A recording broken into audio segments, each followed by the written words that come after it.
我和老婆一起重生到了高中时代，携手走过了整个青春，婚后还拥有一对可爱的儿女。可我却因为受不了妻子的冷暴力带娃跑路，不成想跑了2年半，还是被找到了。爸爸，他是谁呀？看起来好眼熟。你妈？我妈？我们有妈妈吗？你们没妈妈吗？我们什么时候有妈妈了？那你们怎么出生的？我哪知道？你不是说我和哥哥从石头里面蹦出来的吗？我什么时候说过你们是从石头里面蹦出来了？就以前你跟我们讲睡前故事的时候啊。笨蛋圆圆，那是骗小孩的。那现在怎么办？圆圆不知道哦。我可不管大人的事。那把它扔出去怎么样？爸爸，你下手轻点，毕竟阿姨这么漂亮。于是，从进来到现在还没来得及说一句话的苏浅浅，就一脸懵逼的被扔出了门外。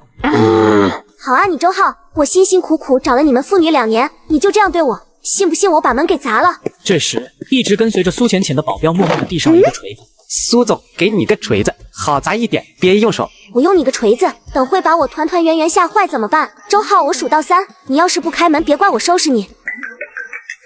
苏总，公司电话。听到是公司的电话，苏浅浅强忍着火气接了过来。喂，我是苏浅浅，什么事？苏总，是这样的，公司这边出了点事。行，我知道了，我马上就回公司，大概3个小时就能到。在我回到公司的之前，什么人也不能轻举妄动，无论是谁也不能擅自做决定，知道了吗？好的，苏总，我知道了。我要回公司了，这段时间内我抽不开身，短时间内我见不到女儿了，你让我再看一眼女儿。沉默了几分钟，周浩还是把房门打开了。苏浅浅看向周浩那张魂牵梦萦的脸，正抱着熟睡的女儿，还有一个则是挂在了他脖子上，喝着那杯还没喝完的奶茶。圆圆刚刚睡着。对不起，是我太大声了，我不知道她这么快就睡着了。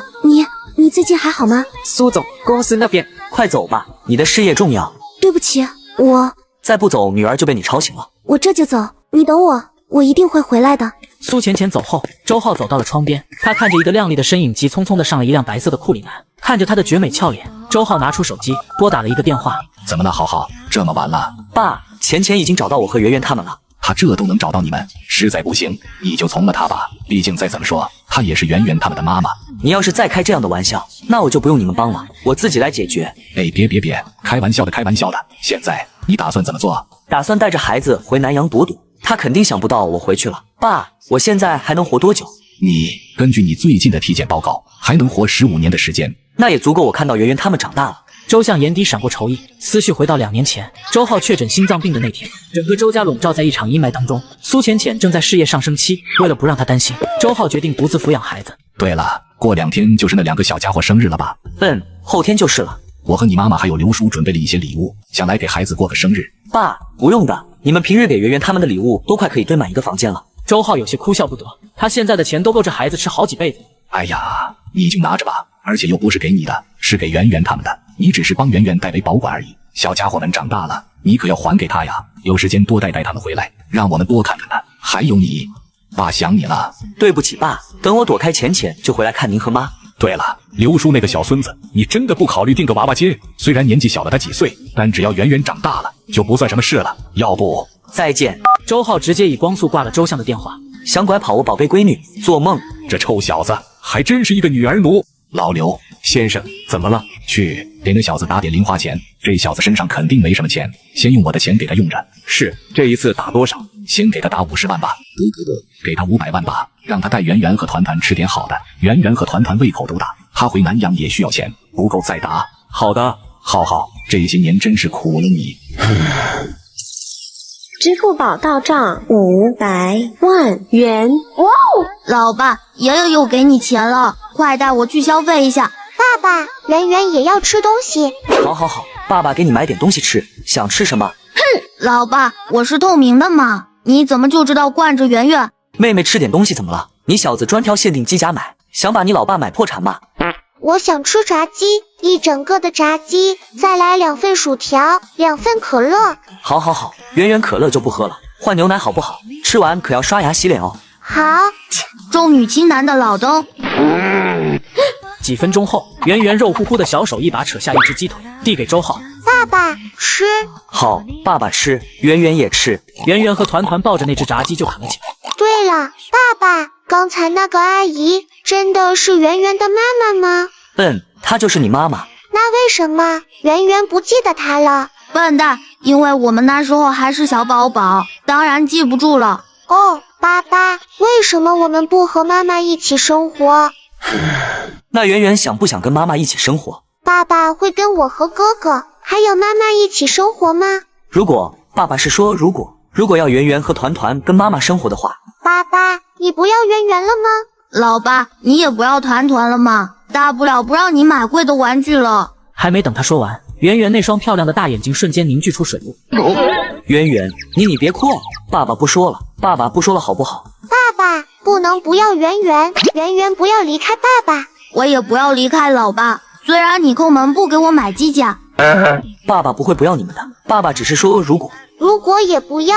好。可周浩却不止一次的看到两个小家伙对别的小朋友有妈妈接送时的羡慕。今天苏浅浅突然的找到他们，再加上自己可能也就活个10多年，即使怕苏浅浅会难过，但还是让周浩有了让孩子回到他妈妈那里生活的念头。团团圆圆，明天回去见爷爷奶奶好不好？圆圆也好久没见爷爷奶奶了，还有伯伯，他们上次可是答应要带圆圆玩娃娃呢。爷爷还说给我当马骑呢。臭小子，你爷爷那身板，别给他玩嗝屁了。那咱们明天就回去。接上集，周浩抱着还在睡觉的圆圆和打着哈欠的团团离开了酒店。在他走的时候，监视他们的保镖立马就给苏浅浅打去了电话。喂，苏总，他们离开了，跟着他们看看他们要去哪。是，苏总。苏浅浅半躺在沙发上，脑海里满是自己女儿儿子那乖巧可爱的模样。她怎么也没想到，只是因为自己加班了1个月，周浩竟然带着孩子跑了2年。不好了，苏总，我又跟丢了。什么？苏浅浅已经数不清自己多少次跟丢周浩了。是不是这家伙背后有人一直在帮他隐瞒踪迹，让我一直锁定不了他？难道是爸妈？不可能，妈担心浩哥都病了，他们不至于骗我，早知道就不回来了，我自己在那蹲着他了。你是在哪跟丢他的？在一个隧道口，不过我看他那个方向应该是去高铁站。我知道了，既然坐高铁，那就证明不会跑得太远，女儿可扛不住那么久的高铁。看了好一会儿，苏浅浅忽然惊奇发现，这条路线上是南阳。南阳是他们当初相遇相爱的地方，他去过很多次他们曾住过的小房间，就是想看看周浩会不会回来。可惜整整2年，周浩都没有回来过一次。他这一次会回到这里吗？还是会回那个家？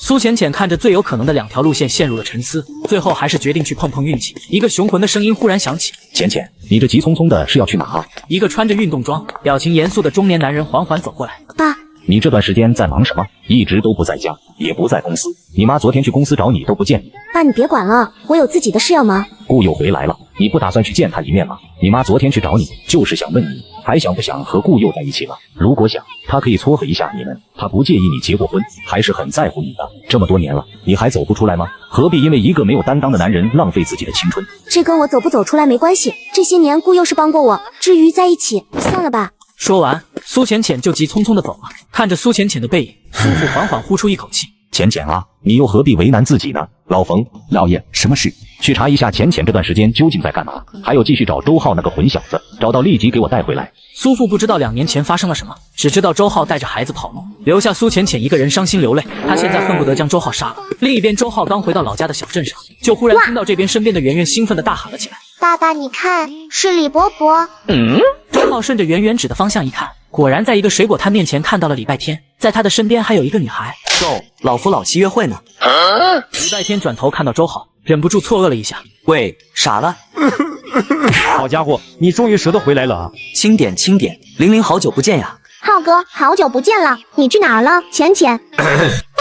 好了，先不说这个了，走，你好不容易回来一趟，我必须给你好好安排一下，给你接风洗尘。那我可不客气了，今天非得好好宰你一顿。好说，别的不敢说，酒管够，饭管饱。李伯伯。听到传来软糯好听的声音，礼拜天这才反应过来，看到了周浩身边的2个小团子。哎呀，圆圆团团也回来了，给伯伯抱抱。礼拜天伸手捏了捏圆圆那肉乎乎的小脸。圆圆有没有想李伯伯啊？想，我也有想。好，伯伯也很想你们呢。他们刚才可是一眼就把你认出来了，我都还没注意到你在这边。是吗？圆圆和团团这么厉害呀？礼拜天有些惊讶，他和圆圆他们也是1年前周浩回来才见了一面，没想到隔了这么久，居然能一下子就认出自己。圆圆一直记得李伯伯的模样。圆圆真棒，来给伯伯亲一下。不要，李伯伯有烟味。不好意思，伯伯刚刚抽烟了，那团团给伯伯香一个。我们都是大男人，别整这么恶心的。浩哥，你这儿子是不是太早熟了？这叫跟我一样聪明。来，圆圆，姨这里没烟味，来这里。他从礼拜天那里抱过圆圆，直接就在他又滑又嫩、玉弹绵软的小脸狠狠亲了一下。圆圆，你身上还带着一股奶香，好好闻哎。相对比圆圆有些腼腆，团团就是个天生社牛，很快就和冲玲玲玩到一块去了。这次打算回来多久？挺长一段时间吧。我打算让圆圆他们在这里读1个学期的幼儿园，要是好的话，就在这里读1年。那挺好，正好让我家那小子罩着他。可别提了，我爸天天想把我乖闺女拐给你那小子。我就稀罕圆圆那可爱劲。浩哥你放心，嫁过来一定把她当亲闺女。真是个女儿奴。浩哥晚上大家聚聚，叫上送快递他们。好。几分钟后，周浩看着眼前的房子，心里顿时百感交集。这么久没回来了，也不知道爸妈怎么样。周浩走到大门前，门没关，厨房一阵饭菜香味飘了出来。与此同时，一声暴躁的声音忽然响起：“老刘，你死哪去？让你拿个盘子磨磨蹭蹭那么久。”来了来了！刘叔拿着盘子急匆匆地跑了出来。就在他进厨房的时候，眼角的余光忽然就看到正走进来的周浩，还有2个一模一样的小盘子。拿个盘子都磨磨蹭蹭，你站在这里看你二大爷呢？刘婶骂骂咧咧地从厨房里面走了出来，拿过他手上的盘子，顺手砸在了他脑瓜子上。当他看到周浩和圆圆他们的时候，整个人也是呆住了。刘叔、刘婶，好久不见！阿浩，你终于回来了。老爷夫人，少爷他回来了。谁回来了？周相和李菲菲走出来也是愣住，看着自己爸妈头上渐渐多出了的白发，周浩的鼻子微微一酸。爸妈，我回来了。哎呀，我的圆圆团团回来了，快给爷爷抱抱，爷爷想死你们了。你一身烟味还想抱我孙女，滚开！周爸只得抱起团团，李菲菲抱着圆圆乐得合不拢嘴。好家伙，原来是冲着孩子来的，没人在乎我了吗？有啊，少爷我想死你了，来抱一个。圆圆还记得奶奶不？记得。那团团还记得我是谁吗？记得，是妻管严爷爷。爷爷，我也记得你。哎呦，我的乖孙女哟，真乖。来，爷爷给你们点零花钱，去买点好吃的。周相就抽了5张100元大钞递给团团，李菲菲则像是跟他傲上了一样，也拿出10张大钞递给圆圆。圆圆，奶奶也给你一点零花钱，你和哥哥也买一点好吃的。爸妈，你们这是干嘛？圆圆他们还小，不用。什么不用？孩子好不容易回来一趟，我给他点钱让他买点好吃的，怎么了？倒是你2年了，也不知道多带我孩子回来多看看我们，咋地？想等我们入土了再带回来给我们上坟啊？你爸说的对，你不知道我们有多担心你吗？你妈都想你想病了，还有钱。接上集，周浩带着孩子回到周家，我和钱已经过去了，爸你就不要提了。回来就好，爷爷带你们买好吃的去，好不好啊？好。好耶！看着走出去的一老2少，周浩也只能无奈的笑笑。累了吧？李菲菲用手轻轻抚摸着儿子的脸庞，看着那张比5年前要成熟的脸庞，心里很不是滋味。妈，没事的，我不累的。倒是您这几年是不是又操心操多了？您看看您，头发又白了好几根了。哎，妈，这是年纪大了而已。你爸他这几年也一直在找合适的器官，一定可以治好你的病。妈，不用再费心了，我的血型希望渺茫。唉，不提这个，这次待多久？妈，这一次我可能要回来挺长一段时间的，打算让圆圆团团回来上1期幼儿园，顺便陪陪您们。那就好，那就好。老刘，去多买几个浩浩爱吃的菜。知道了。周浩也打算好好看看这个许久没回来的家，一回头就看到鼻青脸肿的周相拉着圆圆走回来，圆圆团团的小手上各抓着一个大榴莲，那小嘴吧唧吧唧，吃的可香了。爸，你这是干啥了？我这是买给圆圆和团团吃的。话音刚落，隔壁果林传来骂声：哪个王八蛋偷老娘的榴莲，生儿子没屁眼的！阿这，我去帮你刘叔做饭去。看着一把年纪了还孩子气的人，周浩有些无奈的笑笑。不过这种久违感觉还挺好。夜晚，周浩准备出门聚会。圆圆，你们跟爷爷奶奶在家玩好不好？一听到这话，圆圆立马就从卫生间冲了出来，一把就抱住了周浩就要迈出大门的大腿。不要，圆圆要跟爸爸。团团也跑了出来，我也要跟着爸爸。甚至为了防止周浩逃跑，圆圆和团团还像只树袋熊一样，一人抱着一条腿，动作简直熟练的不能再熟练了。可是爸爸要跟你伯伯叔叔他们出去很久呢，没那么快回来的，而你们最多9点就要睡觉了，去不了的。没事呀，困了我就抱着爸爸睡，爸爸你玩你的，不用管圆圆。我也是，反正爸爸去哪圆圆就跟哪，爸爸不准又把圆圆一个人扔在家。别想自己出去潇洒，我知道你有500万。好，你就带他们去吧，都是自己同学没事的。好吧，我带你们去，但不能乱跑。放心吧你，我会看好妹妹的。你先看好自己吧。周浩他们聚一起 happy 的方式很简单，基本不是去 KTV 放松一下，要么就是大吃一顿，没那么多弯弯绕绕的。晚上基本就是冲玲玲和小贝他们看孩子，几兄弟在那里喝酒唱歌。很久没聚在一起的几人一直玩到了差不多凌晨2、3点才离开。浩哥，你回来打算做什么？要不要过来跟我一起发展？喝得稀里呼呼的礼拜天一把搂住了周浩的肩膀，他如今在南市那边开了一间小公司，虽然挣的不多，但一年也有个30-40万的收入。周浩笑笑刚想说话，一个暴怒的声音瞬间响起：周浩，你居然敢带我宝贝去酒吧，我跟你拼了！周浩抬头一看，就看到在马路旁一辆法拉利停在路边，穿着一身黑色长裙的苏浅浅正阴沉着脸看着他，那模样像是恨不得吃了他一样，就连礼拜天的酒都醒了几分，目瞪口呆地看着他们。浩哥不是在躲浅浅吗？这几年见面从来没提起过浅浅，而且谁提就跟谁甩脸子。为啥他们都有这么轰轰烈烈的恋爱，结婚后还能这么偶像剧？我咋还是单身狗呀？苍天啊！等会浩哥和浅浅打起来，我就把团团圆圆拐回家。嘿嘿，这啥情况？修罗场吗？为啥大家都不说话？发生了啥？气氛一度尴尬。周浩看了一眼身后的大门，他就明白这是为什么。那间酒吧和 KTV 共用一个大门，他绝对是以为我带圆圆他们蹦迪去了。苏浅浅拿着棍子就冲上来，周浩一伸手，就这么在半空抓住了苏浅浅的手，一把将棍子夺下。抱着一杯奶茶顿顿喝的团团看着这爸爸干净利落的动作，大眼睛亮晶晶的满是崇拜。你给我放开！我没带圆圆他们去酒吧，只是带他们去 KTV。不过话刚说出口，周浩就意识到似乎这样也不对，毕竟这两个地方貌似都不是小孩子该来的地方。有什么区别吗？他们还那么小，你带过来干嘛？万一你喝醉了怎么办？遇到了危险怎么办？是他们要跟过来的，那你就不能不来这种地方吗？我自己心里有数，你是谁管那么宽？我是你老婆苏浅浅，2年前我就把离婚协议寄给你了，我们没有任何关系。我是孩子他妈，你既然作为他爸，就不该带他来这种地方。就算你不想跟我在一起了，你也得把他们交给我。不给，我出钱，不缺钱。周浩，我跟你拼了！不到3秒钟，苏浅浅就被周浩抓住双手按在了墙上，毫无反抗之力。疼，你轻点轻点。不走！看到被制服的苏浅浅，苏浅浅那保镖立马上来。你们来干嘛？给我一边去，我自己解决。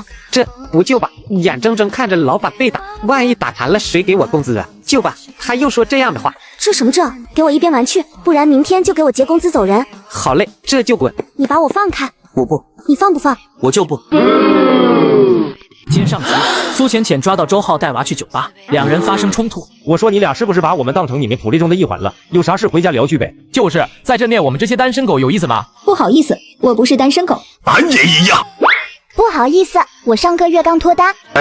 我跟你们这些情侣拼了！苏浅浅见周浩不放开他，直接往他当下踢了过去。周浩眼疾手快，一把就夹住了他那条修长圆润的美腿，整个身体贴在了苏浅浅身上，使得他动弹不得，感受着那炽热宽阔的胸膛将笼罩了进去。雪白的俏脸上也是忍不住泛起一抹红晕，她身上依旧是那种好闻的味道。苏浅浅很怀念周浩压在苏浅浅身上，那柔软的触感和2年前一模一样的体香，让她都是微微愣了一下。她还是跟2年前一样，浑身上下都充满魅力。我放开你，别闹了，圆圆在睡觉，你要吵醒她吗？看了一眼真的趴在冲灵灵肩头上的圆圆，和一旁眨着大眼睛看她的团团，原本还在挣扎的苏浅浅一下子就泄了劲。好，你放开我，我不闹。就在周浩要把他松开的时候，突然周浩似乎意识到了什么，一种危险感在他身上感知蔓延开来。他发现在这四周有很多人的目光若有若无的不断看向这边，或者说是看向苏浅浅。周浩再次压在了他的身上。周浩，你玩上瘾了是吧？别乱挣扎，你被人盯上了。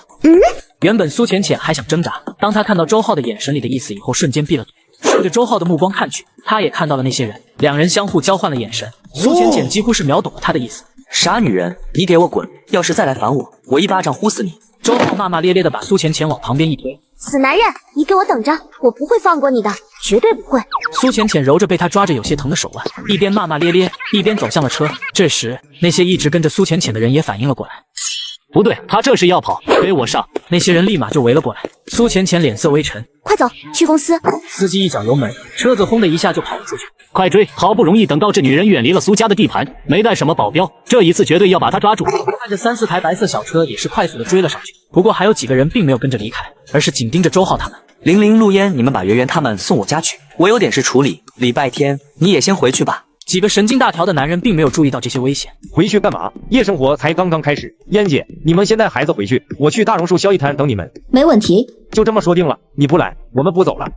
先去吧。周浩目送他们离开，对面那几个人看到他们也走了，也是连忙追了上来。周浩横身挡在了他们面前。几位想干嘛？为首的是染着一头黄毛，拽得跟别人欠他250一样的青年。小子，跟我们走一趟吧，我们有点事想找你聊聊。你也不想在这大庭广众下被打成狗吧？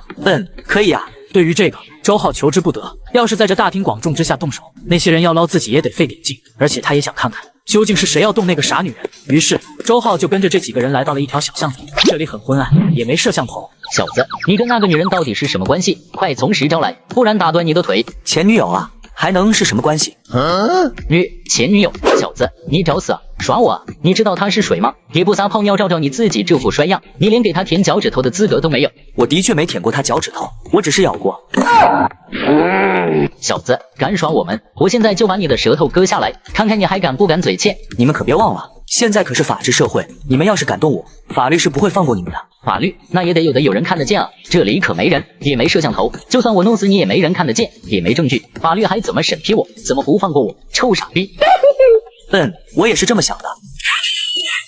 半分钟以后，周浩给人打过去了一个电话。喂，老肖。电话那头传来了一个有气无力的声音。我屌你个公贵的，你能不能别老是在这个时候打电话给我啊？我好不容易回趟家。回家了。嫂子现在还好吧？是不是又被你征服了？小阿浩，你不要给我瞎说，老娘怎么会被这种货色给征服？臭婆娘，你不要瞎说，是谁刚才叫的那叫一个甜？滚，那是老娘配合你。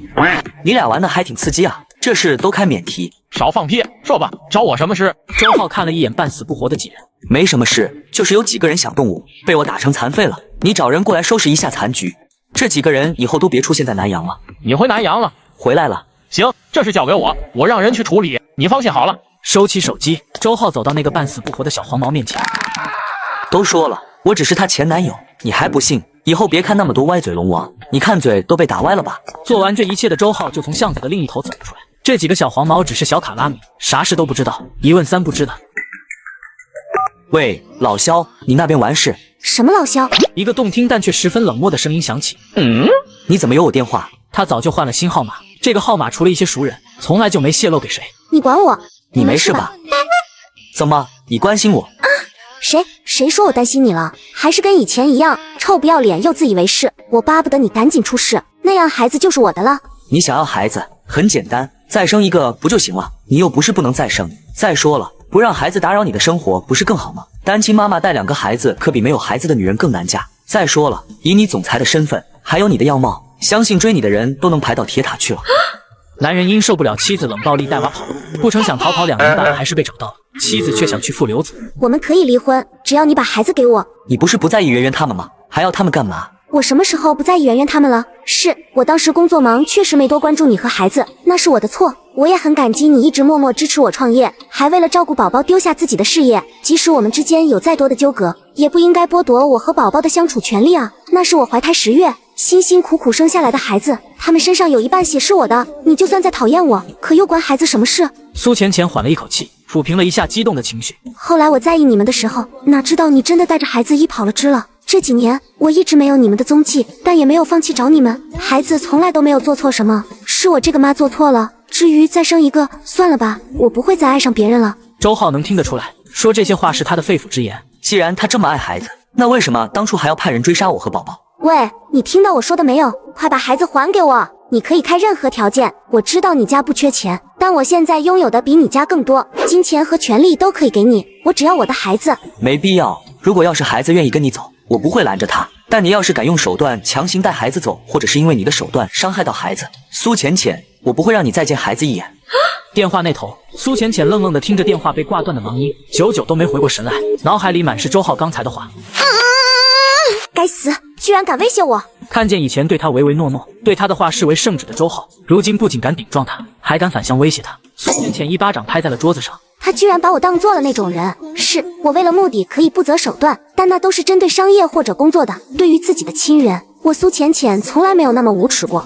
他为什么会这样说？气头上的苏浅浅瞬间冷静了下来。以他对周浩的了解，他绝对不会突然说这些话的。越想越不对劲，苏浅浅拨通了一个电话号码。喂，给我找到周浩的位置，立刻，马上。可是苏总，您现在的处境很危险，最好是立马回来，不然我怕。怕什么怕？你只管给我找到他的位置就行。对了，找到以后跟以前一样，立马抹除他的信息，绝对不能让别人知道他在这里，知道吗？好的，苏总。小商贸承接一棵大榕树下，这里是南阳最大的夜宵摊聚集地之一。每到深夜的时候，这里的烟火味和各种混合香味就会飘去很远，说是香飘10里也不为过。这里也是很多年轻人放松的地方。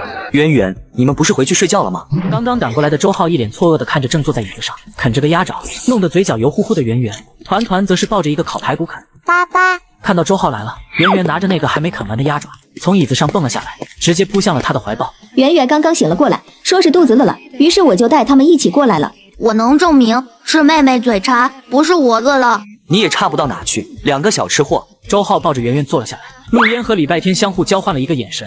浩哥，刚刚浅浅说你们离婚了，啥意思？是啊，2年前你走了后，浅浅满世界的找你，后来突然有一天他去了 B 市，和我们再也没有联系。之前你们那么恩爱，现在怎么跟仇敌一样？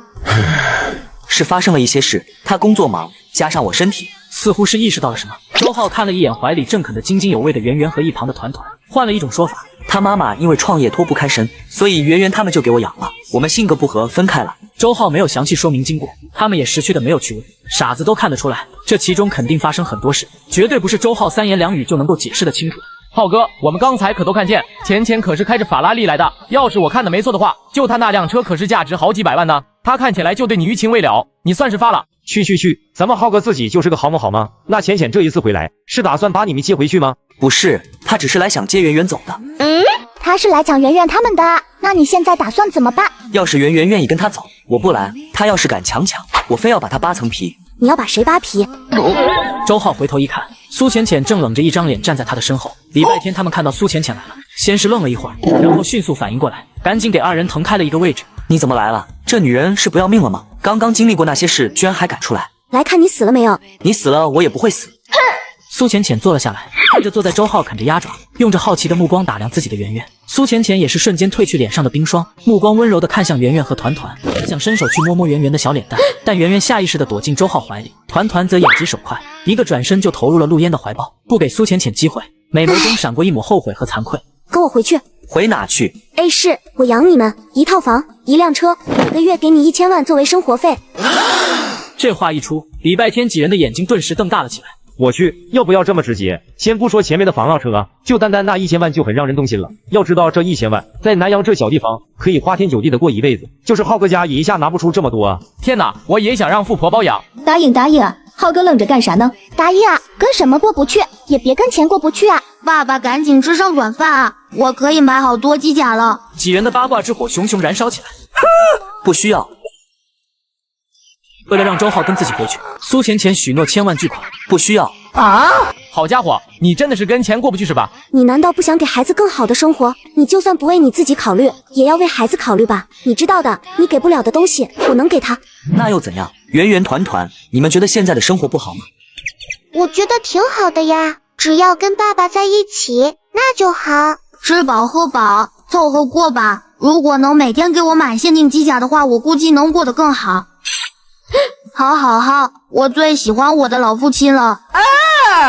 听到了吧？好了，你可以回去了。见他软硬不吃，苏浅浅微蹙着黛眉，一旁的陆烟赶紧解围。好了，浩哥，不管怎么说，浅浅也是圆圆他们的妈妈，怎么能这么感人呢？来都来了，一起吃点东西吧。咱们也好久没见了，浅浅你还好吗？听到这话，苏浅浅的脸色才好了一些。不过周浩下一句话却又让他的眉头皱了起来。人家现在可是总裁，不吃这些宵夜摊东西，不习惯吧？这样啊，那要不我们换个地方？不用，这里挺好的，有吃的就行，别听他瞎说。为了推翻周浩的话，苏浅浅自己拿起一串烧烤吃了起来。只是没想到，刚吃第一口，他就被呛到了。你个蠢女人，吃东西你也不看着点，这是泡椒牛肉，里面很辣的，你还一口都炫了，呛不死你！你不早说，谁让你嘴快？该。苏浅浅接过周浩递过来的水，一口喝完，这才好受了一点。周浩抽出一张纸，习惯性帮他擦了擦眼角冒出来的眼泪。礼拜天几人看到这一幕也是有些无语。浩哥和浅浅是不是闹着玩呢？这恩爱秀的比我和玲玲还熟练。行了，你要吃就重新点，你吃不了太辣的，这些都是辣的。周浩一招手，一个拿着菜单的大妈就过来了。小伙子，要点什么？要一把嫩牛肉，烤羊排，然后再来2份金针菇，一个烤茄子，2个肉肠，最后再来一锅海鲜粥，1盘白灼鲜油，微辣，不要重口，粥不要放香菜。好嘞。浩哥，桌子上不是有粥吗？里面有香菜，他不吃。这家伙居然还记得我的口味，还记得我不吃香菜。周浩没有理会他的目光，只是拿回他手上自己的杯子，一口气喝了半杯。刚才我喝的似乎是他喝过的茶水。由于苏浅浅的到来，这一顿宵夜没有再度喝酒玩耍，只是单纯吃了一顿宵夜以后就离开了。陆烟他们去开车过来，苏浅浅和周浩并肩而战。你真的不想跟我回 A 市？不想。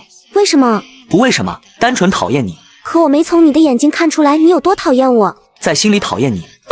无语，怎么周浩跟那些总裁文的女主一样喜欢无理取闹和爱耍小脾气？你是讨厌我，还是怕我会害了孩子？2个都有。可我从来没有害过孩子，更没有想要害孩子的念头。你为什么会说出那样的话？怕吧？随口一说的。你不是那样的人，你既然说出来了，就代表着发生了什么才会让你对我有这种防备之心？能告诉我吗？我想知道为什么。因为你2年前派人来杀过我和孩子，所以我不信你，我也不会把孩子交给你，懂了吗？我派人杀你，还杀孩子，怎么可能？怎么不可能？你不是讨厌我，认为是我和孩子毁了你的事业吗？也就在这时，陆燕他们把车开了过来，周浩抱着圆圆团团头也不回的离开，只剩苏浅浅呆愣在原地。我什么时候讨厌你了？我怎么会忍心害你？苏浅浅喃喃了一句，似乎是反应了过来，俏脸上涌现出一抹怒意。如果周浩没有骗我，那就证明有人在5年前以我的名义去暗害过周浩还有孩子。混蛋，敢动我孩子！没有任何迟疑，苏浅浅立刻就联系了公司那边的人。一连好几天过去了，周浩都没有再看到过苏浅浅来找他们。浩浩，我们说的，你考虑一下吗？李菲菲用手在周浩面前晃了好几下，她这才反应过来。爸妈，你们说什么？什么就考虑一下？相亲啊，还能有什么？什么时候就聊到我头上了？刚才不是聊要不要回去看舅舅吗？感情我跟你大姨聊了这么半天，你愣是一句话都没听进去啊！就是说我那里有个女孩，是你姨夫表姐家的孩子，人挺好的，也出来工作2年了，是个大学老师，一直没有男朋友，所以想着要不把她介绍给你，正好你下午也要回5市去看你舅舅，就顺带见一见人家，相个亲。要是觉得合适，你们就在一起吧。姨妈，我现在不想这事，我对这些没兴趣。再说我都有孩子了，还相个什么近的亲啊？这不耽误别人吗？有孩子你才要赶紧结婚啊！你想圆圆他们一直没有妈妈。妈，带着孩子也没啥。现在这个时代，就算是个女的带着孩子都有点难嫁，更何况我还是个男的，那就更别提了。你觉得有几个能接受得了男方带着孩子去相亲的？又有几个能够接受我有孩子的事实？那你不试试怎么知道呢？万一有个瞎眼的呢？再说咱们家有点钱，既然你不想跟浅浅在一起了，也要为孩子考虑。那天我带圆圆出去，她2眼巴巴的盯着别人一家子吃冰淇淋，那渴望母爱的眼神我都心疼坏了。她那是馋别人冰淇淋吧？好，我去，但先说好了，要是人家没看上我，或者嫌弃圆圆他们，那就不是我的问题了吧？行。周浩本来也就是应付一下父母，打算见面就跟对方坦白。我先推他的微信给你，你们俩先聊一下，下午再约出来。碍于老妈在旁边虎视眈眈，还有自己老姨的面子，周浩扫了对方的2维码。怎么了？接上集，周浩发现相亲对象是自己的好友。这人怎么有我微信？是吗？我看看。李菲菲也是有些惊讶，伸头过去一看，就看到对方已经显示是周浩好友了。难道是你以前的风流债？妈，我只谈过一段恋爱好吗？这个好友也不记得什么时候加的了。他一共有2个微信，一个是工作的，一个是以前的。这2年很少上以前的微信，加了什么人进去他也忘得差不多了。那既然你有他微信，那就证明你们以前有可能认识的，正好就算相亲相不到一块去，也能重新认回以前的一个朋友，记得联系人家呀。我还有点事，先回去了。知道了。姨妈，你回去的时候开车小心点。这孩子真会心疼人，我回去再给你再物色几个。看着这个早已经忘记是谁的微信好友，周浩还是给他发了一条信息，在吗？发完他就把手机放在房间里，出去找孩子了。刚来到山头，就听到团团那急促的叫声：刘爷爷，快烧火，我们要吃肉。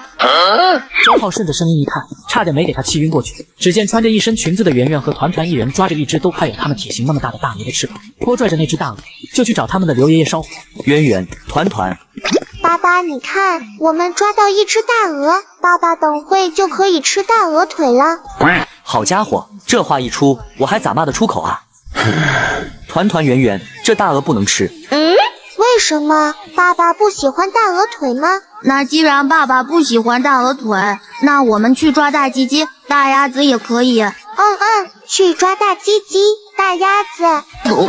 团团圆圆，以后说鸡的时候不能说大鸡鸡，要说就说大公鸡或者大母鸡，知道吗？为什么？为了讲文明。反正圆圆你们以后你别这样说就行了。头上有大红冠的就是大公鸡，没有的就是大母鸡，明白了吗？知道了，那我以后不说了。那这只大鹅我们能吃吗？那你们要问你的刘婶婶了。这几天你们吃了婶婶3只鸡、6只鸭，还有2只兔子，再这么吃下去，婶婶的小农场都要被你吃垮了，还怎么卖钱呢？伯伯婶婶养他们很不容易的。一听这话，2人就很有默契的把那只快要被折腾的翻白眼的大鹅放开。对不起伯伯，我们不知道养这些鹅是拿来卖的，我们不吃了。等爸爸给我们零花钱了，我们会攒下来还给伯伯的。对不起伯伯，我回去就把鸡架卖了，然后把钱给你。 2个小家伙大眼睛泪汪汪的，仿佛下一秒就要哭出来一样。刘叔心疼的不得了，不用这样，不用这样，不就吃几只鸡鸭鹅吗？萝卜这里多的是。浩浩，你也真是的，孩子们现在正在长身体，吃就吃了，都是些不值钱的玩意。刘婶养这些也不容易，还指着卖钱吧？我做主，今天这些鸡鸭随便吃，你婶子要是敢多说一句，我抽她。再说了，也正好让他们试试我这放养的鸡鸭鹅好不好吃，对不对？团团圆圆。对啊，伯伯养的大鸭鸭还有大鸡鸡都好。笨蛋，你忘了爸爸刚才说的话了吗？哦，是大公鸡，大公鸡。大公鸡好好吃，圆圆一个人就能吃2个大鸡腿呢。那今晚我们再试试大鹅好不好吃，好不好啊？哇哦，好。哎，大鹅呢？大鹅别跑！圆圆迈着小步伐追了上去，团团则从侧翼包抄了过去。刘叔，等会我把钱转给你。这两小家伙这几天吃的太多了。你论这些干嘛？都是一家人。再说了，你们难得回来一趟，吃就吃了，大不了我再养一批就是了。不行，你要不收，我等会就跟刘婶说你要抽他。好家伙，跟你爸一样鸡贼。下午，一间普通的不能再普通的奶茶店，被赶出来相亲的周浩无奈地坐在了一个角落。周浩，怎么是你？周浩抬头一看，就看到一脸错愕的段曼青，他的身边还跟着一个女人，看上去和他差不多大。曼青，你认识的吗？以前的朋友，好久不见了。的确是好久不见了。这是我同事赵画画。你好。真没想到我的相亲对象居然是你，难怪我妈刚才一直说这次跟我相亲的人我可能认识。这2年你去哪里了？我听他们说你连公司都丢下就不见了，是怎么回事？没什么，当时有点事。唉，可惜了，当时你们公司如日中天，要是你继续做下去，一定能往 A 市发展。哪有什么可惜的，人生在世总会有那么些遗憾的，过去了就过去了。是啊，总会有遗憾的。既然你们认识，又都是来相亲的，我帮我闺蜜直接问了，有车吗？暂时没有。有房吗？我爸妈有，我只是偶尔回家住。和你爸妈住啊？没关系，我不在意，能尽一点照顾老人也挺好的。姐妹，这你也能忍？那你现在是做什么工作的？工资多少？没工作。你没工作没车，有房还要和父母一起住，这条件你敢出来相亲？没事啊，要是你愿意，你可以来我爸公司，车我有，房子我也有，你觉得怎么样？听到段曼青这话，赵画画差点没当场晕厥过去。曼青，你可是个富2代，就算不讲究找个年入个几百上千万的，也不能找个倒贴的。是啊，我不仅没车没房，还有一对双胞胎呢。相亲对象竟然是自己高中的男神，段曼青傻眼了。另一边，圆圆抱着一只雪白的团子坐在门口，团团拿胡萝卜喂他。兔兔乖，兔兔乖，来，大兔子，我给你吃胡萝卜。妈妈。听到女儿叫妈妈，苏浅浅惊喜地走到2个小家伙的面前。圆圆，你刚刚叫我什么？妈妈，难道你不是我妈妈吗？可是我记得爸爸说过，你就是我。圆圆的话都没说完，就被苏浅浅一把搂在了怀里，就连带一旁刚想溜走的团团也被抱在了怀里。对不起，团团圆圆，都是妈妈的不对，要不是妈妈当初就知道工作，你们也不会跟着爸爸到处跑了。对不起，妈妈不是故意的。妈妈不哭，爸爸说过，妈妈不是不要圆圆的，妈妈是有自己的事才不能来找圆圆的。妈妈现在能来找圆圆，是妈妈的事情已经做完了吗？是啊，妈妈做完自己的事了。那团团圆圆跟妈妈回去好不好？跟妈妈回家好不好？妈妈一定好好对你们，妈妈以后都不会再离开你们了。笨蛋圆圆，你不能跟他走。为什么？你们跟妈妈回去，妈妈给你们准备一个大房子，一人一个，妈妈天天都回来陪你，妈妈给你们所有想要的玩具、好吃的、漂亮的衣服，只要你们想要的，妈妈都给你买，好不好？哇哦，玩具是限定几甲吗？当然，要多少有多少。妈妈，乖团团。可是妈妈，爸爸呢？苏浅浅呆呆地看着这2个小家伙，一时间不知道该怎么说。妈妈，是不是不喜欢爸爸，所以不想带爸爸一起走？苏浅浅想起周浩那冰冷的眼神，沉默了。既然妈妈不想跟爸爸一起生活，那我们不能跟妈妈回去，我们要跟爸爸。难道你们不想妈妈吗？不想跟妈妈在一起吗？想，可是爸爸晚上会哭，圆圆要陪爸爸。我也舍不得爸爸，更不会离开爸爸。苏浅浅明白了孩子的意思，几乎在一瞬间就下定了主意。宝贝们，爸爸呢？爸爸去给圆圆找新妈妈了。什么？你爸爸去找谁了？奶奶说爸爸去给我们找一个新妈妈了，爸爸现在正在去见新妈妈。周浩，你个王八蛋，竟然敢和别的女人见面！苏浅浅后槽牙都快咬碎了。那你们知道爸爸在哪儿吗？知道呀，在奶茶店，爸爸说了，等会给我们带奶茶回来。走，咱们去把你爸那个负心汉给抓回来。好耶，去抓负心汉。另一边，原本还以为自己还能和周浩在一起的段曼青一愣。你说什么？我有2个孩子，已经5岁了，难道我姨妈没有告诉你们吗？没有，完全没有。既然你都有孩子了，那你为什么还出来相亲？你这不是害人害己吗？我害谁了？而且谁规定了有孩子就不能来相亲了？那起码大多数都是女人才带孩子相亲，你一个男的带孩子相什么亲？难道你是想让我们家曼青给你做接盘侠，让她一个黄花大闺女给你的孩子当后妈？我刚才说了，不接受可以走，我不拦着，你也可以回去告诉你的家人，这场相亲是因为我个人的原因才没成了。你是不是爽文看多了，真以为自己是男主啊？还想别人倒贴你？你做梦去吧！我们走，不用理这瞎头男，说不定他这几年是当别人的接盘侠去了。他那个孩子绝对不是亲的。好了，画画，别说了，凭什么不说？我就说，真不要脸啊！这个社会就是因为有你这种败类、无耻之徒，才会变成这么乌烟瘴气。对，说够了吗？这时一个冰冷的声音响起，原本就要发作的周浩忽然一愣：“你怎么来了？”来抓负心汉。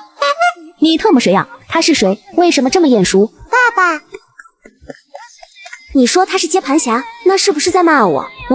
我……赵画画被苏浅浅的气场吓得说不出话。苏浅浅看都没看他一眼，径直都向周浩：“跟我回去，只要你愿意，一套300平米的3层半别墅，车子10辆随便你选，1个月3000万生活费。”赵画画一脸吃惊，段曼青都止不住吓了一跳，因为在南阳，3000万都够富足生活一辈子了，更别提还有什么别墅豪车了。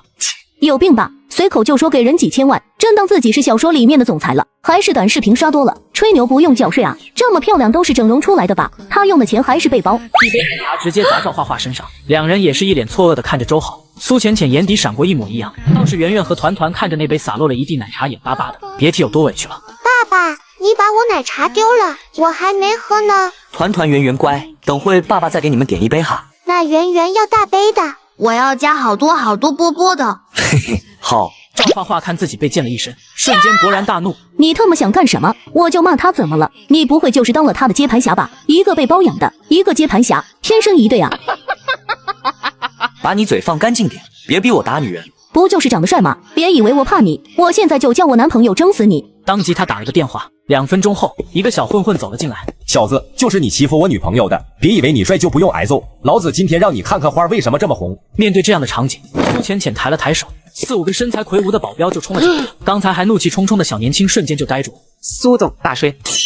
小混混想找周浩麻烦，却被苏浅浅的保镖当场吓尿了。你们把这个人解决掉。收到，苏总。我刚才开的条件怎么样？你什么时候喜欢拿钱砸人了？没办法，赚钱太容易。你是不是觉得钱能买来一切？不能，但是我现在只能用钱弥补你。可我不缺钱。聊聊吧，你不聊，我会不厌其烦一直找你和孩子，无论你们躲到哪，我都会不惜一切代价去找你们。你难道真的想带女儿躲一辈子吗？什么时候你也会威胁人了？谁让你软硬不吃？我刚才说的话我会做到。不远处有个酒店，去那谈。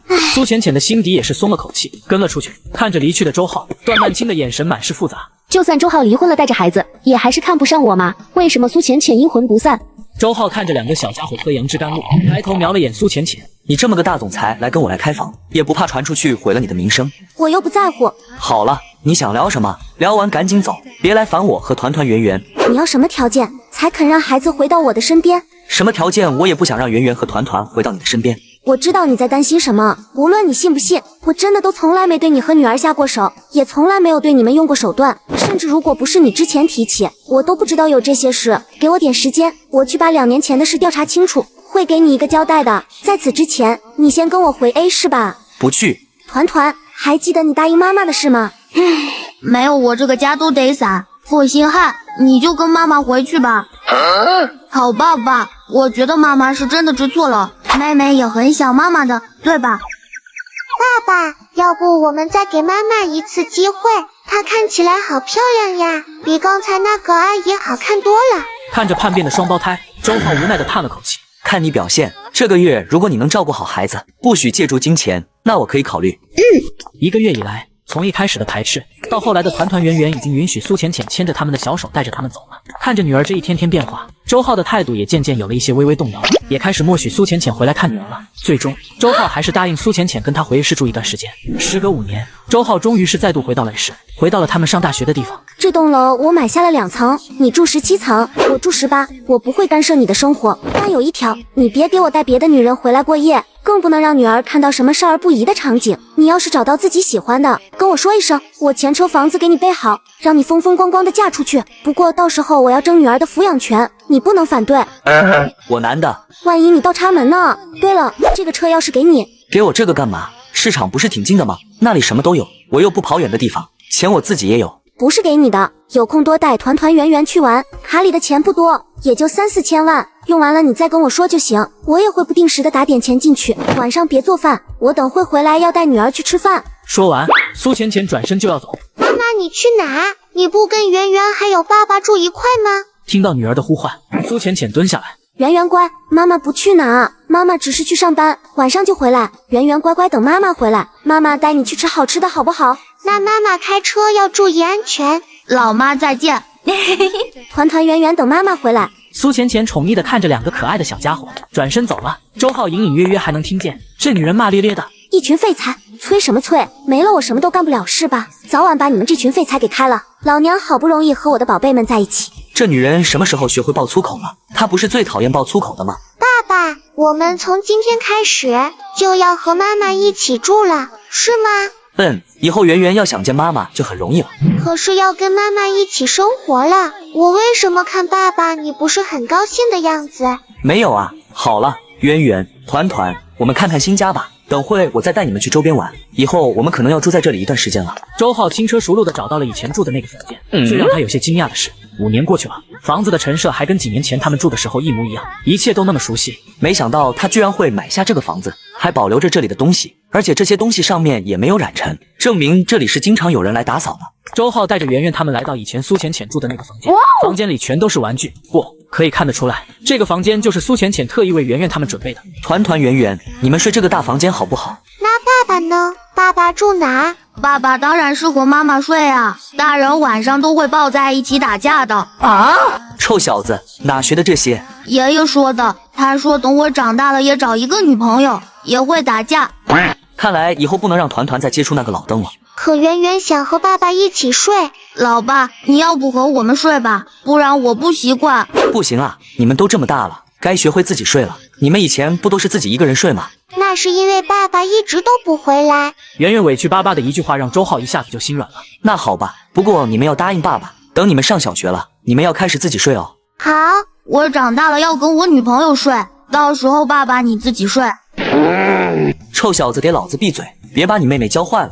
苏浅浅费了9牛2虎之力，才把周浩和孩子带回市，准备提前下班去看孩子。大力，苏总有什么吩咐？我今天晚上不回去了，你让他们也不用等我了，我自己开车就行。可是苏老说让您今天回去吃饭，您已经快1个月没回家了，他们很担心您，特意交代我让您今天回家，说是家里来了一位客人想要见你。这1个多月来，顾佑一直在联系我，10有8九是这家伙，一直见不到我就杀到家里去了，帮我推了吧，就说我现在有急事，不回去了，等什么时候我有空我再回去吧。说完，苏浅浅就匆匆离开了。还没出大门口，一个充满磁性声音忽然响起：浅浅。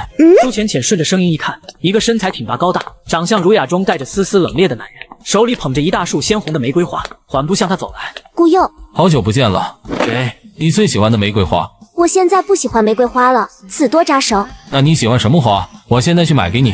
什么花也不喜欢，别挡我，我有事要出去。你真的就那么不想见到我吗？他想伸手去抓苏浅浅的胳膊，可却被苏浅浅大力甩开了。顾佑，别逼我彻底讨厌你，你要是再敢拦我，我就让你躺在这里，这辈子都不用起来了。浅浅，难道我们真的不能再回到过去那时候的模样了？你现在真的讨厌我了吗？就只是因为当初我的那句话。顾佑怎么也没想到，苏浅浅现在居然会对他说出这样的话来。2年前，苏浅浅来到 A 市发展，顾佑帮助他站稳脚跟。后来，苏浅浅对他也有求必应，但因为苏浅浅执着找孩子这件事，顾佑和他吵了一架，导致他们原本的感情再也回不去了。看着苏浅浅匆匆离去的背影，顾佑神色黯然。苏浅浅回来看着等着快要睡着的孩子，还有周浩那张并不好看的脸色。公司的事有点多，再加上有点堵车，所以回来晚了。你就打算穿成这样陪女儿去吃东西吗？有什么问题吗？这西装挺正式的呀。没事，走吧。去哪吃？我带你们去。好耶，吃大餐去了。苏浅浅带着1大2小3个人来到了一个饭店吃海鲜。来，圆圆、团团，想吃什么就点什么。你们觉得这图片上哪个好吃就点哪个。没想到圆圆反手就递给了周浩。爸爸先点，爸爸喜欢吃什么？哎，这1个多月以来一直带圆圆他们去玩，给他们买好吃的，买漂亮的衣服和各种玩具，细心的照顾他们，陪他们玩，好不容易拉近了和女儿之间的关系，结果还是比不上这男人。女儿这样无条件的偏袒，让苏浅浅恨得牙痒痒的同时，也是羡素不已。没事，圆圆点什么爸爸都爱吃。妈妈点，圆圆喜欢吃的都有了。好，苏浅浅直接上手点了一大桌，看得周浩眼皮直跳。这菜单上面的价钱可不便宜，就他那点法，这一桌没几十万都下不来。他难道真这么有钱吗？可是当年妈给他的股份也不多，而且他的工作室也不至于这么赚钱吧。这一餐2个小家伙吃得很开心，周浩也吃得很美。老爸，这个螃蟹好好吃，你快炫啊！爸爸吃虾。嘿嘿，好。看着2个孩子一个接着一个喂他吃东西，苏浅浅看得眼皮直跳，一股醋味弥漫在包厢里面。别人都是爸爸给女儿剥虾拆蟹，怎么到你这就成了女儿给你剥虾拆蟹了？不需要，我有女儿。苏浅浅被这周浩句话给创成了重伤，内心狂喷2声老血，郁闷的喝了口红酒。你开车还喝酒？今天你开。给妈妈吃。谢谢宝贝闺女。我宝贝闺女喂的就是香啊。苏浅浅也亲手给圆圆喂了一口蟹黄。妈妈喂的好好吃。我说你们谁能给我喂一口？我是捡来的吗？不好意思，不好意思。来，乖儿子，你也吃一口。回到家后，苏浅浅对着圆圆他们道了声晚安。团团圆圆，晚安啦！妈妈明天再来找你。妈妈拜拜。妈妈晚安。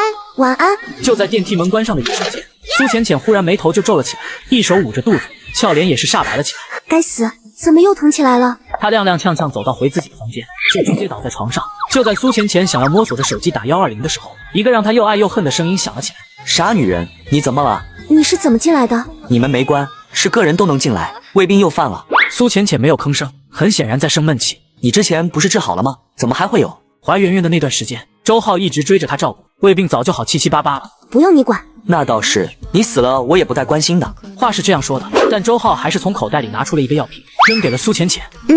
这是什么？治胃病的药，吃了就不疼了。当然，你也可以认为是毒药，是我专门用来毒死你的。既然是毒药，那我就不吃了。我还想多照顾孩子几年。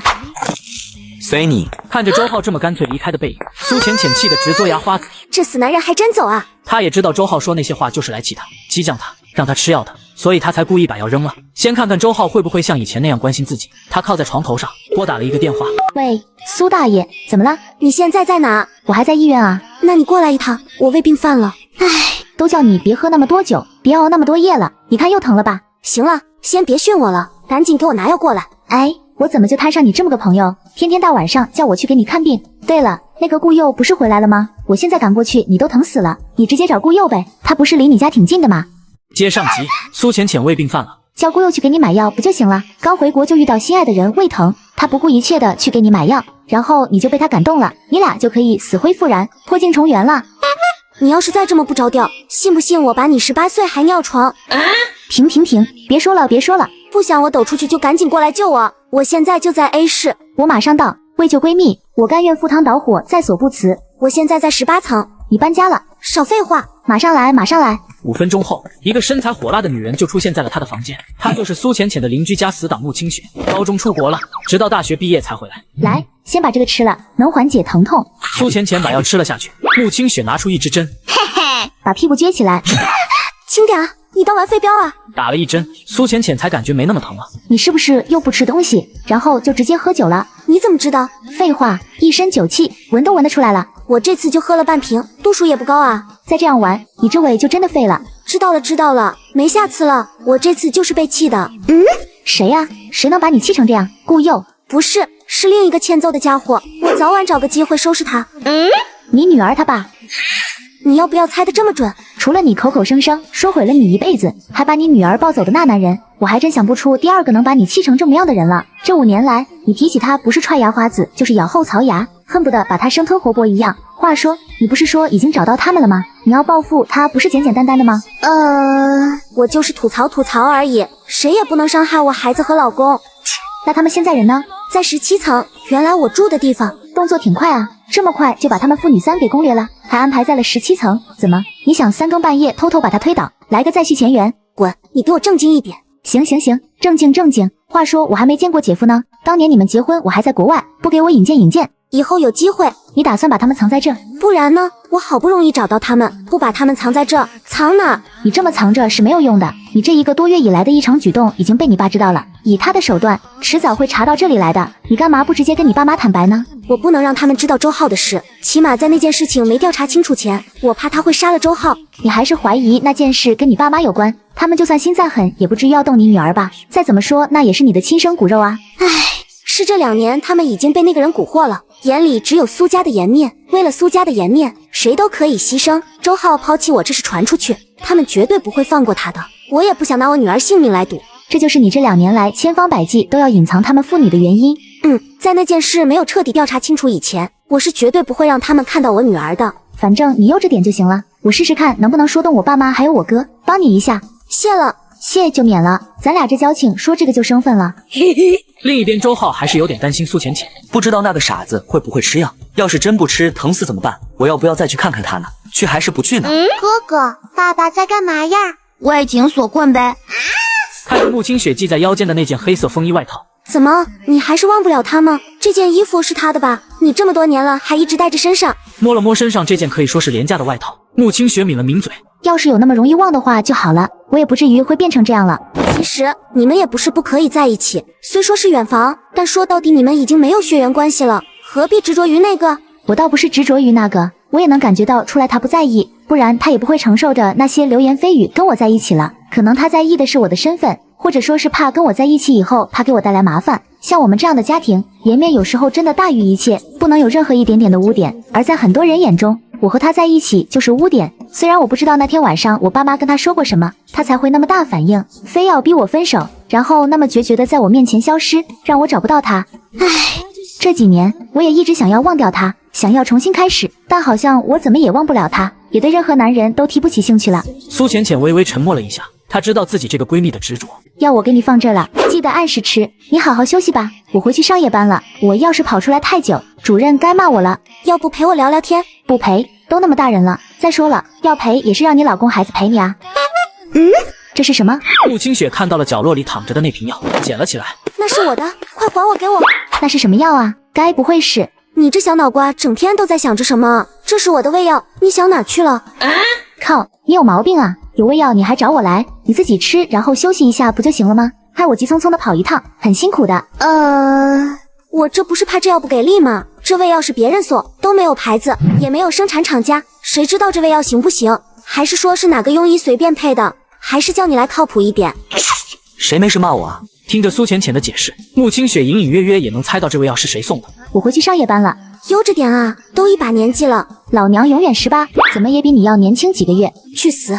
穆清雪笑嘻嘻的跑开了，只留下了她那悦耳俏皮的笑声。回到车上，穆清雪脸上原本嬉笑的容颜也慢慢暗淡了下来。她从身上掏出已经泛黄的照片，纤细白皙的玉手轻轻抚摸着照片上那个男人。阿浩，你去哪儿了？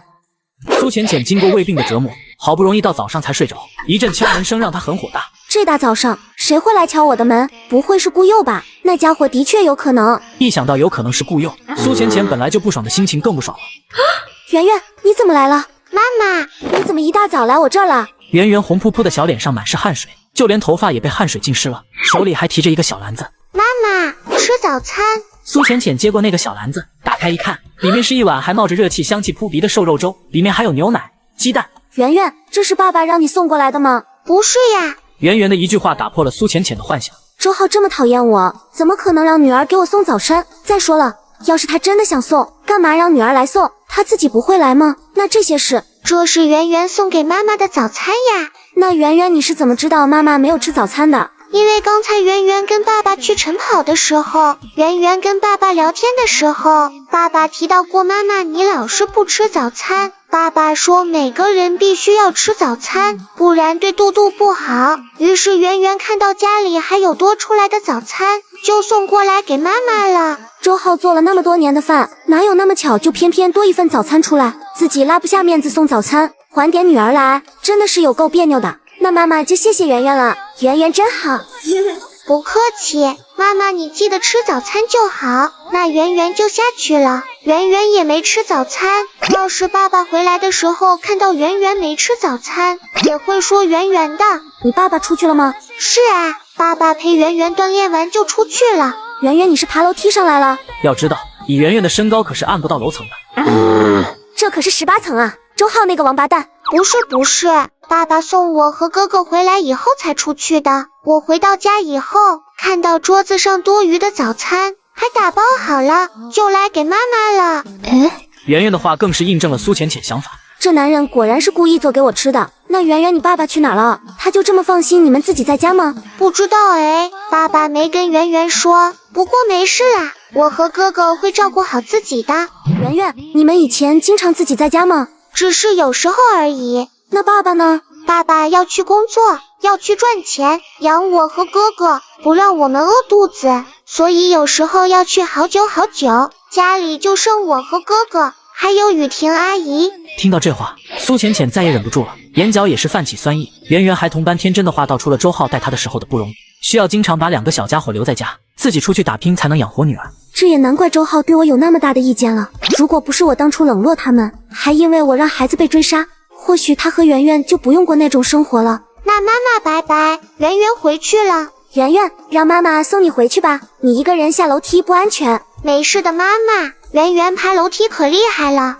苏浅浅强忍着心酸，一把抱起了圆圆。没事的，让妈妈送圆圆回去吧。圆圆一个人爬楼梯，妈妈也不放心。那好吧，那辛苦妈妈啦。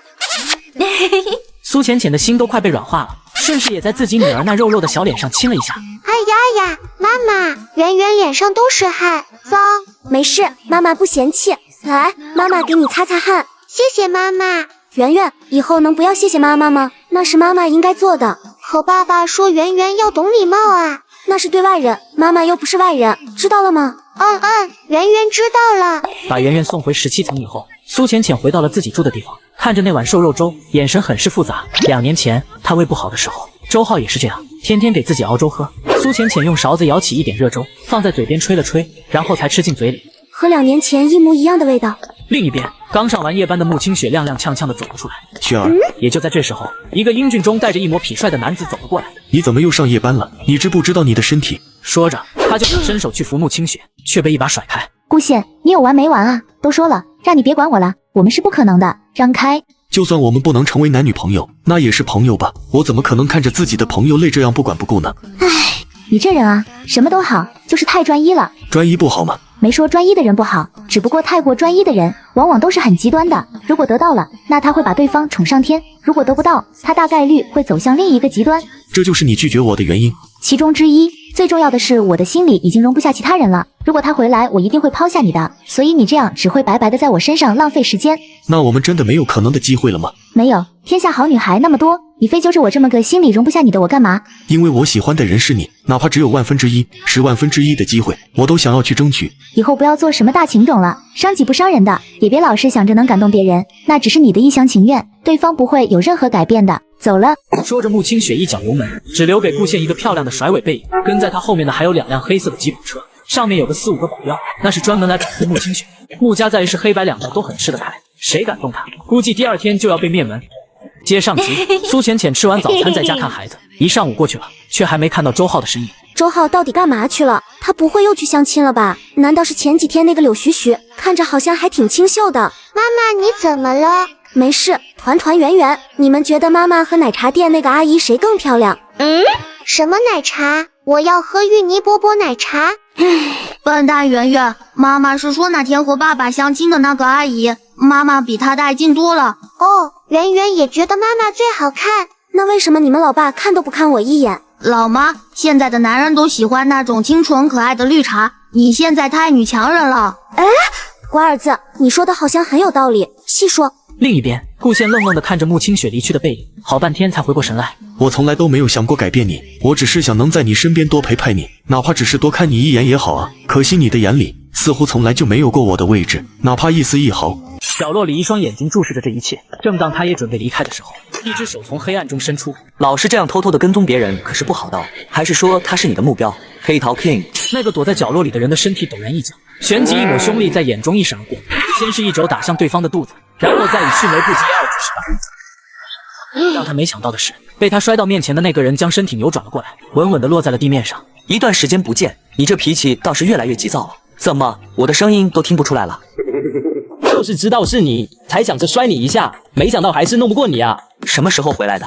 回来好几个月了。那群老家伙舍得把你放出来？不舍得他们没办法啊，当初都说好了，等那些事一完我就离开，去过我自己的人生。当初要不是看他们给出的条件可以，谁会去做这些事？说起来他们还多扣了我1年呢。说到这里，他的一脸戏谑看向周浩。那他们又怎么舍得把你放出来的？比起我，他们可更看重你哦。也不算放我出来，我们之间还有合作，只不过不到最后关头，我可以不用出手。我想着反正在那里没用，干脆就多回来陪陪女儿了。这倒是跟我一样，那些老家伙也是这么跟我说的。不过没办法，吃人家嘴软，拿人家手短，享受他们给的条件和优待，那就得给他们办事。5年前，周浩带着孩子离家出走，为了赚钱接触到了国际护卫联盟，暗中为华国处理一些奸细仇敌。戚浩然是他的得力干将。对了，那个逃跑的杀手086和010呢？找到了吗？并没有，他们就像是人间蒸发一样，目前也没有新的消息。算了，不管他们，反正就剩那2弱鸡了，也翻不起什么浪花了。既然我们身上的责任已经完成了，那就轮到我们退休，好好享受生活了。其他的让老头子们头疼去了。走，这么久没见了，我请你去吃早茶。这特么都中午，你吃个嘚儿。怕什么？我是那家的老板，有专属包房。你小子还是一如既往的抠门，请我吃东西还去你开的，能不能大方一点啊？这不是觉得外面早茶的点心不怎么地道吗？老表，我带你见识一下正宗的 A 式早茶点心。谁特么是你老表？怎么师傅都不叫了？是不是没摔够？好，知道了，师傅，走，饮早茶去。2人走进办公室，一个穿旗袍的女人迎了上来，把我那珍藏的武夷山母树大红袍拿出来。你倒是舍得，喝点普通的就行了。以我们这关系，别整这死出。这话说的好，东西肯定要跟自己身边的好友分享的，不能再好的玩意也尝不出来味道。茶和茶具拿过来，我亲自来泡。好的。不多时，那女人就用紫檀木做的托盘端来一套上好的瓷器茶具和用金纸包裹着的一小份茶叶。介绍一下，这是管理这家酒楼的店长徐柳，这位是周浩，是我的至交好友。周老板您好，欢迎来我们酒楼，有什么需要尽管吩咐我就好。你好，以后不用叫我老板，叫我周浩就行。好的，那我称呼您浩哥吧。周浩点了点头，算是认可了这个称呼。对了，以后这家伙来我们这里消费，你都记我账上，给他上的茶叶从我那柜子里拿，别让他喝那些普通茶叶子。这家伙嘴刁着呢，可别让他挑出我们的毛病来。是。茶过3杯，2人一边吃一边聊天。对了，那个女的是谁？我看你跟踪她很久了，我记得你也没痴汉那方面的癖好啊。不是，她是我前女友。她就是你当初说的那个女朋友。当初我还以为你小子只是在吹牛，一直说你女朋友有多漂亮多漂亮。现在一看，你小子可以啊。可以什么？都过去了，她现在已经不是我女朋友了。你们怎么了？为什么分手了？其实我们很早以前就分手了，因为一些事我们大吵了一架，冷战了。后来我就跟他提了分手，等我再回来的时候，他的身边已经有了其他人了，可能他也受不了我那脾气，默认分手了吧。再说了，本来他父母就不同意我们在一起，我们虽是表兄妹，但我们之间的家境差别实在太大了。你说你们是表兄妹？是啊，那咋了？你个畜生，他爸妈能同意才怪。没想到我周浩竟然教出一个道德败坏的孽徒，今天就要清理门户。接上集，周浩正打算清理门户。冤枉啊！我们3代以外的，我管他妈叫表姑，是4代旁系血亲，无论是亲属血缘还是法律，我们都可以在一起啊！这要是3代以内，我哪可能下得了手？我又不是畜生。再说了，当初也是他眼瞎对我下手，怎么算我也是受害者好不好？你早说啊，害得我想歪了，还以为看多不良小说了，有那方面的想法了，那个可不行啊！当初他父母之所以不答应我们在一起，是因为我和他的家境差距实在是太大了。我家是小康水平，但他家可是 A 市4大家族之一的穆家，而且雪儿又是他们家这一代唯一一个女丁，在家族里都是掌上明珠的存在，怎么会让她嫁给我这么一个穷表亲？能把 A 市的大小姐勾到手，我怀疑你小子在炫耀些什么，但我没证据。反正我跟他很小就认识了，算是青梅竹马，长大以后我们就在一起了。那你们是什么时候在一起的？6年级吧。你说啥？6年级？是啊，怎么了？我 CPU 烧了。好家伙，虽然知道年轻一代都比较早熟，但这也太早熟了吧？你们那个时候就在一起了？你们知道什么是喜欢，什么是爱情吗？不知道啊，谈恋爱不就是2人在一起开心就可以吗？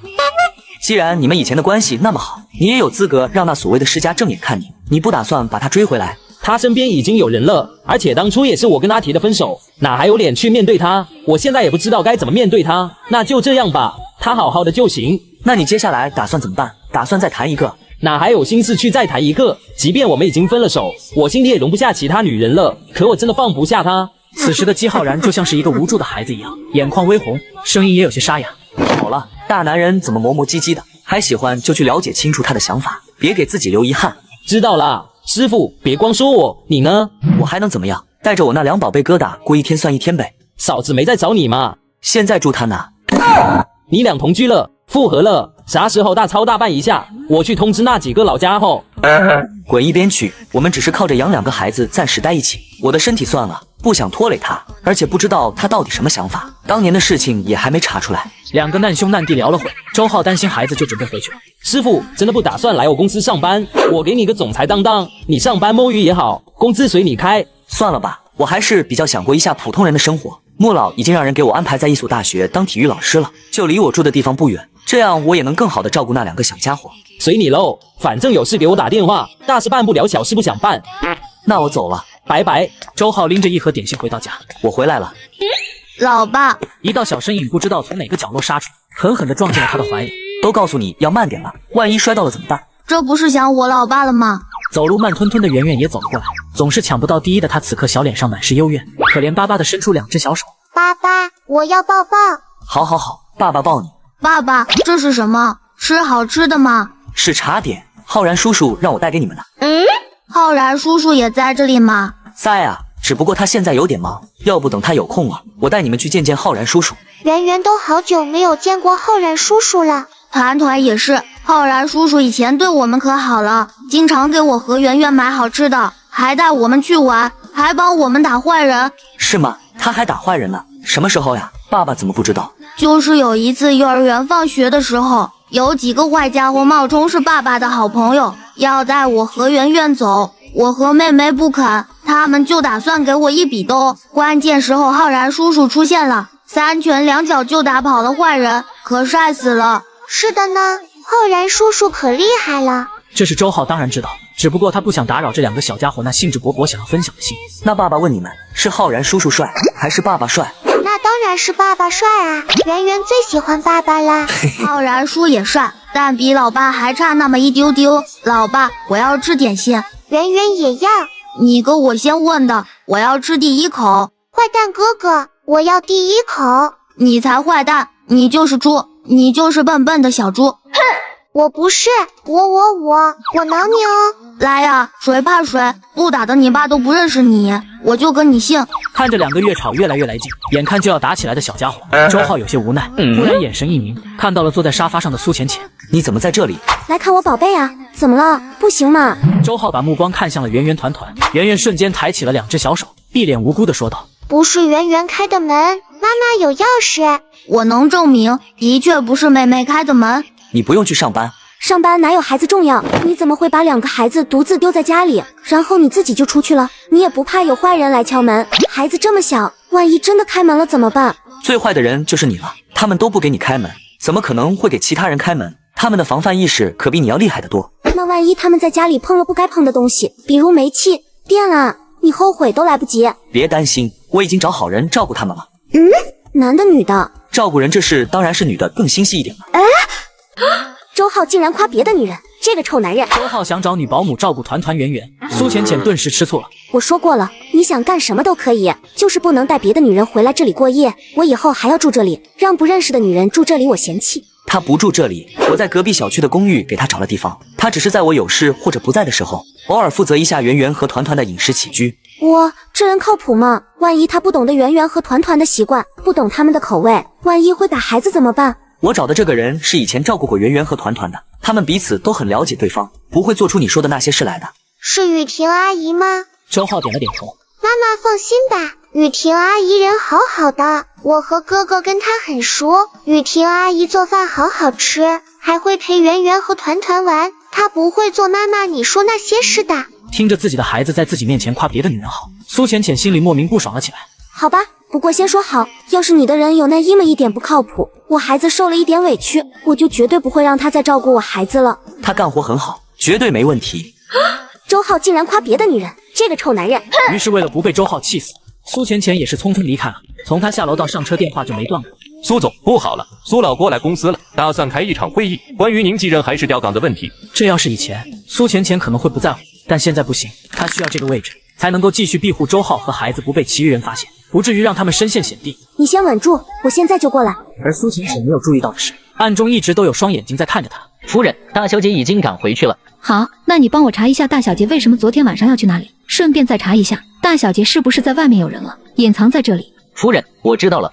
广城苏家穿着一身华丽服饰，看上去不过30-40岁模样的美妇挂断了电话。浅浅，你到底有什么事瞒着我们？居然会对顾佑发那么大脾气，还差点把顾佑给打了。难道又是因为那个孩子？17层，2个戴口罩的男子低着头，快步的走到周浩住的那个房间。他们先是敲了敲门，见一直都没有人开门，又利用监控死角，从怀里拿出一台迷你笔记本，在上面一通操作以后，顺利就黑掉这一层楼的监控。做完这些以后，他们其中一个人放风，另一个人则是开始撬锁。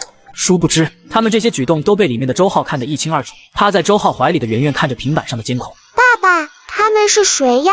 为什么要这样做？圆圆，你笨呐！这2个一看就是坏人，是来撬我们家的门，要闯进来。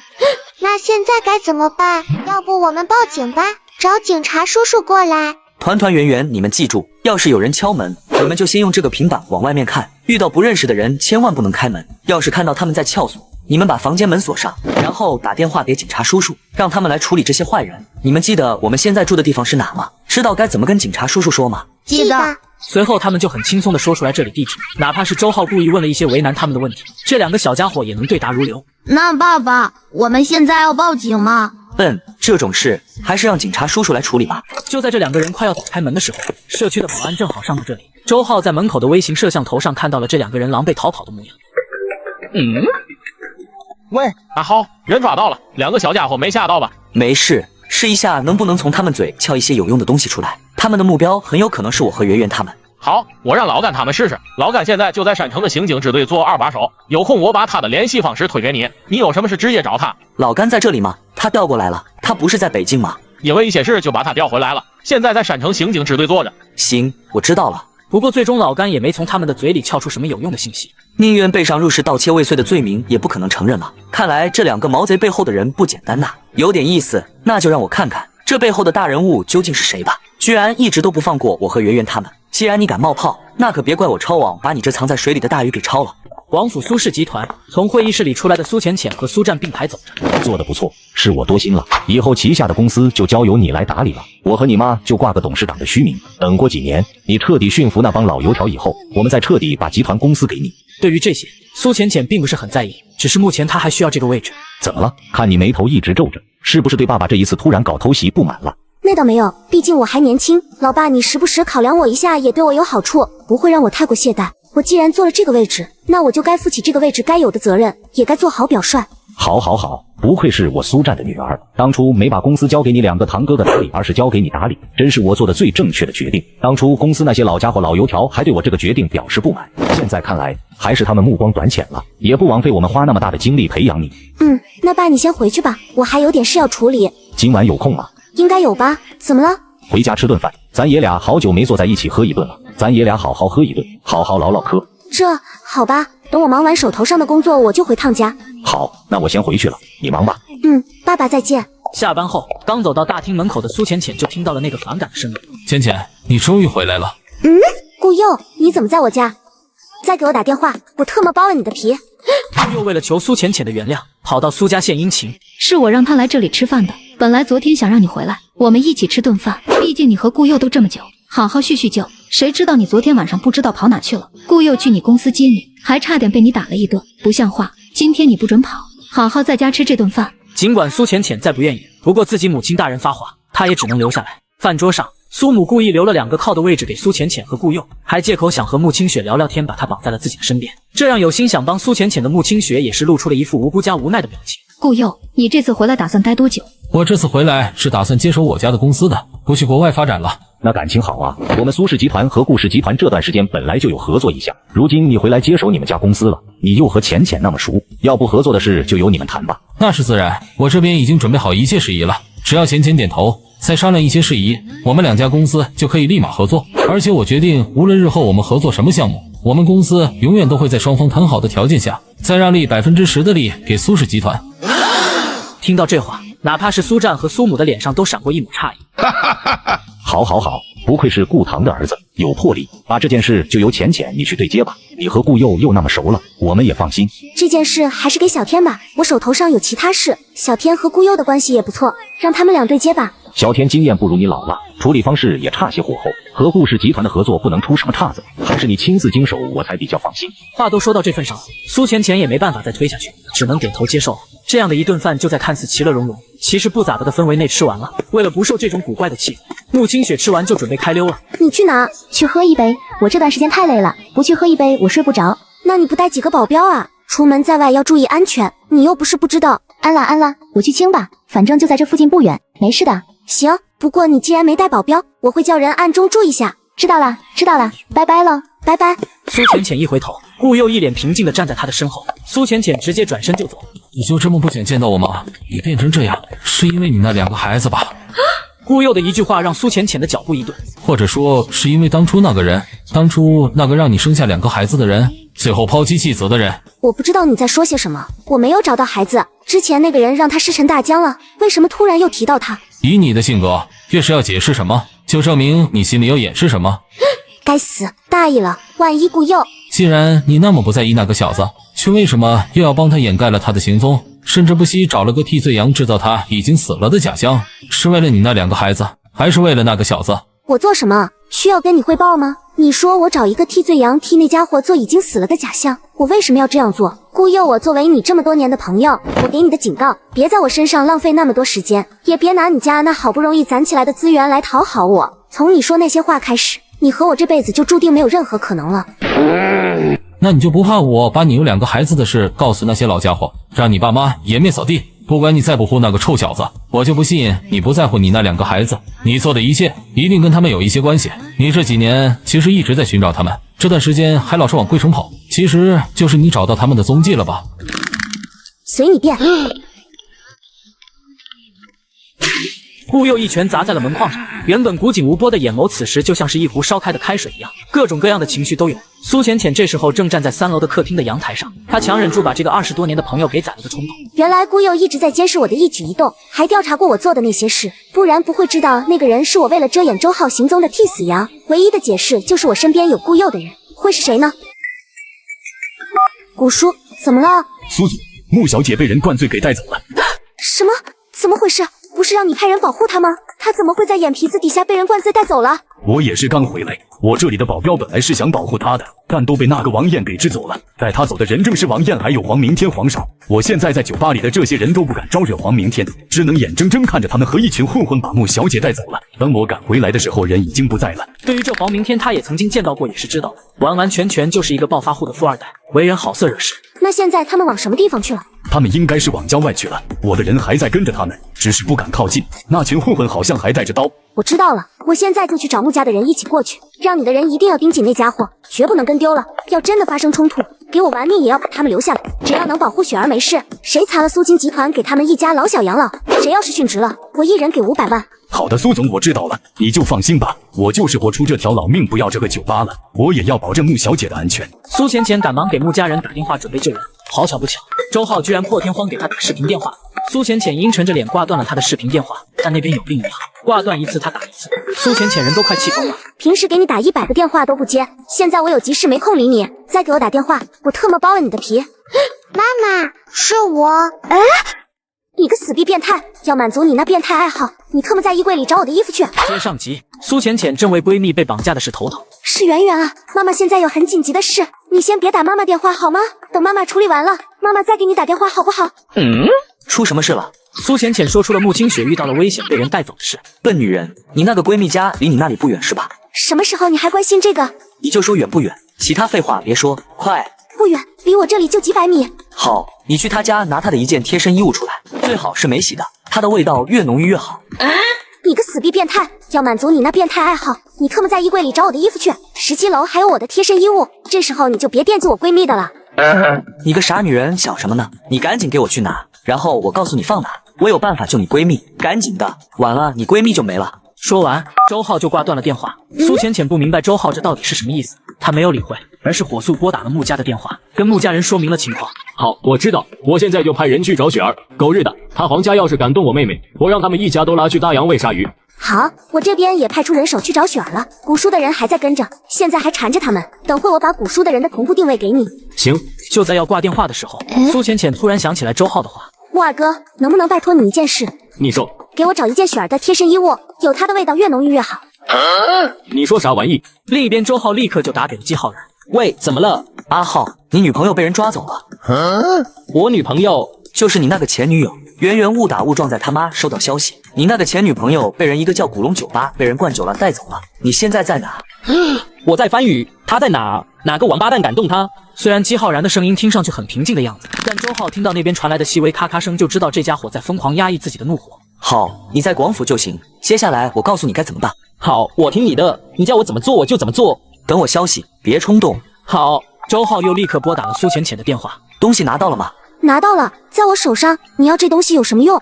你别管，接下来我叫你把东西放在哪个地方，你就放在哪个地方，其他的交给我，我有办法救你闺蜜出来。笨女人，信我一次。好，那你告诉我把这东西放哪？你先告诉我她现在大概在哪。苏浅浅告诉了她自己从古书收到最新的一条定位信息。不好，那条路线有几座高架桥，出口很多，而且周围的路线很复杂，很容易跟丢。他们有可能会在那甩掉后面的人。那现在怎么办？你先按照把东西送到那个位置，放在那个路口的第一个花坛，然后其他你就不用管了。先回家保证自己的安全，别出事，我分不出另外的人去救你。好。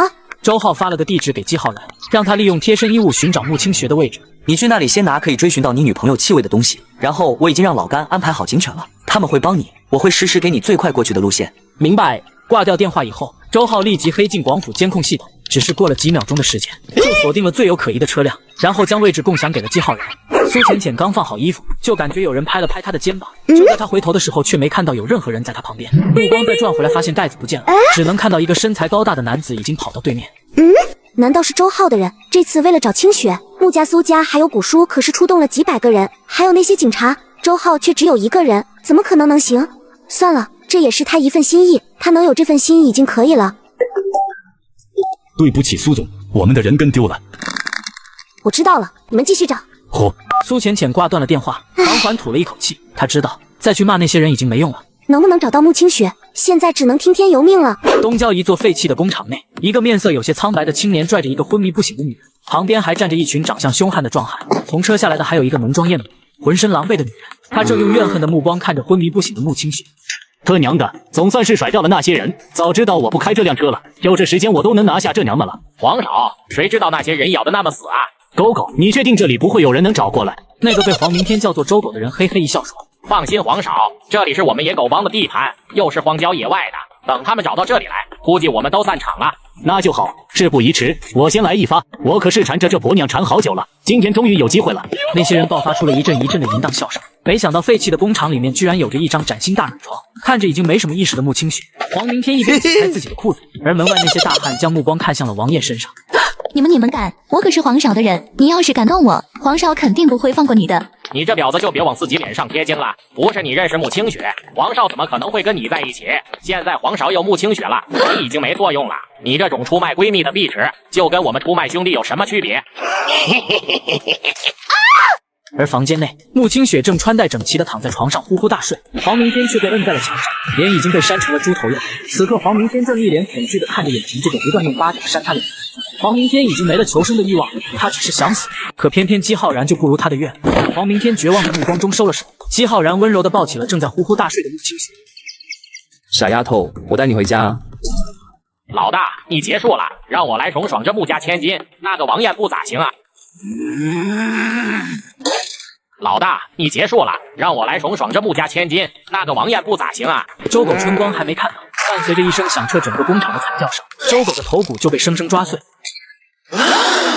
老大，狗日的，哪里来的不知死活的东西？知不知道这是谁的地盘？这是我野狗帮的地盘，放开我们老大，不然我们弄死你全家！今天所有参与这件事的，除了他一根汗毛的一个都别想活着出去，你们也算走运。我很久没有这么生气了，来，我让你们都去陪葬。兄弟们，把这个不知道天高地厚的臭小子给我剁成肉泥，让他下辈子都要记得我们野狗帮的恐惧。其他10几个人就像疯狗一样对着姬浩然冲了过来，只是几个呼吸的时间，10几个野狗帮的混混全都跟死狗一样躺在地上，没了气息。姬浩然走到王艳面前，你是姬浩然，你还活着？身为穆清雪7、8年的闺蜜，王艳自然是知道姬浩然。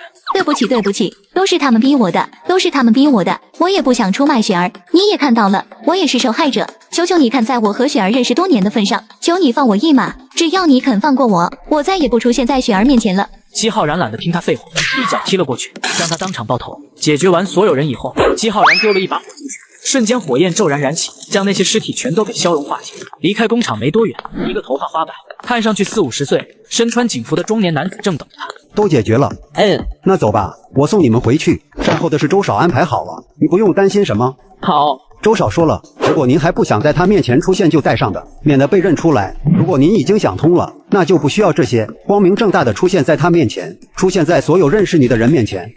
半个小时后，姬浩然换了一身警服，戴着一个口罩，抱着穆清雪来到穆家。阿浩，姬浩然回头看去，发现穆清雪只是在说梦话，顿时也是松了口气。阿浩，你去哪了？怎么还不回来找我？我好想你。我啊，去找能保护我家小雪的能力了。没有能力的我，哪里能保护好我家小雪呢？所以对不起，这么久都没回来找你。清雪忽然间搂紧了他的脖子，眼泪就像是决堤了一样。可是，我想你了，怎么办？我可没觉得你有想我的。一天天生活过得可滋润了，上班有英俊的男医生追，下班了有帅气的小哥哥追，隔3差5就能收到花，还时不时去喝一杯小酒，这生活……我没收他们的东西，我喝酒是因为……穆清雪有些急了，哭腔声更大了。好啦，说笑的，再说了，我们不是早就分手了？其实要是有人能代替我照顾你，其实也挺好的，我也能放心一些。穆清雪没有回答他的话。以后别喝那么多酒了，最可以别伤身。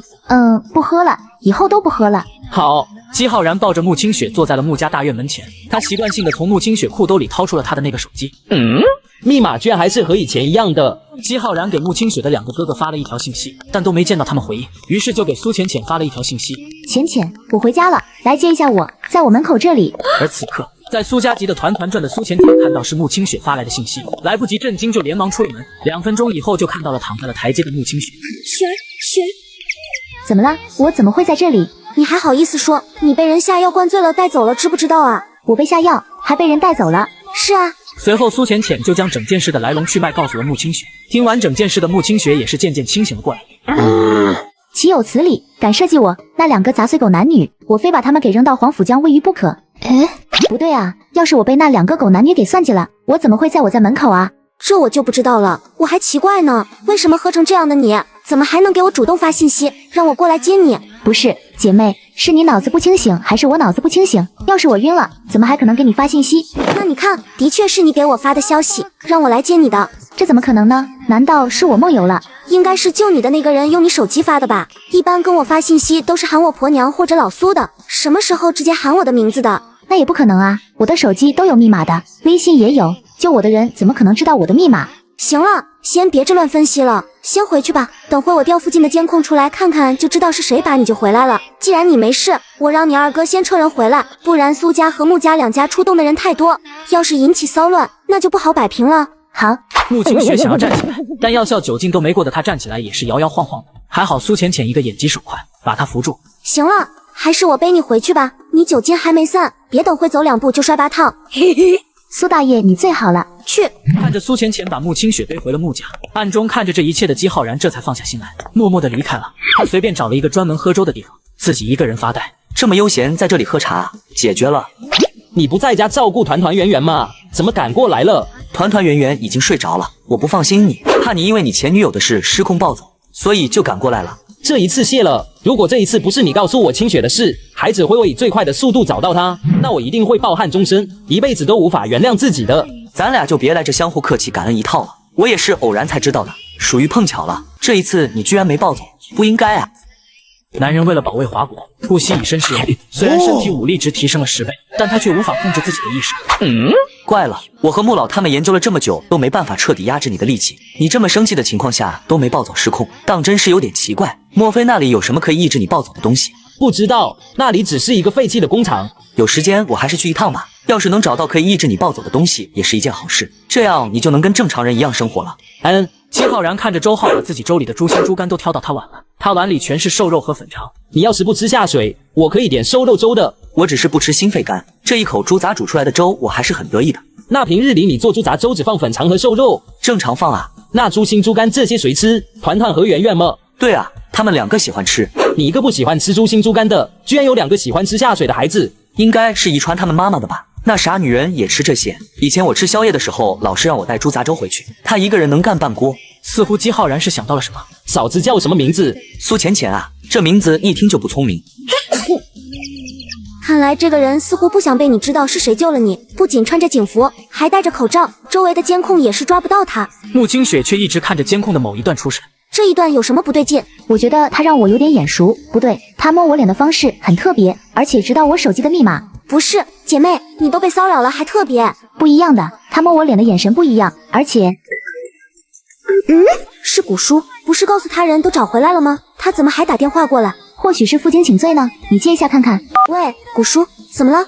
那个苏总，实在不好意思，这么晚了还打扰你。没事，你说有什么事？其实也没什么大事，手下的人收拾现场的时候，发现穆小姐衣服落在工厂里了。我知道这件外套对穆小姐很重要，所以就连忙拿过来了。衣服不是已经拿回来了吗？苏浅浅看了一眼床上的那件黑色外套，一脸的疑惑。她记得她来找穆清雪的时候，她身上就一直披着这件衣服，怎么还会落在工厂？不可能啊！我手上这件衣服就是穆小姐的，我是有点上了年纪，但绝对不会认错的。穆清雪拿起那件她回来就扔在床头黑色外套，仔细看了看，凑近鼻子闻了闻，突然眼神一凝，转头就跑了出去。雪儿，好吧，那你在门口等一下，我们马上下去。大门口一位看上去40、50岁，穿着一身端正的西装的中年男子毕恭毕敬地站在门口。穆小姐，这是您的衣服。穆清雪连忙接过那件黑色外套，又闻了闻，就知道这件衣服是她以前经常披在身上的那件。谢谢古叔，麻烦你了，大晚上还要跑一趟。这是我应该做的，这事都怪我手底下的人不给力，疏忽了。要是穆小姐在我那酒吧出了什么事，我都无颜去面对令尊和穆少爷，这种事绝对不会再发生第2次。这事不怪你们，好了，先回去吧。好的，那穆小姐回见。这件衣服是你平常那件？那你床上那件？应该是救我那个人的吧？他那件很新，我这件很旧，虽然看起来一模一样，但仔细看还是有些不同的。感觉这是有点奇怪，今晚还是我陪着你吧。不了，你先回去休息吧，我没事。我还是陪陪你吧，我看你有些不对劲。哎呀，你就放心吧，你不是说刚找到一条当年的事情的线索吗？你要是找不出那个曾经冒充你去伤害你老公于和你孩子的那个人，恐怕你家小老公一辈子都不会原谅你，说不定还要带着你女儿继续跑路呢。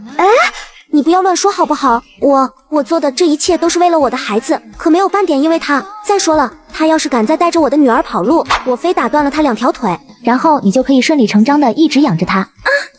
你这女子在胡说八道，信不信我撕了你的嘴？穆清雪一溜烟就跑了，一点被苏浅浅拽回去的机会都不给她留。而此时在穆清雪的房间内，她正不断的将那件新衣服翻来覆去，不知道在寻找着什么。什么嘛，一根毛发都没有！你以前不是有抓头发的习惯吗？就算你不想见我，起码让我知道那个人是你啊，知道你还活着啊！坏家伙，坏家伙，讨厌讨厌讨厌！穆清雪像是发泄一样，不断捶打着自己的一张床，哭声也越来越大。不会吧，我老婆不，那傻女人家里这么复杂吗？是啊，听说他爸当年是被苏老太爷的私生子，前几年老太爷病重，才把苏浅浅一家接回来 A 市，但却一直被家族的人看不起。苏家其他人故意为难嫂子一家，限期2年让她一个女孩子在 A 市创立一个上市公司，否则就要被赶出苏家。你老丈人气不过，用你们的婚姻威胁了苏浅浅，她也挺争气，2年半就在 A 市创立了自己的品牌。虽然浅浅现在是苏氏集团的总裁了，但其实苏氏集团还是处于她父母的掌控下，她所做的一切大多数都是为了家庭和家族的利益。原来她当年这么努力是为了我和孩子吗？可我却什么也不知道，我就知道浅浅不是那种人。正当周浩想着的时候，苏浅浅就给他打电话。喂，把雪儿救出来的，就是你之前安排的那个人吧？那能不能让我见一面他？我想当面谢谢他。如果不是他，我闺蜜可能就找不回来了。你现在能不能约他出来？不行，他有事出国了。好吧，团团他们呢？睡了吗？没睡的话，让我跟他们说句话。苏浅浅回想起之前吼了一声女儿，她心里有些愧疚。我出来之前他们就睡了。你在外面做什么？不会又是相亲吧？你变态啊！那你要不要试试我有多变态呢？接上集，周浩得知苏浅浅当年沉迷工作的原因，心情复杂。你不用担心，我不会再去相亲的。我可没有建议你去相亲，我是担心孩子。我等会发卧室里面的监控给你看。奇怪，为什么这死男人突然不对我了，还顺着我？对了，你在外面干嘛？吃宵夜啊？吃的什么？猪杂粥、椒盐排骨，是只蒸排骨、铁板猪杂。嘿嘿，我等会给你打包一份。老是不注意自己的胃，是不是又没吃饭？今天忙着清雪的事吗？冰箱没什么吃的了。好了，在家乖乖等我回来。师傅，我怎么觉得你们在秀恩爱？有本事你也秀啊！有异性没人性。半小时后，周浩拎着一锅冒着热气的猪杂粥来到了苏浅浅家。这里，你躲在这里做什么？你可是堂堂苏总，用得着这么鬼鬼祟祟的吗？你白痴啊！要是被那些下人看见你给我送粥，他们肯定告诉我爸妈，那能不引起他们的疑心？你和孩子不就暴露了？就他还天天说我笨，说我傻，结果比我还笨。发什么呆呢？赶紧给吃，吃完了我得把锅给人送回去。你怎么还把人家的锅给带来了？番禺离这里10几公里，等我赶来到这里，那粥都不好喝了。猪杂粥不烫的话，行，你懂不懂生活啊，笨女人！哼，你居然又打我头，我跟你拼了！3秒过后，苏浅浅发现她以前的学的什么防身术都白学了，因为她又被周浩一只手就给摁在墙上了。是不是霸道总裁看多了，以为学了点格斗就天下无敌了？三脚猫功夫还在倒反天罡，一点都不乖，信不信把你屁股打成8瓣？啊，你变态啊！那你要不要试试我有多变态呢？嘿嘿，苏浅浅脸瞬间通红。好了，不逗你，吃饭先。周浩打开装砂锅的袋子，一股香味扑鼻而来。哇，好久都没吃这些了。苏浅浅迫不及待地咬了一碗吃进去。呀，好烫！笨蛋，看看有没有烫到。吃东西慢慢来。周浩把粥吹冷后，才送到苏浅浅嘴边。哎，周浩是不是脑子傻了？怎么今天对我这么好？不吃我丢了。我吃。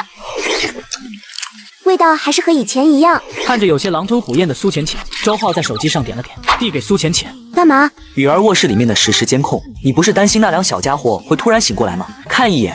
听到这话，苏浅浅连忙把手机接了过来，看着正在熟睡的2个小家伙，一下子就放松了下来，旋即又紧绷了起来。团，别把你脚搭在你妹妹脸上啊！我去，你还压妹妹身上了。圆圆都快被你压得喘不过气来了，圆圆怎么能踹哥哥呢？看着连睡觉都不安分的2个小家伙，苏浅浅一脸苦恼。怎么睡觉还这么不老实的？万一真踹下去了怎么办？你睡觉的模样也没好到哪去，但凡我有一晚上打瞌睡，你能带着他们2个一起滚下床去？周浩用手指一划手机屏幕，另一幅画面就出现在手机里，是一个人在用工具打算撬开门锁。这是你苏家派的人，好像打算撬门进来看看，被我留在门口的针眼摄像发现了，我报警抓了他们。哎，我苏家的人。虽然不知道是谁干的，但这2人应该是你家的什么人派他们来的。他们也是嘴硬，宁愿承认入室盗窃坐牢，也不愿供出他们后面的人。听着周浩的话，联想到今天突然被爸爸叫回公司，苏浅浅瞬间就反应过来自己中了调虎离山之计。估计是我妈干的，可能这段时间我的异常引起她的怀疑了，再加上昨天晚上的事，她可能猜测我这边是不是藏了什么人。我这段时间一直往这跑，于是就想看看我这里的情况，才把我调开，让这2个擅长开锁的进来看看。你倒是一点都不替你妈瞒着。我瞒着有用吗？要是被你查出来，不是我倒霉就是我妈倒霉，那还不如说出来，不藏着掖着比藏着掖着更让你放心一些。你妈以前不是挺赞同咱俩在一起的，怎么？唉，说来话长，他们也是逼不得已，以后我再跟你解释。那你打算怎么办？以我妈的性格是不会放弃的，即便这一次失败了，很快也会来下一次。就算我让你和女儿搬家，她也会顺着我的行踪重新盯上你们。那倒不如这样，让她的人查得干净。你和女儿这几天先别出门，这几天我会勤快一点回去，但不去见你们。我会无意中去告诉我妈，我已经不在17楼住了，现在住18楼，让她的人去查18楼，查到她信为止。这样一来，你们也不用搬来搬去，我爸妈他们也不会再注意到这边了。听了苏浅浅这个计划，周浩点头同意了下来。明天开始，我先带女儿去16楼住。我这几天注意到16楼还有空房间在出租，我先租1个月，然后我把17楼的东西恢复成原样。你回来的时候别去17楼就好，让你妈的人17、18都查干净，这样才不会引起她的怀疑。还是你想的周到。谁让我是你老公呢？对了，租16层的房租你补上啊，1个月加押金，半年好几万呢。你至于吗？就几万块钱的事。我穷人一个，还要带2娃，能省就省。你能穷到哪儿去？你家好歹是南阳的首富，我就不信你爸没给你钱。那是我爸的钱，又不是我的，你不交我就赖你家去。得，我去交，一天天抠死你得了，反正那栋楼都是我的。对了，以前的事查得怎么样？还好，有新的线索了，过段时间就能查得出吧，会给你的交代的，相信我。好。说完，2人就陷入了一阵沉默当中。苏浅浅偷偷看了一眼坐在对面的周浩，发现对方的目光并不在这里。哼，我有那么差吗？我已经按照团教的，今天穿这么清纯，他竟然都不带偷看一眼的，当初那涩涩的毛病哪去了？苏浅浅好不容易打扮了一下，周浩却不为所动。可他刚低头去周浩时，男人的目光就定在他身上，哪怕是他脸上情绪一丝一毫的变化，他都尽收眼底，包括他莫名生气鼓起腮帮子的模样。嘿嘿，还是这么可爱的。我吃饱了。怎么还剩那么多？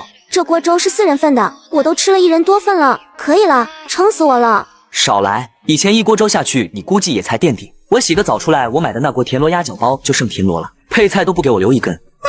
我那时候不是有了团团他们吗？怀孕了自然吃得多，而且我哪有吃完，不是还留几根酸笋和田螺给你吗？田螺是因为你怀孕了不能吃太多，你才没吃，不然就剩一堆空壳给我了。至于酸笋，我不怎么喜欢吃那玩意，留不留有意义吗？那我下次给你留不行吗？小气鬼！都当妈的人还跟小孩一样。走了，我得赶紧回去了，等会没车打了。你没开车来？没开，我喝酒了。少喝点，对身体不好。这话送给你自己，你个酒鬼还好意思说别人？你才是酒鬼！哼！你是。接下来1个星期，穆宁都没查到苏浅浅有异样。苏总那里并没有异样，你们确定吗？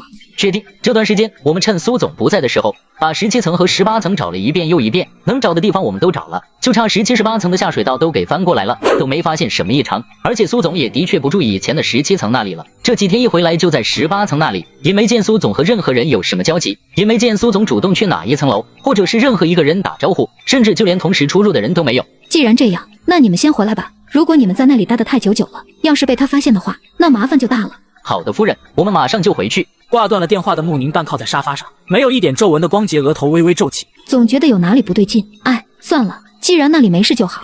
或许也是我多心了，要是被浅浅发现我暗中对他做这些，肯定又说我的掌控欲太强了。这几天浅浅的行踪没一点异常，他也没一丝的反常，难不成我那2个人被送进了局子里真的只是巧合？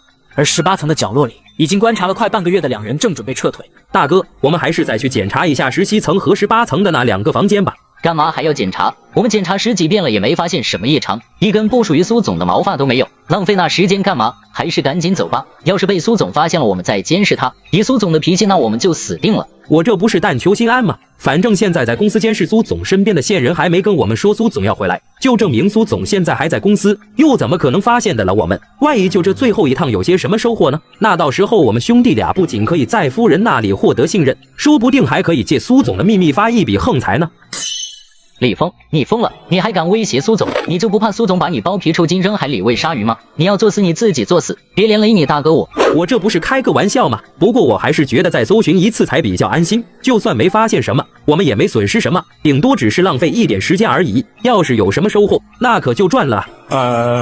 这最终那人还是被李峰给说动了。那好吧，那你去17层检查，我去18层。大哥，我想在18层，懒得下去了，还是你去17层吧。那好吧，半个小时以后1楼集合。好，于是2人就开始分头行动了起来。那个叫做李峰的年轻人进去苏浅浅住的房间后，就从口袋里摸出了什么东西。他先是在门前安装了一个，然后又在卧室隐秘的角落、插座路，甚至就连卫生间的角落也是安装了好几个东西。等他做完这些以后，李峰立马就拿出了手机，手指在手机上面一通乱摁，像是在给人发送了什么消息。只是装一些针孔摄像头录音笔，这么轻松就能获得50万，顾总果然豪气，哈哈，有了这笔钱，够我逍遥好一阵子了。做完这些以后，李峰熟练地开始抹去自己留在这里的痕迹，殊不知他的一切举动都被人看了个一清二楚。居然安装针孔摄像头和录音笔，真挺损的。16层，周浩一边看着手机里的画面，一边用双脚把团团的腰给夹住，然后往上一抛，然后准确无误接住。团团玩得不亦乐乎，圆圆则是在一旁玩着积木。一开始苏浅浅是有些抗拒周浩在他房间里装这些东西，毕竟会有种被人监视感觉，但又怕错过线索，只得答应。好了，团团圆圆，你们在家玩一会儿，爸爸出去买点菜回来给你做饭。我也要去，我好几天都没出去玩了，好无聊啊。又不是去玩，只是去买菜，爸爸一会儿就回来了。看见圆圆那一脸失望的样子，周浩有些不忍心。那要不这样，吃完饭以后，爸爸带你们去广府那边玩好不好？听说今晚那里有大船可以上去玩。哇哦，好耶，终于可以出去玩了。一听到可以出去玩，圆圆兴奋的手舞足蹈，一不小心把那个他搭建了一下午的城堡踹飞了。我的城堡都快完成了。你个笨蛋，你哥我教你一个办法，能让城堡不会散。什么办法？叫声超级无敌帅气哥哥来听听。超级无敌帅气的哥哥，来，哥教你，先去房间拿个胶水来。团团圆圆，你们要是有什么事就给爸爸打电话，可以玩手机，但不准眼睛太靠近手机，也不能趴在或者躺着看，知道了吗？知道了。爸爸，你去买菜吧。爸爸，我要吃大虾。好，团团你呢？要吃什么？我想喝汤。行，刚好今天早上买了个猪肚，那今晚就吃猪肚鸡和油焖大虾，好不好？好。他让我不要喝那么多酒了，让我多休息，所以就不去了。季浩然回来了。接上集，周浩发现苏浅浅房间被装监控，赶忙来到苏浅浅住的那个房间，开始清理李峰安装好的针孔摄像头和录音笔，同时他也把自己装的那些东西全给拆出来。做完这些，他骑着小电驴离开了这里。就在他离开后，地下停车场的角落里，一辆小轿车里面坐着一个戴着墨镜的男子，正看着他。有点意思，居然不止一帮人来监视那傻女人。看样子车库里的那位应该是今天刚来，昨天还没见到过。这人应该不是和另外2个人一伙的，应该是那个什么叫顾什么总的人派来的。周浩记得他在观察李峰的时候，看到他给一个叫顾总的人发过消息。顾总嘛，那就是6年前那个看似道貌岸然，实则一肚子坏水，差点被他阴了的玩意，好像是那傻女人的青梅竹马，叫什么顾佑。6年前，周浩见过那个叫做顾佑的人，看上去彬彬有礼的模样。可当他知道周浩和苏浅浅结婚后，周浩能明显感觉到对方看他的眼神都变了。好几次，周浩都发现他想要暗中下手，只不过每一次都凑巧被苏浅浅赶到。周浩也怀疑过当初来刺杀他和女儿的人跟这个顾佑有关，但当年的所有痕迹都已经被人为的抹除干净了，压根就找不到一丁点线索。如今唯一的可能就是找到当年那个跑掉的人。当年来刺杀他的一共有3个人，被他拼死反杀了2个以后，他还用刀砍伤最后一个。那最后一个人不知道跑哪里去了。喂，大浩，我就知道你会打来这个电话。别废话，陈老头，这个消息属实吗？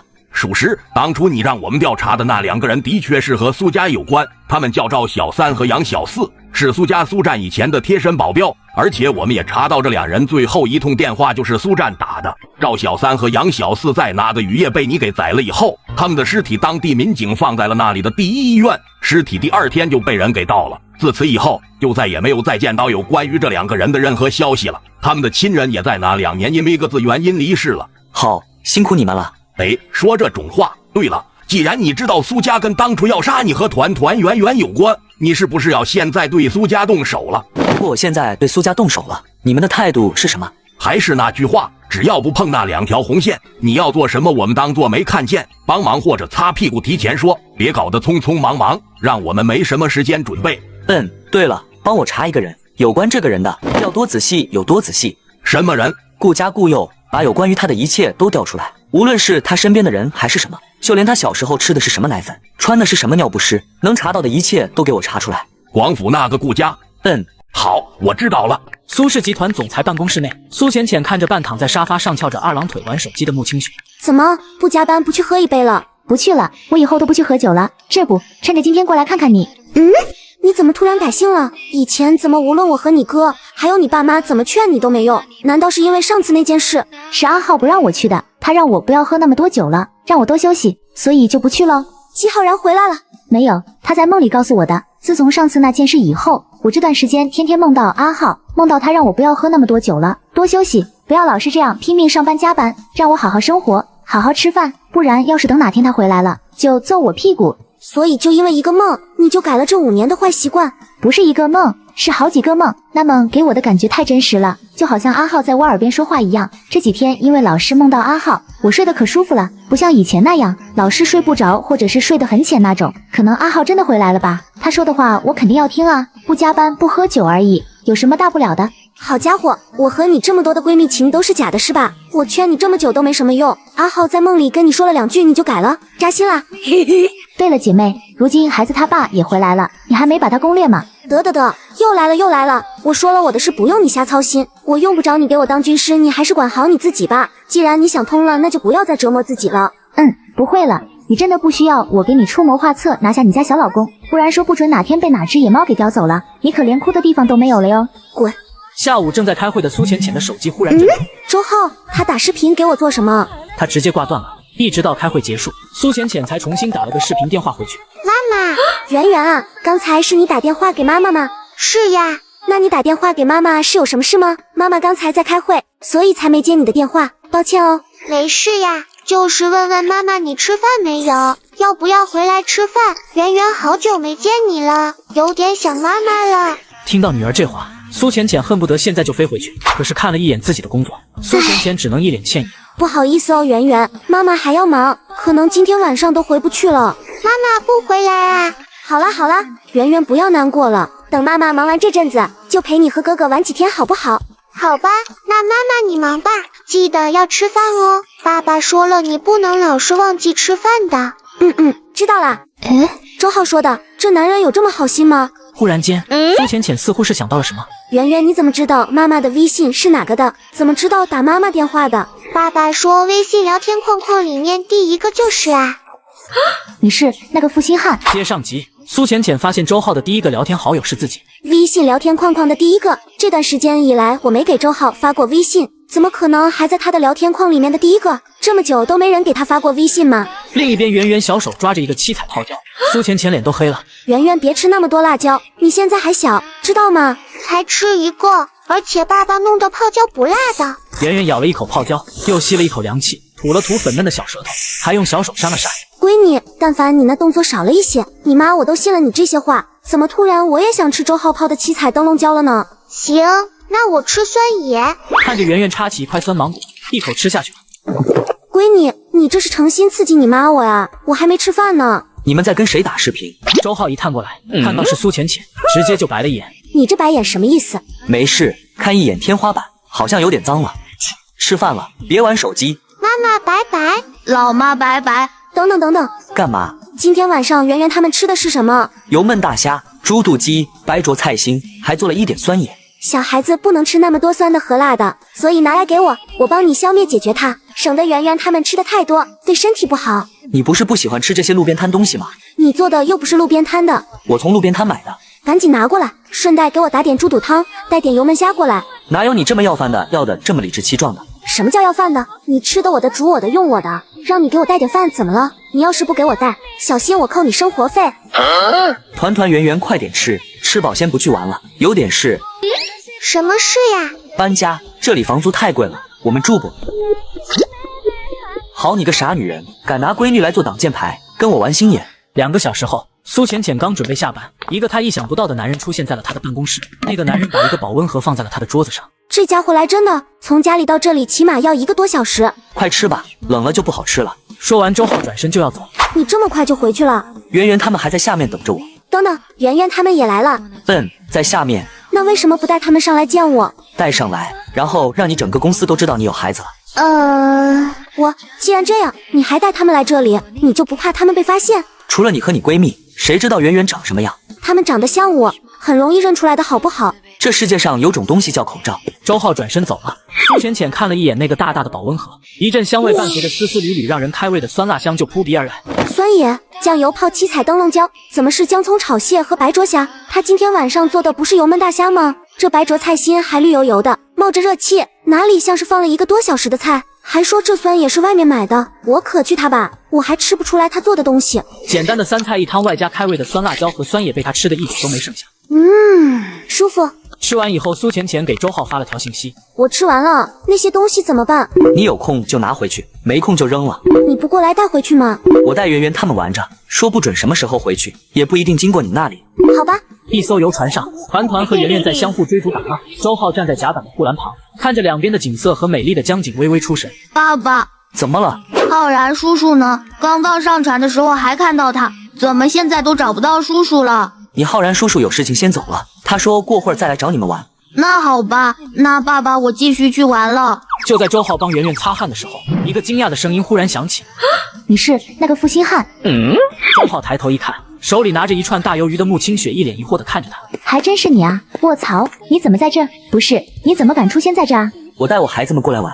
不是，我的意思是，你不应该远离这里，离得越远越好吗？要知道，这里距离苏家可没多远的距离。没事的，没几个人认识我们。周浩以前之所以带孩子东躲西藏，很大一部分原因是因为当初他没有实力去抗衡苏家，现在的他有实力，已经不需要躲了。那还是小心一些的好。啊，这就是苏大爷的孩子吗？真的好像苏大爷小时候的样子，好可爱呀！小朋友，你叫什么名字？圆圆，叫雪儿阿姨，她是你妈妈的好朋友。雪儿阿姨你好，我叫圆圆，爸爸和妈妈都这么叫我的。圆圆你好，圆圆呀，你以后能不能不要叫我阿姨，叫我姐姐好不好？为什么？你不是妈妈的好朋友吗？哎，那你别管，反正你现在就叫我姐姐，不准叫阿姨，知道吗？我比你妈妈小，还没到阿姨的年纪。哦，那好的。要是被那傻女人知道她闺蜜说跟她闺女这话，怕不是要抽出腰间的皮带抽她一顿。哎，不是双胞胎吗？还有一个呢。团团过来一下。团团一蹦一跳的来到了周浩的身边。这就是另外一个，叫团团。这个雪儿啊，姐姐。你妈妈最好的朋友。团团倒是不怕生，直接伸出了白生生的小手。雪儿美女你好，我叫团团。团团你好，真是个小帅哥呀。对了，你为什么在这里？跟你们一样来这里玩啊，只是没想到会在这里遇到你们。对了，苏大爷呢？在公司里加班。他现在情况很紧急，不能停下来。接上集，周浩偶然遇见穆清雪。浅浅他没空，在上班。也是，听说苏氏集团要和顾氏集团来一次很长久的合作，他作为苏氏集团总裁，对这种大事自然要亲力亲为。你也别怪他，他也有自己的苦衷，但浅浅这些年绝对没有放弃你们，他一直在努力。周浩看了一眼系在穆清雪腰间的那件黑色外套，你衣服那么漂亮，为什么要配这么一件并不算好看的外套？以你的能力，要换一件好看衬你的外套应该不难。你说这个啊，我不需要那些华而不实的外套来衬托自己，这件外套可以帮我挡风，也可以在我冷了的时候温暖我，这就足够了。而且我也不觉得这外套丑啊，我相信自己不会再找到比这件外套更好的外套了。周浩点了点头，脸上也浮现一口柔和的笑容。这里有什么好玩的吗？我很久没来这里了，你能带我们去玩玩吗？可以啊，团团圆圆，姐姐带你们去吃好吃的好不好？哇，好耶！漂亮姐姐，我要吃大鸡腿。穆清雪的怀里抱一个，手里牵着一个。周浩跟在他们的身后，余光不经意间看向了某个角落，那里的一道身影一闪过，遁回了黑暗当中。圆圆，你的草莓大圣代；团团，你的芒果大圣代。谢谢雪儿姐姐，谢谢雪儿姐，不客气，开动吧。爸爸吃。老爸。周浩没有拒绝，一人浅尝一口。爸爸，好吃吗？好吃。是我的好吃还是妹妹的好吃？不能都说好吃哦。好家伙，这么小就学会给人挖坑了，不愧是浅浅生的娃，真就和他小时候一模一样。不过周浩显然面对这种情况很多次，应付起来也不慌。被你这么问，我突然觉得都不好吃了，要不你们俩把这2个不好吃的给我。团团的反应迅速，一把就把自己冰激凌死死的护住，倒是圆圆一脸呆萌的模样，信了周浩的话。是吗？那我的给爸爸。圆圆你笨呐，这肯定是爸爸忽悠你的，我才不信他的话嘞。他肯定是不想回答是哪个好吃才这样说的。你要是给了他，那爸爸不就得逞了？哦，爸爸坏，就知道骗小孩。我的好吃就给爸爸一半，这样不就有2个人可以吃到好吃的了？笨蛋圆圆，你和爸爸吃吧，你哥我早就吃腻这种小孩冰淇淋了。看着这2个天真烂漫的小家伙，周浩在心里微暖的时候也是有些哭笑不得。凭啥啊？凭啥苏大爷能生出这么2个这么好、这么懂事小家伙啊？我不服！不服你也可以生一个，或者直接生个3胞胎，这样你就能超过那个傻女人了。算了吧，生孩子太辛苦。那如果是他……不好了，有人晕倒了。我去看看怎么回事。周浩也带着2个小家伙跟了过去。过去的时候才发现，在一个路口躺着一个看上去15、16岁的男孩，面色苍白，浑身僵硬，时不时还抽搐了一下。穆清雪正蹲在他的身旁，帮他做着紧急处理和心肺复苏。不对吧？怎么不做人工呼吸，就搁那按呢？这有什么用？哎，你到底会不会啊？对呀，哪里是这样做的？你这小姑娘别乱来呀，万一出什么事，你要负责到底的。小姑娘，你还是别乱动了，你这又不是专业的，万一有什么好歹怎么办？还是等救护车来吧。我是医生，别干扰我，他现在情况很紧急，不能停下来。什么医生啊？这人怕不是个骗子吧？哪有医生染着这么一头大白毛的？就是，谁家医生穿的这么暴露，还化这么浓的妆，瞎说的吧？这年头，怎么猫阿狗都称呼自己是医生？听着周围的人越来越过分的话，周浩的眼神也是阴沉了下来。那个男孩忽然一口气缓了上来，慢慢清醒了过来。小弟弟，你现在感觉怎么样？我这是怎么了？你心脏可能有问题，一时间供血不上来，等会救护车就来了，你顺带去医院拍个片看看吧。那谢谢姐姐你了。没事。穆清雪在检查了一下他的身体状况，确定他不会再次昏迷以后，就离开了。刚才还说他的那些人顿时哑口无言。算他运气好，要是没把人救下来，看我不把视频发到网上去来网暴你。什么医生穿那么凉快，还染一头大金毛？我看那就是不知道哪个酒吧，或许是 KTV 出来的公主。殊不知，他们这些的一言一行都被人看在了眼中。被那些人这么诋毁，你不生气吗？为什么要生气？我压根就没放在心上。他们说随他们去好了。你倒是心大，按道理以你的身份来说，那些人敢这样骂你，让你受着天大的委屈，你完全可以找人处理了他们，再不济打他们一顿也是可以的。要是我这么容易就被激怒生气，动不动就因为几句话打人砍人的，那我这10几年的涵养白培养了。要是只会撒泼打滚无理取闹的大小姐，只会给家族丢脸，一般来说早就被豪门家族给扔出去了。有时候豪门家族的颜面大于一切。再说了，有人教过我不要跟傻逼一样计较，不然自己就成为傻逼了。懂了，走喽，姐姐带你们去玩碰碰车。我记得这里面有一个碰碰车场的，会开到11、2点，很久没来了，这一次一定要玩得开心。哇哦，好耶，玩碰碰车去喽！周浩眼角的目光瞥了一眼自己的身后，你不会计较这些，但有人可会计较。你在那嘀嘀咕咕什么呢？快点啊，等会关门了就玩不了啦。好，来了。就在穆清雪和周浩带着2个孩子去玩的时候，身后7、8个人躺在地上不停的哀嚎，全都是诋毁过穆清雪的人。但既然敢把主意打到周浩和孩子身上，我也不会让他好过。接上集，周浩和穆清雪带团团圆圆去游乐场玩。老爸，碰碰车好好玩，下次我们还要来这里玩好不好？好，你先把汗擦一擦。好。擦了脸的团团自然而然帮圆圆擦起汗水。爸爸经常不在身边，2个小家伙在很小的时候就学会了互帮互助。你们在哪？我忙完了，给我看眼孩子。2蛋游乐园。好，马上就到。苏大爷下班了。他想过来看一眼孩子。他也的确很久没见过孩子了，前段时间还跟我发牢骚呢。没一会儿，苏浅浅就往他们这边匆匆走了过来，但他的视线忽然注意到有几个人从他身后的黑车走了下来。看到这一幕的周浩眼神微动，走，离开这里。周浩一下子抱起团团圆圆，转头就走。怎么了？不等苏大爷吗？他已经到了，不过他身后跟着几个人，我看着不像是保镖。他以前的保镖不是那个几个的模样。那是不是他今天带了其他保镖出来？我也不是每一次都要带同样的保镖出来。不确定，我不想冒险，哪怕一点点。你先发信息帮我问问那个傻女人。穆清雪给苏浅浅打了个电话。你是不是换保镖了？没有啊，我这一次没带保镖出来。等等，你怎么知道我出来了？我现在在跟你小老公还有你那2宝贝孩子在一块呢。你老公看到你身后有人在跟着你，不是你以前的保镖，所以让我问问你。苏浅浅就瞬间反应过来自己被跟踪了。那现在怎么办？要不我回去吧？你老公说不用，那些人不知道是针对你还是针对他的，你一直往广场里面走，其他的你不用管，他来解决。好，按照穆清雪的指示，苏浅浅走过一个路口就消失了。那些人追上去以后，才发现苏浅浅的身影早就没了。该死，跟丢了，分开找找。这要是跟丢了，找不出一点线索，顾总肯定会大发雷霆的。苏浅浅顺着周浩给的路线找到了他们。妈妈，圆圆，老妈，你怎么才来啊？不好意思呀，妈妈加班晚了。苏浅浅摸了摸2个小家伙的小脑袋，眼神愈发温和了起来。走吧。去哪儿？圆圆他们饿了，我们打算去顺城那边吃东西。吃个东西要跑40、50公里。你闺蜜说那边有个农庄挺好吃的，专门做宵夜的。行，正好在那边住1晚上，我明天也要去顺城处理点事。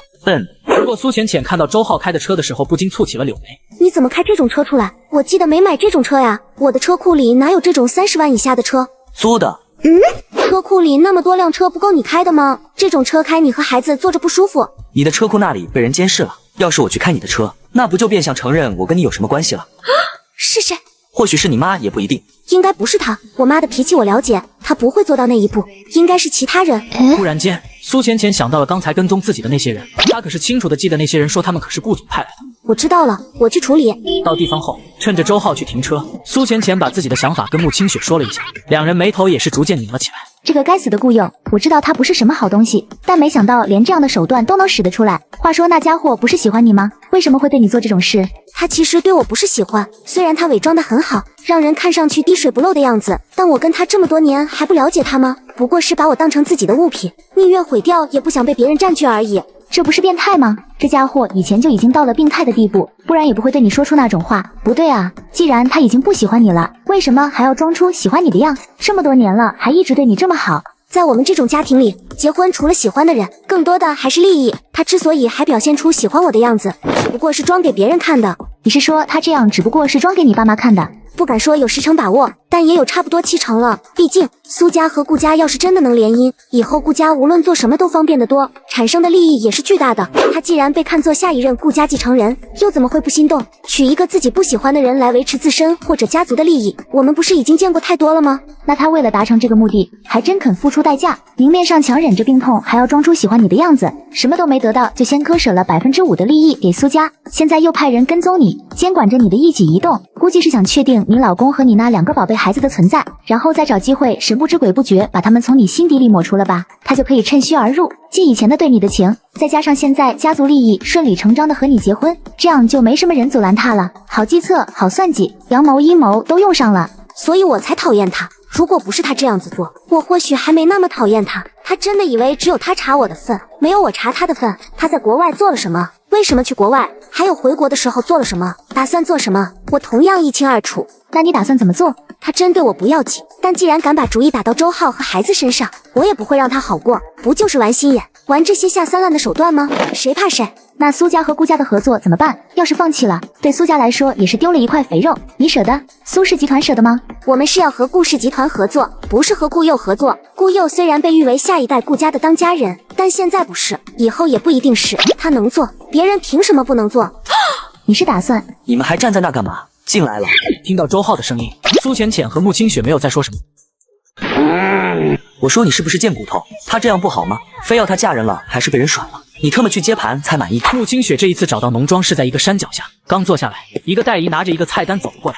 各位想吃点什么？我们这里的鸡鸭鱼都是自己养的，现点现抓现杀，青菜是也都自己种的，保证好味。有没有烧鸡串？就是那种一只鸡杀了串好了烤的。有是有，不过要等个把钟哦，因为要现杀。你们急吗？如果急的话，可以换动起鸡。我们可以等等，也不急。几人点好单后，周浩借故出去上厕所，只不过他没有真的去厕所，而是消失在了黑暗之中。喝点没菜你喝得下？带了。说着，周浩拿出一份拍黄瓜，一盘凉拌牛肉。啊！你该不会去厨房顺过来的吧？给了2倍的钱，让厨房先给做我呢。姬浩然坐了下来，周浩递了一瓶开好的啤酒给他。事情解决了，解决了，用了你给的梦幻迷药，他们暂时找不到苏浅浅。我不是说这个，我是说那些骂你前女友的那些人。杀了几个？没杀，断了22个人的中指，其中还打烂了3个人的嘴脸，有一个我直接废了。如果不是我在这，或者没有那些规矩，那些人有几个能活得下来？一个都活不下来。师傅，你会不会觉得我太狠了？我们这些人有几个心不狠的？别说因为几句话就杀人的。梅花 J 和梅花七不就是这样的吗？只是别人吵了他们睡午觉，他们就杀了一支将近1000人的武装部队，从此凶名赫赫。要不是最终决战这2货投降的快，我优先一刀宰了他们。这种拥有力量、脾气又暴躁的人最是危险了。不过因为别人几句话就影响了心境，看来你被戾气影响的越来越深了。其实也不是戾气的问题，如果那些人骂我可能没什么感觉，但不知道为什么我就是受不了那群人去骂他。他明明在救人，那些人不帮忙也就算了，可为什么偏偏要嘴贱去骂他呢？凭什么救人还要被骂被造黄谣？要是他没把人给救回来，他要承受怎样的唾骂和指责？这不就是人性吗？有人生活过得不如意，偏偏又发泄不出来，只能找人找事来发泄出来，过过嘴瘾，还能享受一下站在道德制高点的荣光，满足一下他们那变态一样的心理。这种人多了去了，哪个时代都有。古时候不是有个词叫做穷酸腐儒吗？只不过是这个时代比较多。姬浩然有些闷闷不乐的再次把一罐冰凉的啤酒给灌进了肚子里。当然，你之所以受不了别人骂他的话，那完全是因为你心里很在意他，他在你心里很重要，不然别人骂他再多，你心里也只会痛快。师傅，回归正题，既然你心里放不下他，他也放不下你，怎么不去见见他？没那胆。当初一个人独自闯进敌人基地，消灭了里面50个恐怖分子的黑桃 King 居然会没胆子？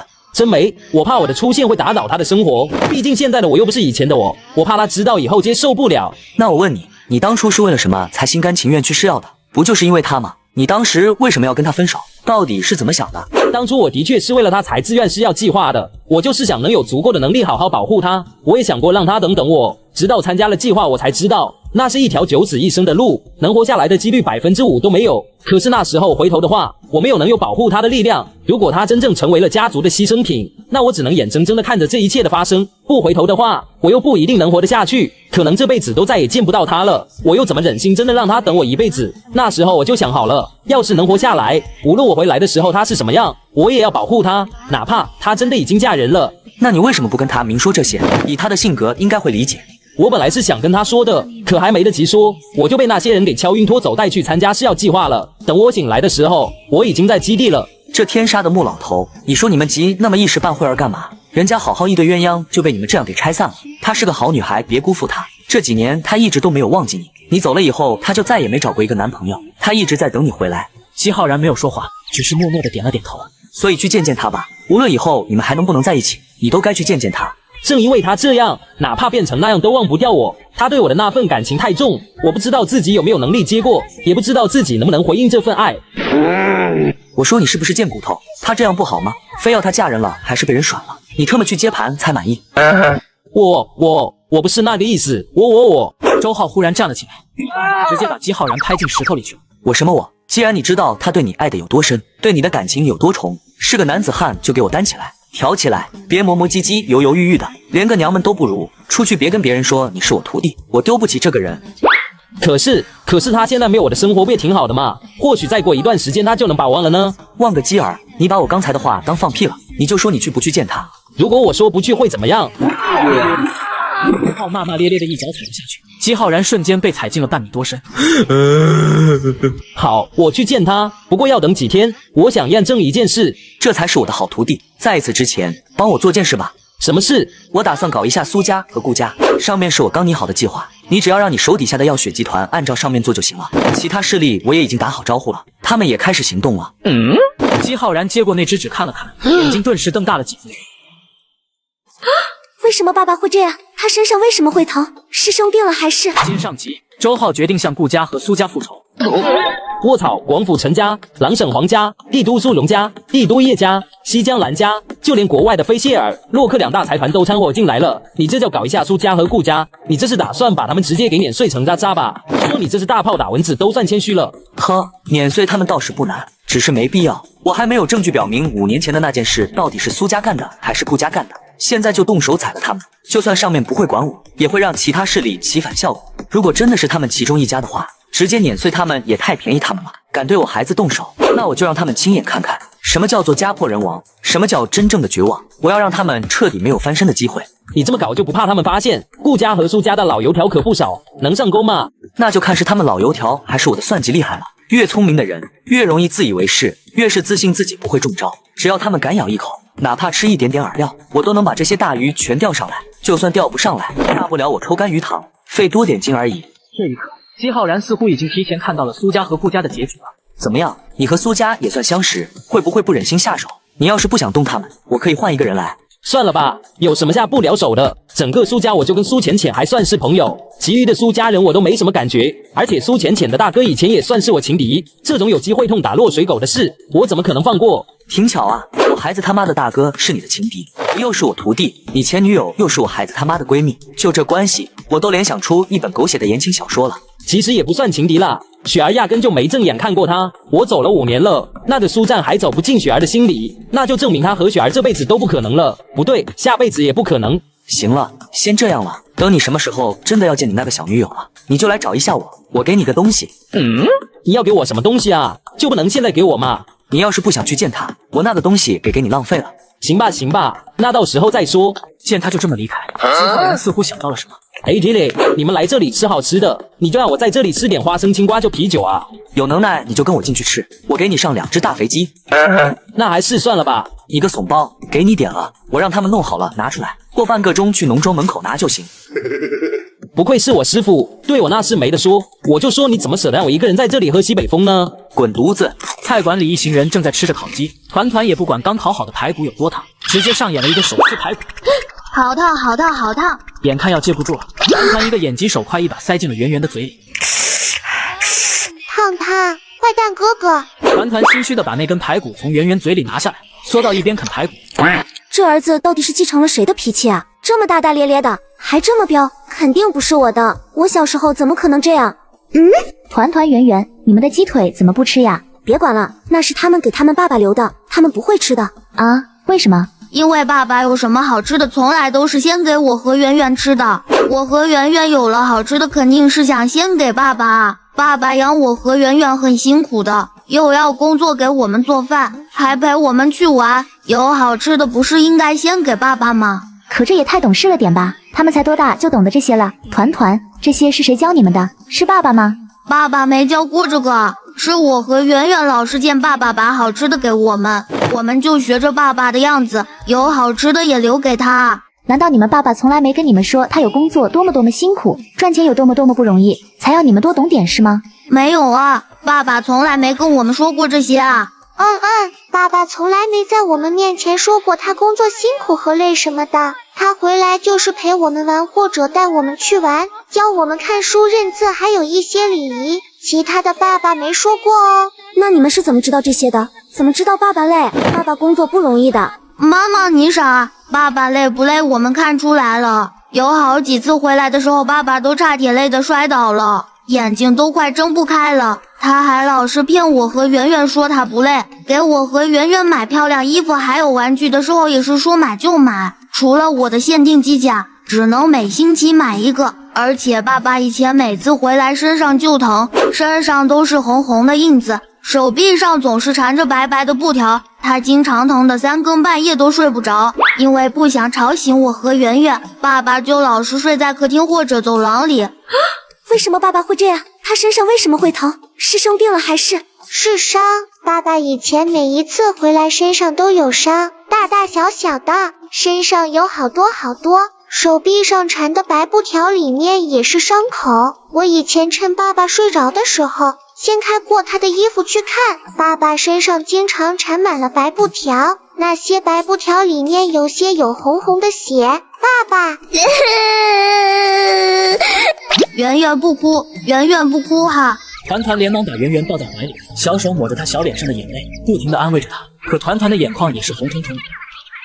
爸爸，你觉得雪儿姐姐怎么样？哎，团团不会喜欢上雪儿，要雪儿当她妈妈吧？接上集，苏浅浅听到周浩经常受伤，担心不已。圆圆，你说你爸爸身上都是伤口，他是怎么弄到的？我不知道，爸爸不说。该死，难道那些人这5年来一直都没有放过周浩吗？老娘以前打周浩都要掂量一下用力大小，生怕弄疼他，你们竟然敢！一瞬间，苏浅浅恨不得回家揪着木战的脖领子，当面质问是不是他那件事是不是他干的，更不提如果这件事是顾佑做的，苏浅浅绝对会直接宰了那个家伙。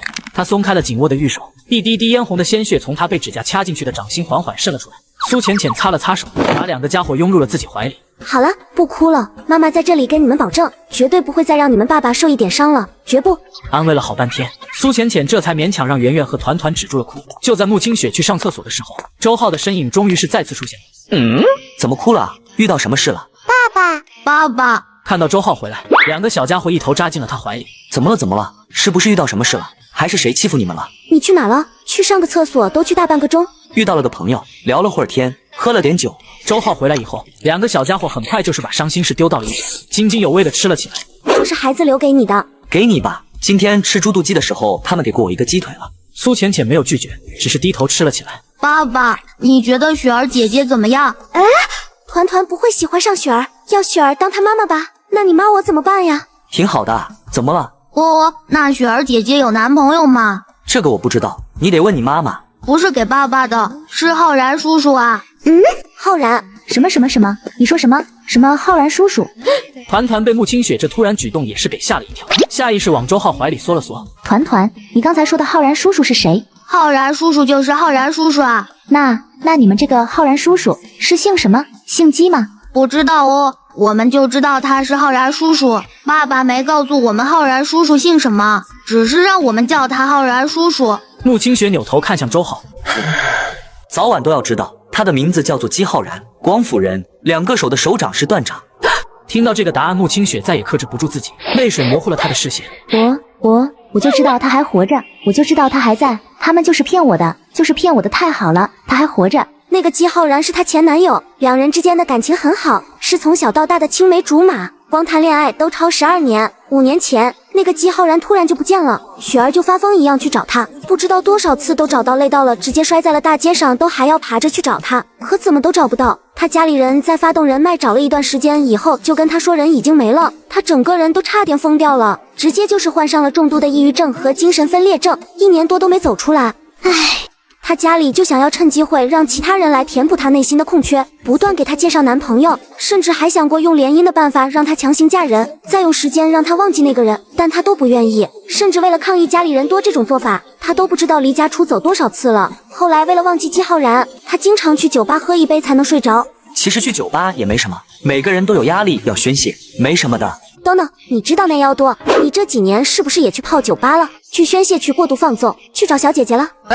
傻女人，你干嘛？我哪有那个时间？我有那时间，还不如多陪陪圆圆他们，陪他们玩的时间都不够，哪还有时间去酒吧找什么小姐姐？那我怎么知道你？万一你也受到刺激，不顾2个女儿天天泡酒吧，找小姐姐解闷呢？我要是喜欢天天泡酒吧，我身上染那股子味，还不得被你闺女嫌弃死？再说了，我要是天天泡酒吧，还能把圆圆团团养这么大，我去酒吧当嘎嘎啊？也是，你要是当嘎嘎，怕不是3天都被人榨干了，怎么可能养得起女儿？要不你试试3天能不能榨干我？我给你找头母猪要不要？不用了，我6年前就被母猪压过了。你俩先别吵，他现在怎么样了？胖了还是瘦了？黑了还是白了？过得好不好？这我哪知道，不过对比第一次见他的时候，倒是壮了不少，也黑了点。那他现在在哪？在他能看到你，你看不到他的地方。穆清雪微微沉默了一会儿，像是明白了什么。那我不能让他看到我哭的样子。他以前说了，我哭的时候最难看，我笑的时候最好看，不能让他看到我最难看的一面，不然他又得笑话我很久了。难道你不想问问他为什么不来见你吗？不用问啊，他不来见我有他的理由，我不急，我能等到他来见我的时候，只要他没事，只要他活着就行。那如果他的身边已经有了别的女人了呢？穆清雪听到这个问题的时候，明显愣了一下。喂，你别。没事啊，他有新的女朋友也很正常，毕竟都过去那么久了，而且5年前我们也分手了，按理说我也管不到他的，也不能不准他有其他女朋友吧。如果他和他的女朋友2人能够好好的，那我就不去打扰他了，等到下辈子啊，我再去缠他，我还要做他的青梅竹马，我还要从小就喜欢他。不过下辈子我就不当什么大小姐了，当个普通人就好了，这样他跟我在一起就没那么大压力了，我也能跟他有个温暖的小家。浓妆外，藏匿在黑暗中的身体止不住的颤抖。你让我进去吗？好不好？接上集，穆清雪得知姬浩然还尚在人间，那你呢？你怎么办？不怎么办啊？这5年的经历让我也想通了，既然我忘不了他，那索性就不忘了。那你这样不后悔吗？不后悔啊，我跟他在一起将近13年了，喜欢他也快25年了，后悔什么？人生一场，有几个人能跟我一样谈一场轰轰烈烈将近13年的恋爱？我这辈子有这样的经历，已经不枉费我来这人世间走一遭了。那你甘心吗？不甘心就不甘心吧，总不能因为我的不甘心就去打扰他美好的生活，让他深陷痛苦之中吧。对了，你不要把这些话告诉他哦，我怕会影响到他，哪怕只有一点点，我都是不愿意的。周浩微微点了点头。几人吃完宵夜以后没有回广城，而是留在了顺城。你们2个先洗澡，洗完我给你们吹头发就去睡觉，睡醒了明天我再带你们去玩。听着卫生间里面传来2个小家伙嬉戏打闹的声音，周浩已经司空见惯了。团团圆圆玩可以，但别着凉了，也别把沐浴露洗头水弄到眼睛啊。知道了，爸爸。放心吧，我身体好着呢。周浩看着老陈发过来的顾家资料，这顾家果然无论是商业上还是经济上，无论是国内还是国外都出了很多的问题，而且坑越来越大，已经大到只靠一个顾家已经填不全了。虽然依靠顾家的实力，这几年还可能不会出什么问题，但随着时间的推移，恐怕顾家也吃不消了。这也难怪顾家会舍得那么大的代价也要去和苏家合作，暗地里还付出不小的代价去和陈家合作。既然如此，看来计划的进行会比我想象的要顺利得多啊。他嘴角泛起一抹笑容。开门。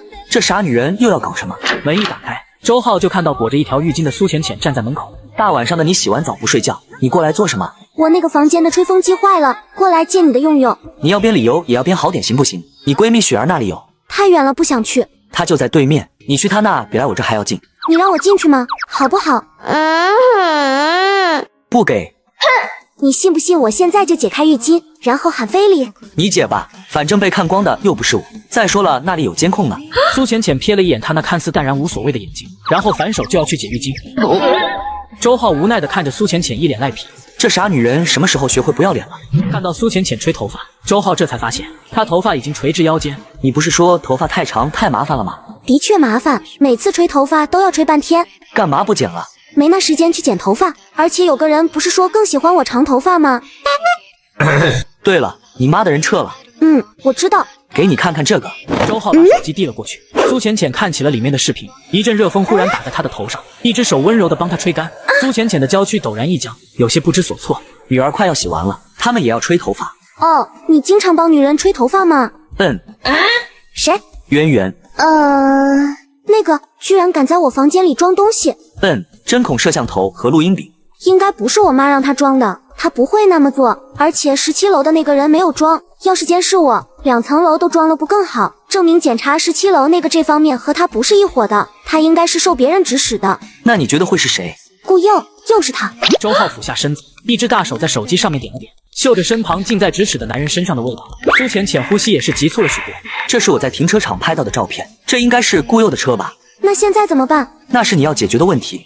有没有办法把那些东西给拆了？还要一个过得去的理由。东西我拆了，理由就是这个视频，我装的那些针孔摄像头可以成为借口，别单独找那个装东西的人，直接找你妈，其他事让他处理。这样一来，那个顾佑应该就不会再派人跟踪你了，也不会在这里安其他人了。现在是苏家和顾家合作的时候，他做出这些举动被发现的话，明知再犯，雷区里蹦迪，那基本苏家和顾家的合作就会有间隙了。他不会拿这个来赌。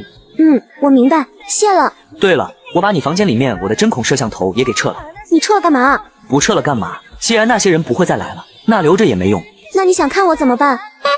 我是说，万一有人再用这样的手段来窥探我房间，来装这些东西怎么办？我装那些东西，你就不怕我偷偷看你？被他们看还不如被你看，反正你对我也没感觉，而且什么该看的什么不该看的，你也不都看完了，只要不流露出去，你拿来当屏保或者你录下来，晚上悄悄用我都没有意见。算了吧，我看你懒得举。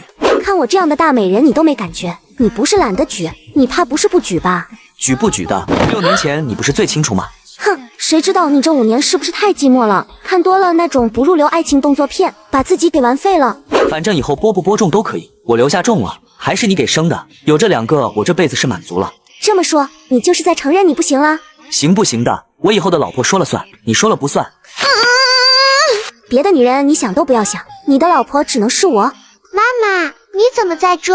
苏浅浅回头看了过去，刚洗完澡的圆圆走了出来，肉乎乎的小脸红扑扑的，别提有多可爱了。妈妈来找爸爸吹头发呀，妈妈那边的吹风筒坏了，所以来你们这里借用一下，圆圆不会介意吧？不会，那妈妈你先吹，圆圆等会再吹头发。好闺女。妈妈，我错了，我这就去把我妹带回来。接上集，周浩给苏浅浅吹头发，吹完了，圆圆你过来，爸爸帮你吹头发。哪有那么快，这就吹完了？你自己摸一下，看看有没有不干的地方。苏浅浅一摸自己的头发，的确是干了。平日里吹头发都要吹半个小时，怎么他吹一会儿就干了？周浩一边帮圆圆吹着头发，一边冲卫生间喊道：“团团别玩了，洗完澡赶紧出来吹头发睡觉了。”好的。没一会儿，团团跑了出来，头发也是湿漉漉的。你看看，你头发都擦一下，都在滴水，万一感冒了怎么办？你个不省心的小家伙！爸爸你懂啥？我这叫桀骜不羁。帮团团吹完头发后，周浩转头一看，苏浅浅已经在一旁跟圆圆玩上了。头发吹干了，你不回去睡觉干嘛？不想睡，我想跟圆圆他们多玩一会儿。你不想睡，圆圆他们也要睡啊，都快2点了。那我要跟女儿一起睡。不给。苏浅浅直接抱起圆圆就往大床上跑，然后一个转身往大床上一躺，在周浩那渐渐阴沉的目光中扔出了那件浴袍，一脸得意看着周浩。周浩的脸色彻底黑了下来，他走过去，在苏浅浅没反应过来的时候，就轻松的连被子带人，把她抱起来了起来，往外面走。伴随着隔壁的一声尖叫，半分钟以后，周浩一脸淡然的抱着一张崭新的被子回来，只留下隔壁被困成粽子、一脸茫然的苏浅浅。我是谁？我是在哪？刚刚发生了什么？刚才好像被扔回来了。小说里面的剧情不应该是他妥协，然后我和周浩陪着2孩子勉强凑活1晚上吗？然后可以顺理成章的天天找机会和孩子睡一起，就能攻略那个臭男人了。直到3点半以后，苏浅浅突然惊醒，不是，他有病吧？穆清雪1晚上不见人，就连个保镖都不带，还敢跑到顺城去，死丫头就不怕之前的事情再发生一次吗？穆清雪把手机拿离自己耳朵半米多远，躲开了老妈的河东狮吼。我和苏大爷现在在顺城呢。苏大爷，包子玉微微愣了一下，然后就反应了过来，是浅浅啊。行，他在你身边那就好。那妮子一直都十分谨慎，身边的保镖也算是给力，有他在我就。他好像也没带保镖。死丫头你大爷的，给我把地址发过来，我现在就让你2哥带人马上过去，直到你回来之前。你要是敢离开你2哥视线1米开外，你下辈子都别想在轮椅上下来，立刻马上，慢1秒我就直接给你立碑，明年清明我给你上香。卧槽，老妈这河东狮吼的威力愈发恐怖了，隔着手机都差点把我耳膜给震碎了。妈，我大爷不就是我爸他大哥吗？也是你大哥，你这样说大伯，要是被大伯听见了，你说大伯会不会不高兴啊？天意，去把你妹带回来，他要是不回来，你就把他腿给我干折了。妈，把小妹的腿干折，你舍得吗？我舍不得把他腿干折叠，我还舍不得把你的腿折吗？还不快给我去！伴随着一阵穆清雪就听到自己2哥在那边一边嗷嗷的惨叫，一边悲催的喊道：妹，记得把地址发给我，我腿要是被干折了，你下辈子就别嫁人了，专门来照顾我。我去你个孽障，你还想你妹不嫁人来照顾你？我特么一拖鞋拍死你这个逆子，敢这么咒你妹，我打死你这块叉烧！妈，我错了，我这就去把我妹带回来。刚才骂不是骂我的吗？不是打断我的腿吗？怎么变成骂2哥，打断2哥的腿了？管他呢，睡个回笼觉。穆清雪把地址发给他2哥以后，继续呼呼大睡了起来。广城穆家，包子玉眉宇间有着淡淡的忧愁。怎么了？穿着一身西装的穆晨缓缓走了过来，虽然将近60的年纪，却只有一些抬头纹和眼角的一些皱纹，反而给他添了几分韵味。还不是因为雪儿的事，自从上次那件事后，皇太的儿子黄明天离奇失踪，皇太就把所有的过错怪到雪儿头上，对雪儿耿耿于怀。如果不是因为忌惮我们穆家，他们早就对雪儿下手了。你又不是不知道皇太那疯狗一样的脾气，虽然说他不敢明面上找雪儿和我们穆家的麻烦，但暗地里确实不一定。根据这几天我得到的消息，皇家暗地里一直在到处拉帮结派，涨后台，积蓄力量，还找了不少我们龙门的敌对势力，看样子是准备憋个大的，要给我们穆家一个惊喜。哼，就凭他一个暴发户起来的皇家，还给我们一个惊喜，我还想把皇家当烟花点了，给全城一个惊喜呢。上次那一件事，雪儿差点出事，就是因为黄明天这败类，要不是我这段时间空不出手，我非把皇家给当烟花点了不可。感动我穆尘的女儿，他皇家吃了雄心豹子胆了。怎么，芯片的事情还没有办法解决吗？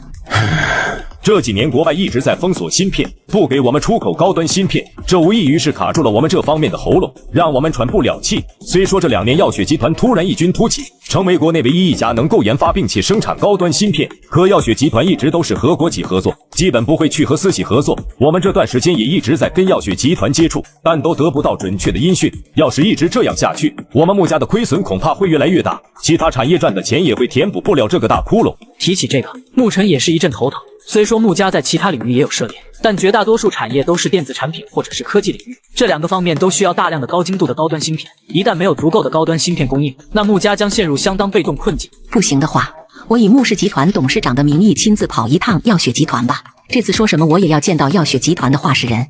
事到如今也只能这样了。等会我。穆董事长，有人想要见你。是谁呀？这么一大早就要见你？不知道。阿福，是谁要见我？什么事？是药雪集团的总裁赵春东赵总，他说想要问问你，穆家有没有意向和药雪集团合作？那就是我需要穆家帮我针对一下顾家。针对顾家。接上集，苏家听到是药雪集团总裁到访，赶往了前厅。抱歉，赵总，我刚刚晨跑回来，听到你的到访，我立马就想赶了过来，但又怕我一身汗显得我穆某人不尊客，所以洗漱花了点时间，抱歉，见谅哈。以晨跑洗漱为借口，不就是怕我等着不耐烦了，也让我也没法反驳他的话吗？进来的时候一副尽在掌握的样子，是想我看出来他不想和药雪集团合作的样子，好占据一点主动权吗？要是一般人，还真被这老狐狸给唬住了。可惜你的呼吸直到现在还有些急促，根本就没有你表面上看上去那么气定神闲啊。无妨，穆董事长客气了，我也是刚到没多久，刚喝上一口穆董事长的好茶。既然赵总喜欢，那等会我让他们给你准备几斤好茶。那就先谢谢穆董事长了。2个老狐狸在相互试探了几句，见赵春东一直在聊天，不肯提合作的事，已经火烧眉毛的穆尘心里叹了口气。事到如今，就算要吃亏也只能忍了。对了，不知道赵总来我这里是为了什么事？总不能真的是为了和我穆某喝茶聊天吧？那如果我真的是来找穆董事长喝茶聊天的呢？那我可得让下面的人准备一些酒菜了。我想见赵总尊容可是想很久了，我穆某人也有种相见恨晚的感觉，那我怎么可能不和赵总你喝2杯，聊个痛快？好，穆董事长不愧是性情中人，我这一趟没白来，那我也不弯弯绕绕了。我这一次是想询问穆家有没有意向和我们药雪集团合作，尤其是芯片这方面的合作。找我们穆家合作，这是为什么？据我所知，想要和药雪集团合作的人数不胜数。我穆家的人也是多次想要见赵总，也都是无功而返。怎么现在赵总又突然想找我们穆家合作了？理由很简单，你穆家需要和我药雪集团合作，而我药雪集团也有意向和穆家合作。如果穆董事长不愿意和我药雪集团合作，那我可以直接回去跟大老板和二老板说明情况。赵总且慢，我穆家的确是急切想要和药雪集团合作。穆董事长早这样不就好了？我这一次可是带着诚意来和穆家合作的，穆董事长没必要试探我。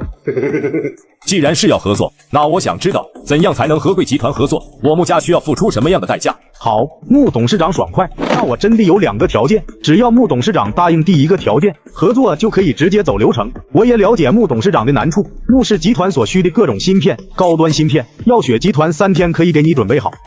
3天？这么快？赵总，您说的可是真的？我赵某人虽然手段很辣，人也不怎么样，在外人眼中更是跟奸诈的老狐狸没区别，但穆夫人也应该知道，商人最讲诚信，拿什么开玩笑都不会拿这个开玩笑，我也不例外。一个商人要是没有诚信，那他的生意注定走不远，也做不长。听到这话，包子玉这才稍稍松了口气。那赵总的条件是什么？我的第1个条件很简单，药雪集团需要和穆家建立长期合作关系，至少10年到15年起步，而且穆家第1次合作必须要接受药雪集团提供芯片的6折优惠。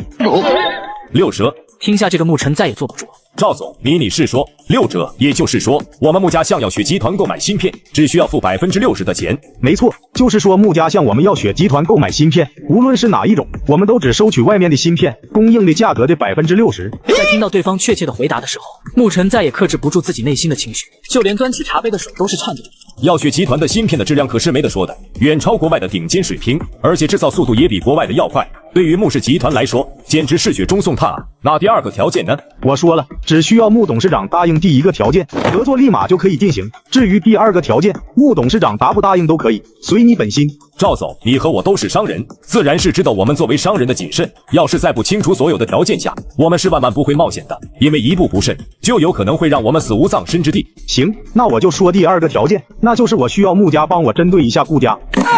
针对顾家，穆家和苏家是世交，彼此因为关系好联姻的次数多不胜数。就比如这一辈的苏家家主妻子，其实就是他的表妹。于情于理，穆晨并不想看到这样的局面出现。哎，穆董事长先别急，先听我说完。赵春东笑呵呵跟他解释为什么要针对顾家。在听完赵春东式解释以后，穆晨那紧绷的神情也是放松了不少。原来这顾家在早些年得罪了耀雪集团的大老板，所以你们才这样针对他。虽说你们只是让我穆家牵制住顾家，但你确定不会牵扯到苏家吗？穆董事长放心，我收到大老板和二老板的指示，只是说针对顾家，这个计划并没有一点针对苏家的意思。而且二老板也说过了，这个条件无论穆董事长答不答应，只要答应了第一个条件，那我们的合作就成。那我再确定一下，苏家和顾家的合作绝对不会成，绝对不可能成功，而且最多1个月，穆董事长就可以听到两家合作破碎的消息。这样啊，按理说我穆家成了耀雪集团这么大恩情，自然是理所应当的要帮一下耀雪集团。可顾家和苏家的关系向来不错，我穆家和苏家关系也是没得说。要是针对顾家，无异于折一根苏家的肋骨。作为苏战的好兄弟，我是他为手足，我实在难以下不去手。芯片价格5.8折，成交。穆晨咧嘴一笑，兄弟归兄弟，生意归生意，他干的是顾家，又不是直接干苏家。打架吗？偶尔会伤到无辜群众也可以理解，相信好兄弟也会理解的。两只老狐狸一脸贼笑的碰了碰茶杯。3天以后，皇家家破人亡。接上集，耀雪集团与穆家合作对付顾家。对了，赵总，你刚刚说这一次合作是你们二老板发话的，指定要和我们穆家合作，还给这么大优惠给我们。那我冒昧的问一句，你们二老板是哪位高人？我穆某认识吗？我想当面谢谢他。见面就不必了，我们二老板现在很忙，暂时没空见任何人。别说穆董事长你了，就算是我，也有相当长一段时间没见过大老板和二老板了。至于为什么帮你们穆家，选你们穆家合作，这个我可以告诉你，二老板说了，他成了穆小姐一份很重的情，为了还上穆小姐的一点情，所以他才选择帮穆家一把。穆小姐，赵总，您说的这个穆小姐，该不会是我们的小女儿穆清雪吧？穆家还有第二个千金小姐吗？平日里那个只会喝酒撒泼，故意把自己名声搞臭的丫头，居然会让耀雪集团神龙见首不见尾的二老板欠她一份人情，这份人情似乎还特别大。那个不省心的丫头，除了泡酒吧喝大酒以外，就没做什么事了。总不能耀雪集团背后那个老板也喜欢泡酒吧吧？既然如此，那我就不多问了。不过还希望赵老弟能在你老板面前替我多美言几句，我转达穆家对他这一次慷慨出手帮助我穆家之恩，以后用得上我穆家的任何要求，只要不触及底线的情况下，我穆家必定竭尽全力去完成。同时也希望赵老弟多帮我引荐你背后的2位老板，我也想一睹他们的尊容。一定，老哥客气了。对了，听说皇家和令千金有什么不愉快的过节，还要暗地里对付穆家。穆晨一怔，有些疑惑对方为什么会知道这件事。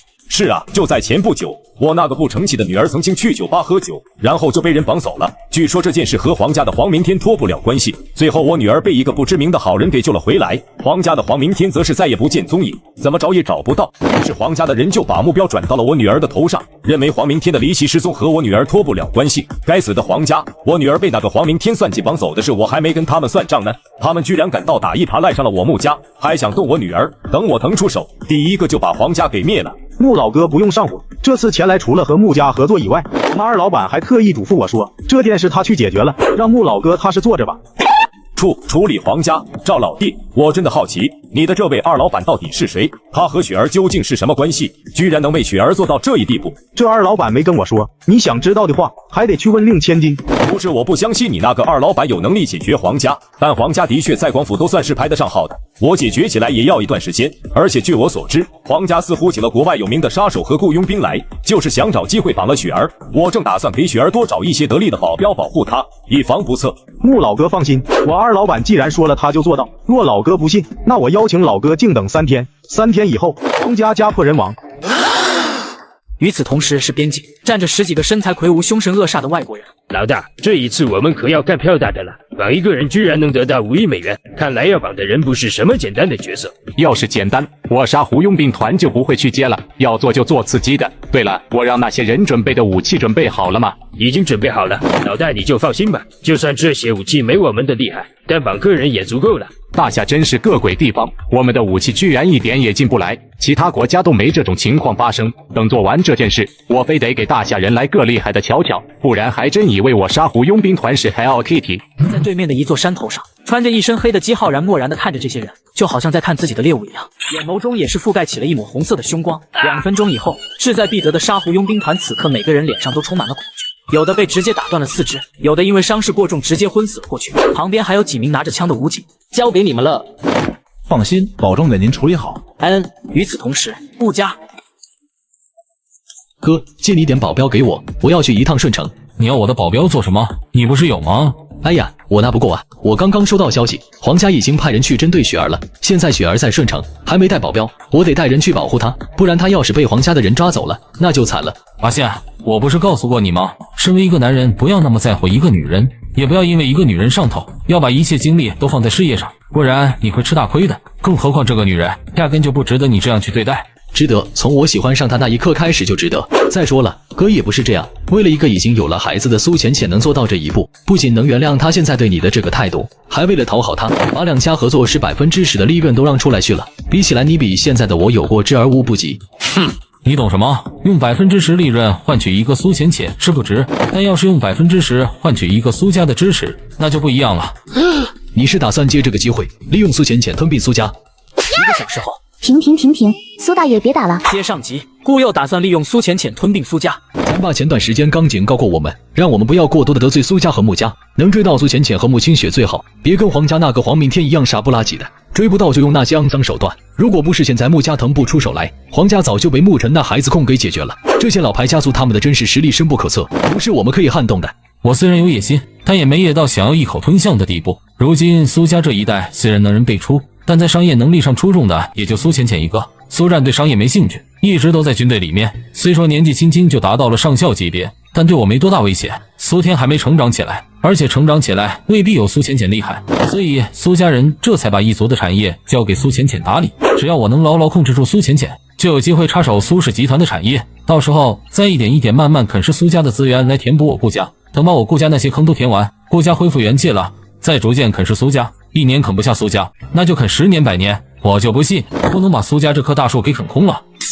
哥，你这计划太疯狂了，万一被识破了怎么办？没有什么计划是天衣无缝的，但高风险换来高回报还是很值得的。几十年换来顾家100年鼎盛，甚至有可能取代苏家成为广府4大家族之一，很值得。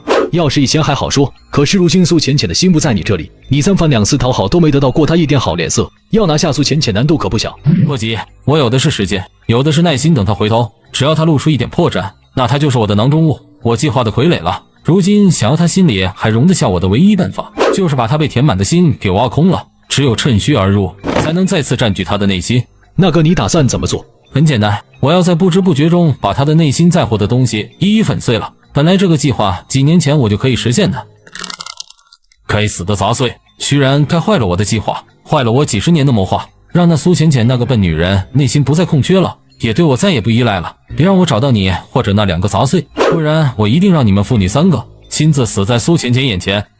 顾宪被他哥这疯狂的想法和逐渐狰狞起来的神态给吓到了。哥，这太残忍了，你要杀了那个杂碎也就算了，可是那2个孩子还那么小，男人不狠怎么能够打得下天下？怎么才能稳坐权力的巅峰？再说了，我不弄死了那2个小杂种，苏浅浅的心又怎么空得了？又怎么可能会为我生下一个孩子？我怎么有机会去争夺苏家的家产？你觉得我会让那2个小杂种将来会有可能和我的孩子争夺苏家家产的机会吗？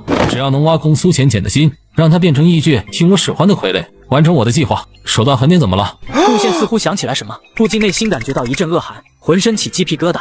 你这黑眼圈干嘛去了？别提了，打斗地主打输了，一连输了好几把。你们2个怎么斗地主？你要是说你俩打扑克我还信，不过你们俩要是打扑克，不得避开那小家伙啊！哼，谁跟那臭男人打扑克了？呸，死男人还想打扑克？打个屁，他就只配跟他的五指姑娘过一辈子了。你这怨气，这要是放在仙剑3里面，邪剑仙都得批量生产了吧？等等，不对，有什么不对？你和那2个小家伙打斗地主。对啊，怎么了？你先等等，先不说他们2个小家伙会不会斗地主，不是你跟小孩玩斗地主居然会输得这么惨。大爷，你是想笑死我好继承我微信余额那250万零花钱吗？大爷，你堕落了，斗地主连2个小孩子都打不赢。看见穆清雪因为这事笑得肚子疼，苏浅浅的老脸一红。来，你跟他们打，1万起一炸翻一番，输了我替他们付钱，你输1巴掌我呼你1嘴巴子。我靠，打我1嘴巴子就值1万，大爷你敢不敢再抠点？3万，不能再多了，我还得养孩子，还有那个臭男人呢。行，我就不信2个小孩斗地主能有多厉害，论打牌还没几个人能打得过我。1个小时后，停，苏大爷别打了，再打就毁容了。行，不打脸了，打屁股。不要，我不玩了。怎么不玩了？是不是我们赢的太多，雪儿姐姐不跟我们一起玩了？应该是吧。哎呀，哥哥都让你让着点了，谁让你起手就是王炸带通天顺子的，你还生个3个2。好了，雪儿姐姐不和我们一起玩了吧？你好歹也让雪儿姐姐出点牌啊。可是爸爸说了，我要是身为地主的上家，那就要出牌顶他，不让他出牌啊。那你也不至于雪儿姐姐出个6，你就拿王炸炸他啊。那下次我注意，等雪儿姐姐出2次牌，我再炸她。来，脱裤子，把屁股撅起来。苏大爷，你轻点，很疼的。少废话。嘿嘿。随后，整个套房内啪啪声和穆清雪的惨叫声。丫的，让你笑我，打不过周浩，打不了闺女，我还不能拿你出气了。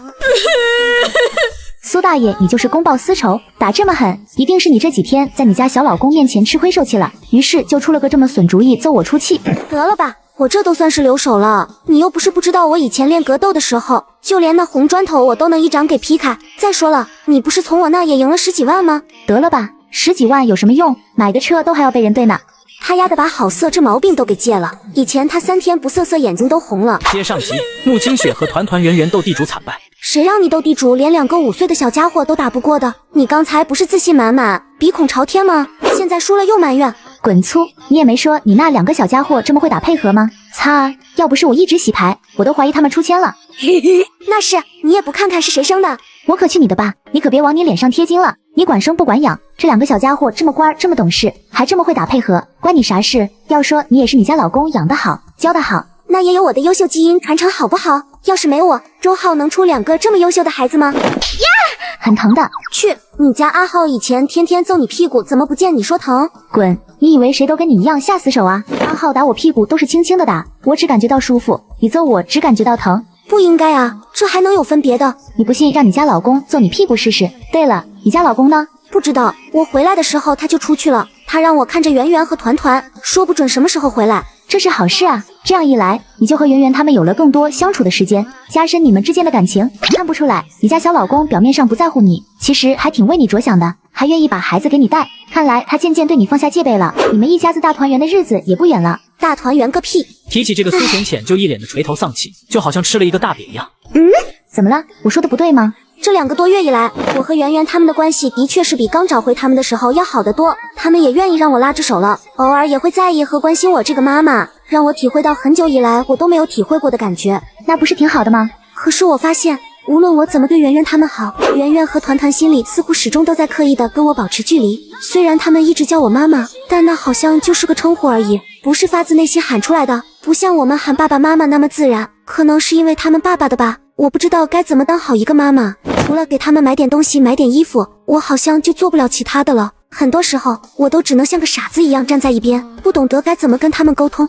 嗨，正常，毕竟你才找回他们不久，他们对你还陌生是正常的，慢慢来吧，多跟他们相处相处，毕竟你也是第一次当妈妈，没有谁是生下来就会当妈妈的。说起来，你已经幸运很多了。这话怎么说？你忘了我们初中还是高中的时候看到的那些霸道总裁文了？尤其是带球跑的，里面哪一本的总裁要把球追回来，不是经过9981难，付出很多的时间和精力才能追回女主和孩子的？你倒好，一找回来，周浩就让2个孩子认你了，而且他也没有刻意的隐瞒你的身份，也没有阻止孩子和你在一起，而且为了你可以多接触圆圆他们，周浩还冒着这么大的风险带着2个孩子住在广城，就单这一点来说已经很难的了。所以苏大爷，你现在的情况已经很好了，那他为什么不愿意接受我的好呢？我已经很努力在和他亲近了。其实会不会是周浩在担心一些东西？毕竟当年发生过被刺杀的事情，就算你让周浩他们心甘情愿的回到你的身边，以你现在的能力，能在这么多明里暗里想要加害他们的刀子冷剑保护好他们吗？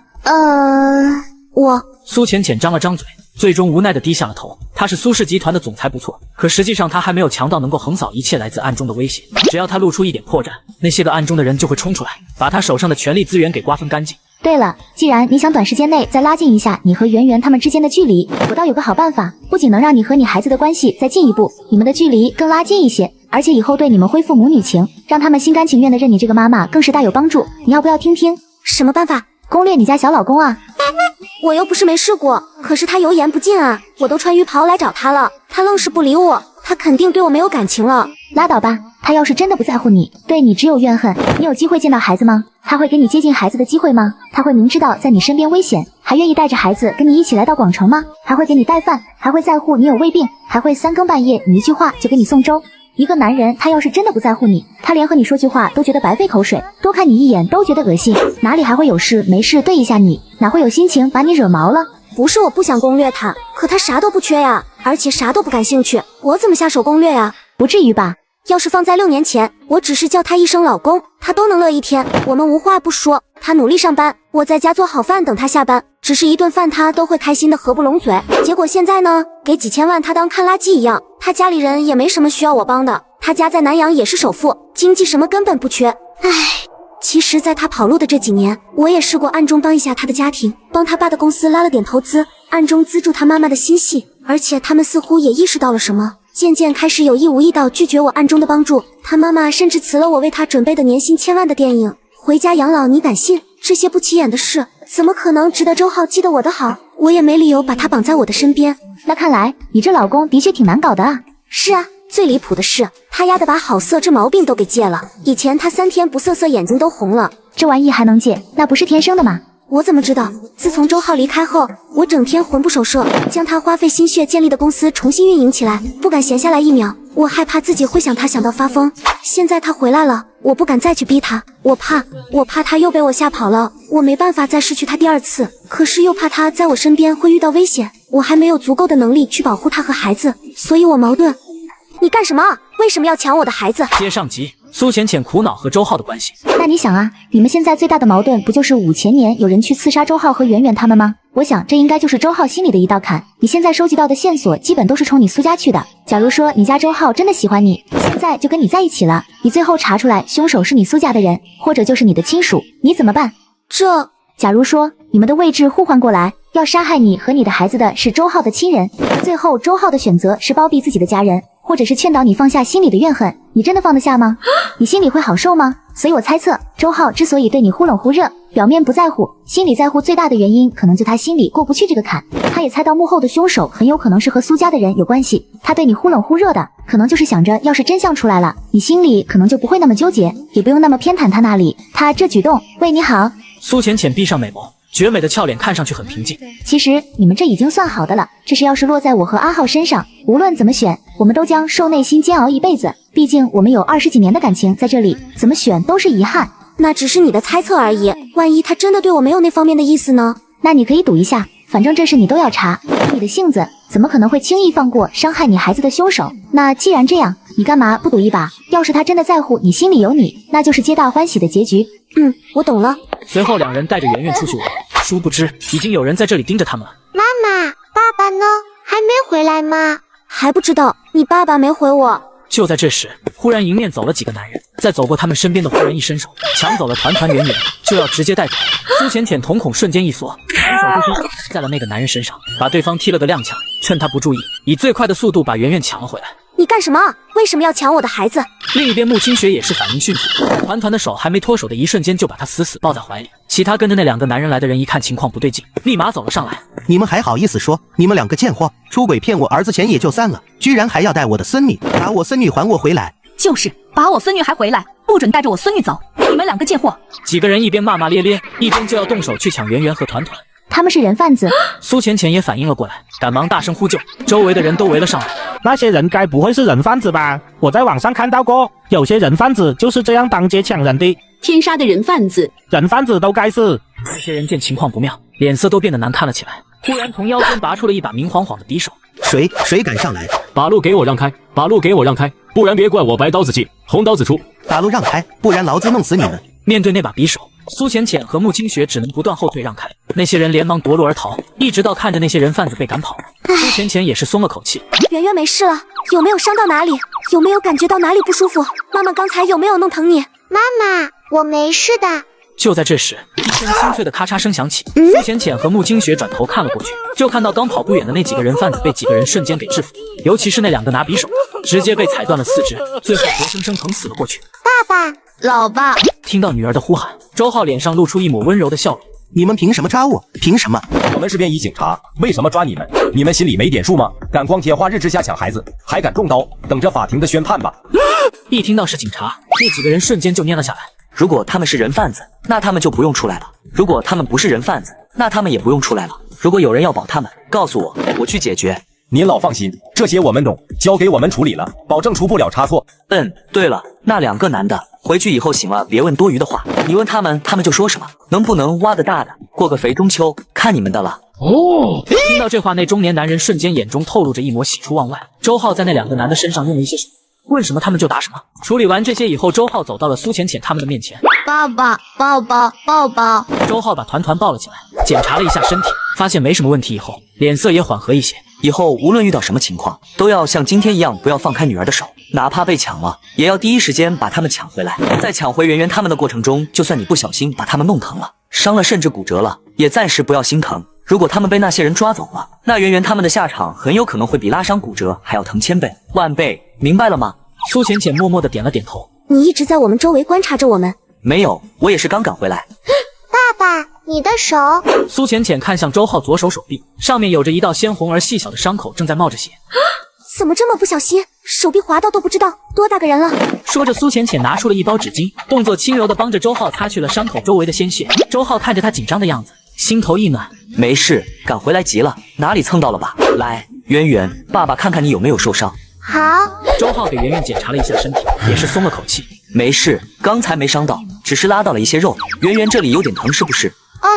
有一点，不过不是很痛。周浩拿出了一个乳白色的小瓶子，从里面倒了一些透明的液体出来，轻轻擦在圆圆疼的地方。暖暖的，不疼啦。这种瓶子里的是治跌打损伤的，能快速止痛去瘀，磕着碰着也能用。师傅，我想去见他了。接上集，团团圆圆遭遇人贩子有惊无险，这要你拿着，可以治跌打损伤。你又不让我一直跟女儿在一起，我哪知道他们什么时候磕着碰着？跟我说这些有什么用？以防万一吧，反正我就顺嘴一说，你爱听不听，爱记不记。看着这样都能拌一句嘴的2人，一旁的穆清雪无奈又好笑。怎么现在看来，这2个人都有点傲娇的毛病。好了，天色不早了，吃点东西，我们就回酒店收拾东西回去了。明天你们就该去上幼儿园了。你们想吃什么？我想吃大螃蟹。我想吃大鹅。行，那就都去吃。我知道这附近有一家的卤鹅做的不错，我们去买半只，要个老鹅头，然后去慕天大酒店吃吧，那里做帝皇蟹和皇帝蟹还可以的。带东西去酒店吃，你也不怕别人赶你出来？没事，慕天大酒店就是他家开的，他去白吃白喝都可以，更别说带进去了。我家虽然不是专门搞这些的，不过在广府还是开了几间酒店饭店开着玩的，正巧距离这里7、8公里的地方就有一个。走，我请你们搓一顿去。行，那我们今天就沾沾你雪儿姐的光，去他那蹭顿饭。哇哦，免费的饭最好吃了。好耶，又有好吃的了。在进入酒店的一刹那，周浩似乎感觉到了什么。你们先点着，我去上个厕所。那你有什么忌口没有？问傻女人，她知道。说完，周浩就闪人了，好像很急的样子。他就不吃心肺、肝脾这些下水，肠肚肾可以，鹅肝之类的也不吃，其他没什么忌口了。他口味和我差不多。没想到隔了这么久，你还记得他的口味和忌口啊，难得。别提了，这男人次次吃宵夜点猪杂粥、铁板猪杂或者是牛杂包之类，他都不吃这些下水，偏偏他又喜欢吃里面的肠肚肾之类的，比我还挑食，难伺候死了。那些他不吃的，他全扔了。扔个屁，他不吃我吃啊，哪次不是这样？不对啊，我可是记得你从来都不吃别人吃剩下的，也不会吃别人挑剩下的，不是对这些有心理障碍吗？所以啊，每次我把那些都挑走，让他吃大部分的肚肠肾，这样一来就是他吃我剩下的。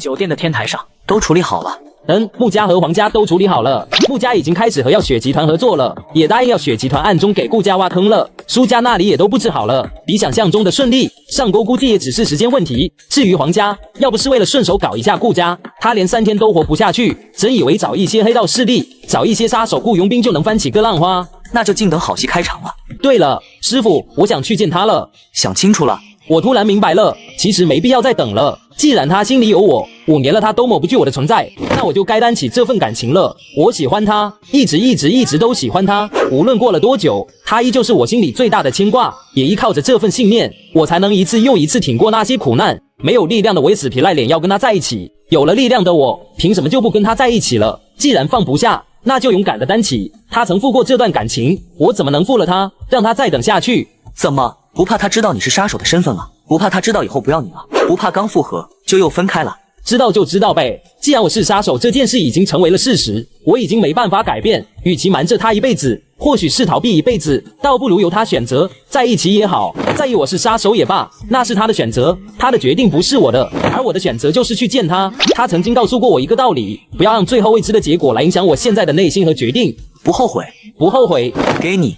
季浩一抬手，突然扔了什么东西给季浩然。季浩然定睛一看，发现手上的一个青色的玉瓶，一个紫色玉瓶，还有一张镶嵌着金边的卡牌。卡牌是由稀有金属打造的，在卡牌面则是镌刻着一个小丑纹理。身为 King 级别杀手的季浩然，除了在这张卡牌上面感受到丝丝缕缕的压迫感外，他还能感觉到卡牌里面蕴含着恐怖的能量。这是黑桃王牌，这里面压缩了1/4的杀手能量在里面。只要你的力气达到不可控的地步，这张黑桃王牌就会被激活，短时间的压制你的力气，而不压制你的力量。到时候力气被暂时压下去了，你再吃一颗青色玉瓶里面的药丸，就可以彻底压制住力气了。这样一来，你就不用为了拼命压制力气而导致力量大幅度减弱，进入虚弱期，然后被人有机可乘了。对了，这张黑桃王牌可以吸收里面的力量使用，不过只能使用3分钟，超过3分钟的时限，你很有可能会吞噬融合里面的力量。一旦吸收过多里面的力量，你就会遭受到反噬或者是不可逆的效果，而且你一天最多也只能够只用3次，不然一样容易成不可逆的效果。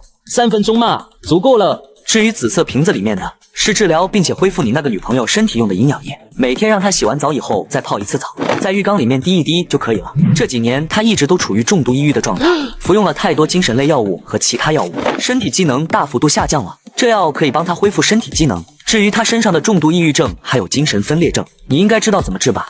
季浩然默默地点了点头。至于你之前遇到说的可以压制你力气的东西，我大概知道一些，还要观察一段时间。看着手上的药和那张黑桃王牌，正在思考的季浩然忽然眼瞳骤缩。等等，你先告诉我，制造这张王牌，你又透支了多少你的力量？1年吧。哈哈，我回来了。接上集，周浩为了制造黑桃王牌，劳累过度损耗1年寿命。为什么要这样做？你知不知道你还剩多少年的寿命？你让我以后怎么面对圆圆他们？周浩的本来就只剩15年的时间，如今又减少1年，季浩然心里痛苦到了极点。好了，不就是1年寿命吗？我以前不也浪费了那么多年吗？也不在乎多这1年了。再说了，这1年的寿命能看到徒弟和他心爱的人能在一起，能看这世界上居然会有这么深这么坚毅的感情，也算是值了。而且我帮你也不是白帮的，要是有一天我真的离开了，你还得替我照顾和保护好团团圆圆，还有那个傻女人，我也算是帮他们找了一个永久的保护伞。有你护着他们，我放心。季浩然红着眼眶，牙齿紧紧咬着，身体都在颤抖了起来。行了，反正那1年的寿命已经没了，你要是不接受这张黑桃王牌，那才是真的浪费了我的寿命。你放心，只要我活着1天，我就不会让圆圆他们掉一根汗毛。从今天开始，谁敢动圆圆他们，我宰了他。别那么激动了，再激动下去力气又压不住了。周浩看着要跟着自己下去的季浩然，你该不会就打算这样去见他吧？不然呢？你不打算搞一些什么惊喜，或者等一个最合适的时候再去见他，给他一个惊喜吗？没那必要，现在最重要的就是去见他，准备那些太麻烦了，我等不了那么久。而且我相信他要的知道我为了见他还要准备那些东西，浪费没必要的时间，说不定还要揍我一顿呢。那随你吧，理解不了你们这种从小谈到大的恋爱。对了，要是我走以后，你帮我做一件事呗。师傅，你能不能别老是说这种不吉利的话，很吓人的。你就说你答不答应吧。你说，你给我记住一件事，要是我不在了，圆圆她还没喜欢的人，哪个小黄毛精神小伙敢靠近她，直接给我扔海里去。他妈的，老子辛辛苦苦养大的闺女，绝对不能让黄毛给拐走了。卧槽，师傅你是有多讨厌黄毛啊？你别管，反正你得保证他长大以后周围100公里内没黄毛，不然就算你欺师灭祖，我死也不放过你。那要是我以后生了个黄毛呢？听到这话的周浩骤然停下了脚步，一把亮白的长刀出现在手中。师傅，冷静冷静冷静，我开玩笑的，我不生黄毛，不生黄毛了。你给我站那，我来帮你练辟邪剑法，很快的，一刀就好。师傅，我错了，我再也不敢了。对了，你要不今晚再引诱一下你家小老公？我看他对你眼神真不像没想法。拉倒吧，我就算脱光了站他面前，他也不一定对我感兴趣。而在一旁啃着鹅脖的圆圆和团团面面相觑。妈妈要勾引爸爸吗？什么是勾引？勾引谁？没事没事，先吃点卤鹅，我点的帝王蟹还要等一会儿，没那么快的。周浩坐在了2个孩子的中间，几人边聊着天边吃着卤鹅和一些水果零食。对了，周浩，你打算让圆圆他们上哪个幼儿园？双智吧，离我们住的地方近，我上班也在这个幼儿园附近。你还要上班啊？苏大爷不是包养你了吗？没有啊，他给的那些钱只是用来养圆圆他们的，可没有说给我，我还得靠自己自力更生。什么叫不是给你的？什么叫你还得自力更生？奶奶的，我给你钱养你养孩子，你不能顺带用我的钱养你自己吗？你以前那机灵劲哪去了？你等着，早晚把你剁了下锅和茄瓜包了。可是苏大爷给你那么多钱，不就是让你养闺女的时候顺带养你自己吗？你那么斤斤计较干嘛？吃软饭不香吗？吃软饭肯定好啊，但我怕他这碗软饭里面有钉子，别到最后软饭刚吃2口就把我的肠胃给扎烂了。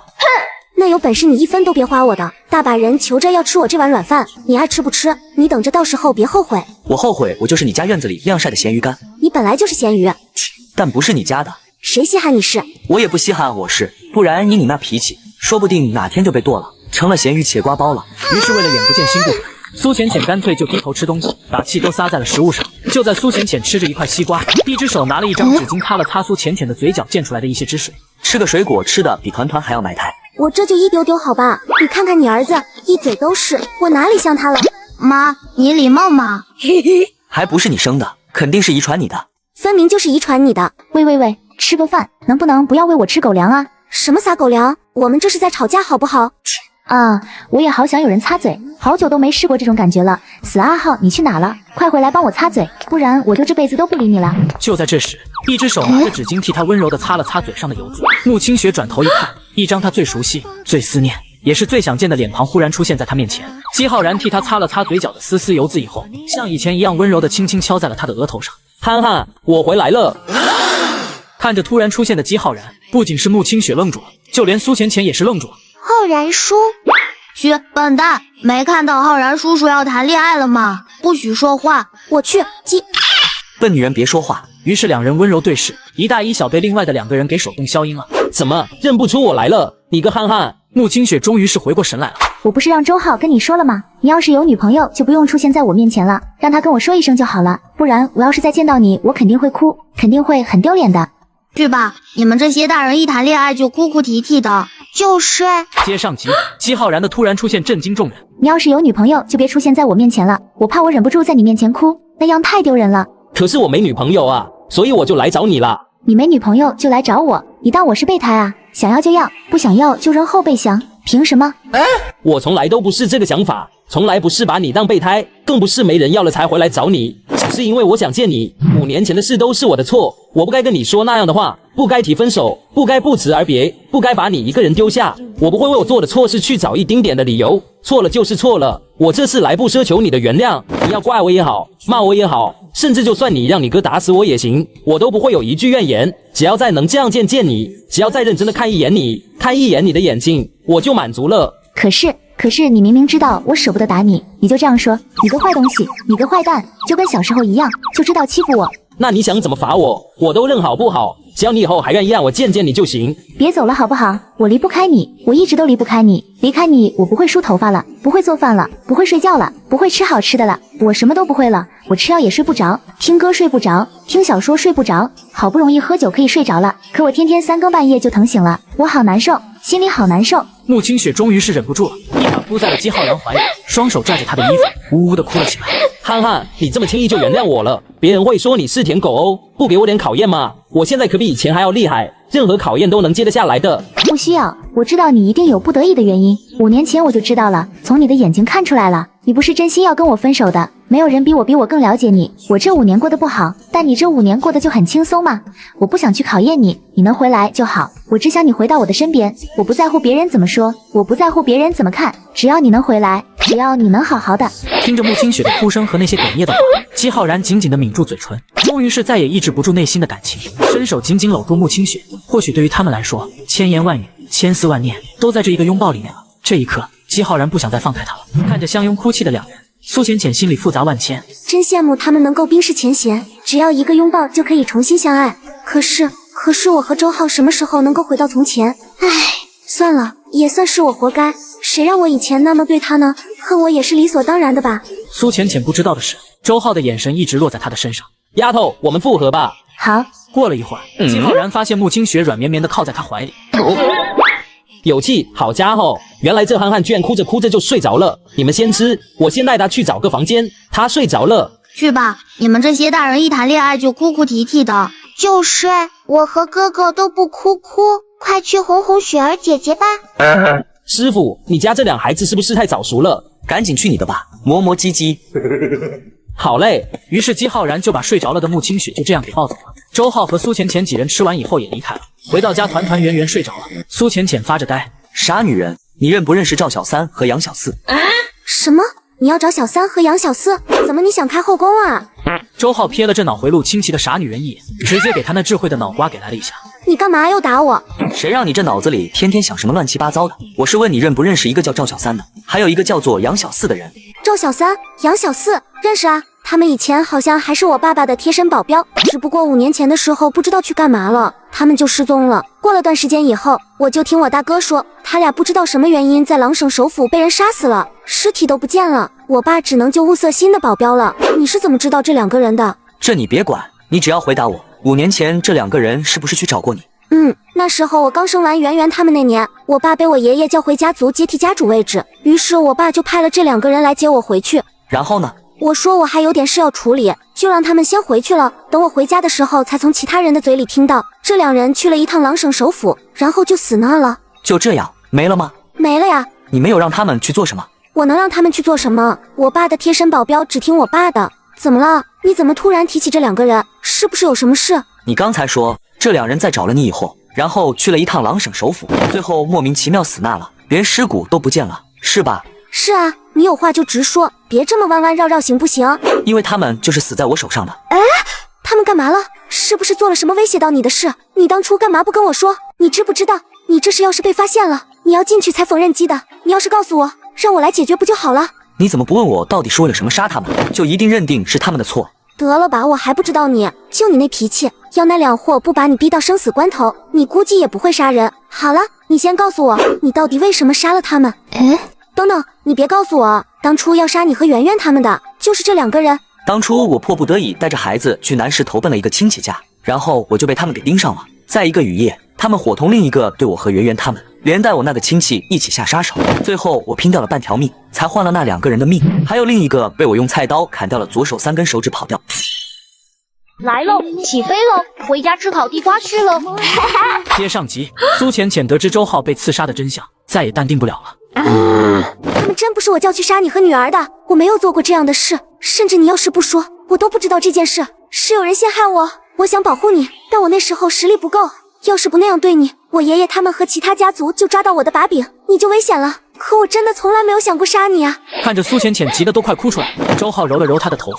行了，要是你做了这件事，你觉得我会傻到会让你见女儿吗？那既然你知道不是我做的，你为什么还躲着我，还生我的气？一躲还躲我5年那么久，一直都不联系我。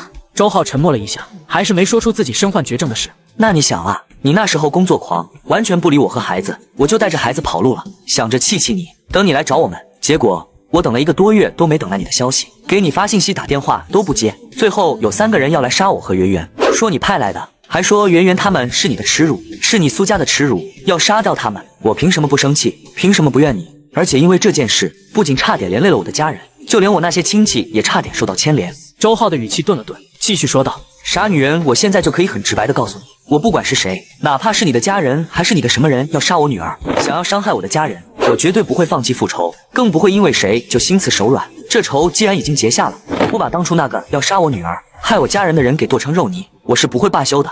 如果你觉得这对你太残忍，你可以不用继续查下去，我自己查也一样。女儿，你可以继续见，我不拦你，这是你作为母亲应该享受的权利，前提是我和你之间的关系没到最恶劣的一步。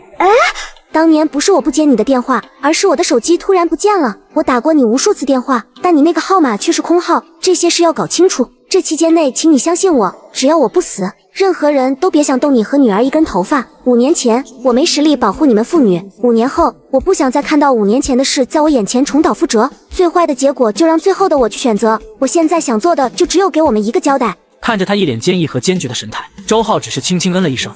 慕天大酒店的一间房间内，姬浩然抱着正在呼呼大睡的慕清雪，嘴里轻哼着他以前哄自己入睡的歌，目光温柔到了极点。笑得个跟憨憨一样，也不知道做什么好梦呢。姬浩然用手抚开他那头长发，却发现他的头发是银白的。看着那些白发，姬浩然也能猜出一二，脑海里不断回荡着他们小时候的一幕幕。阿浩，长大了你想干嘛？我想染一头白色头发。为什么？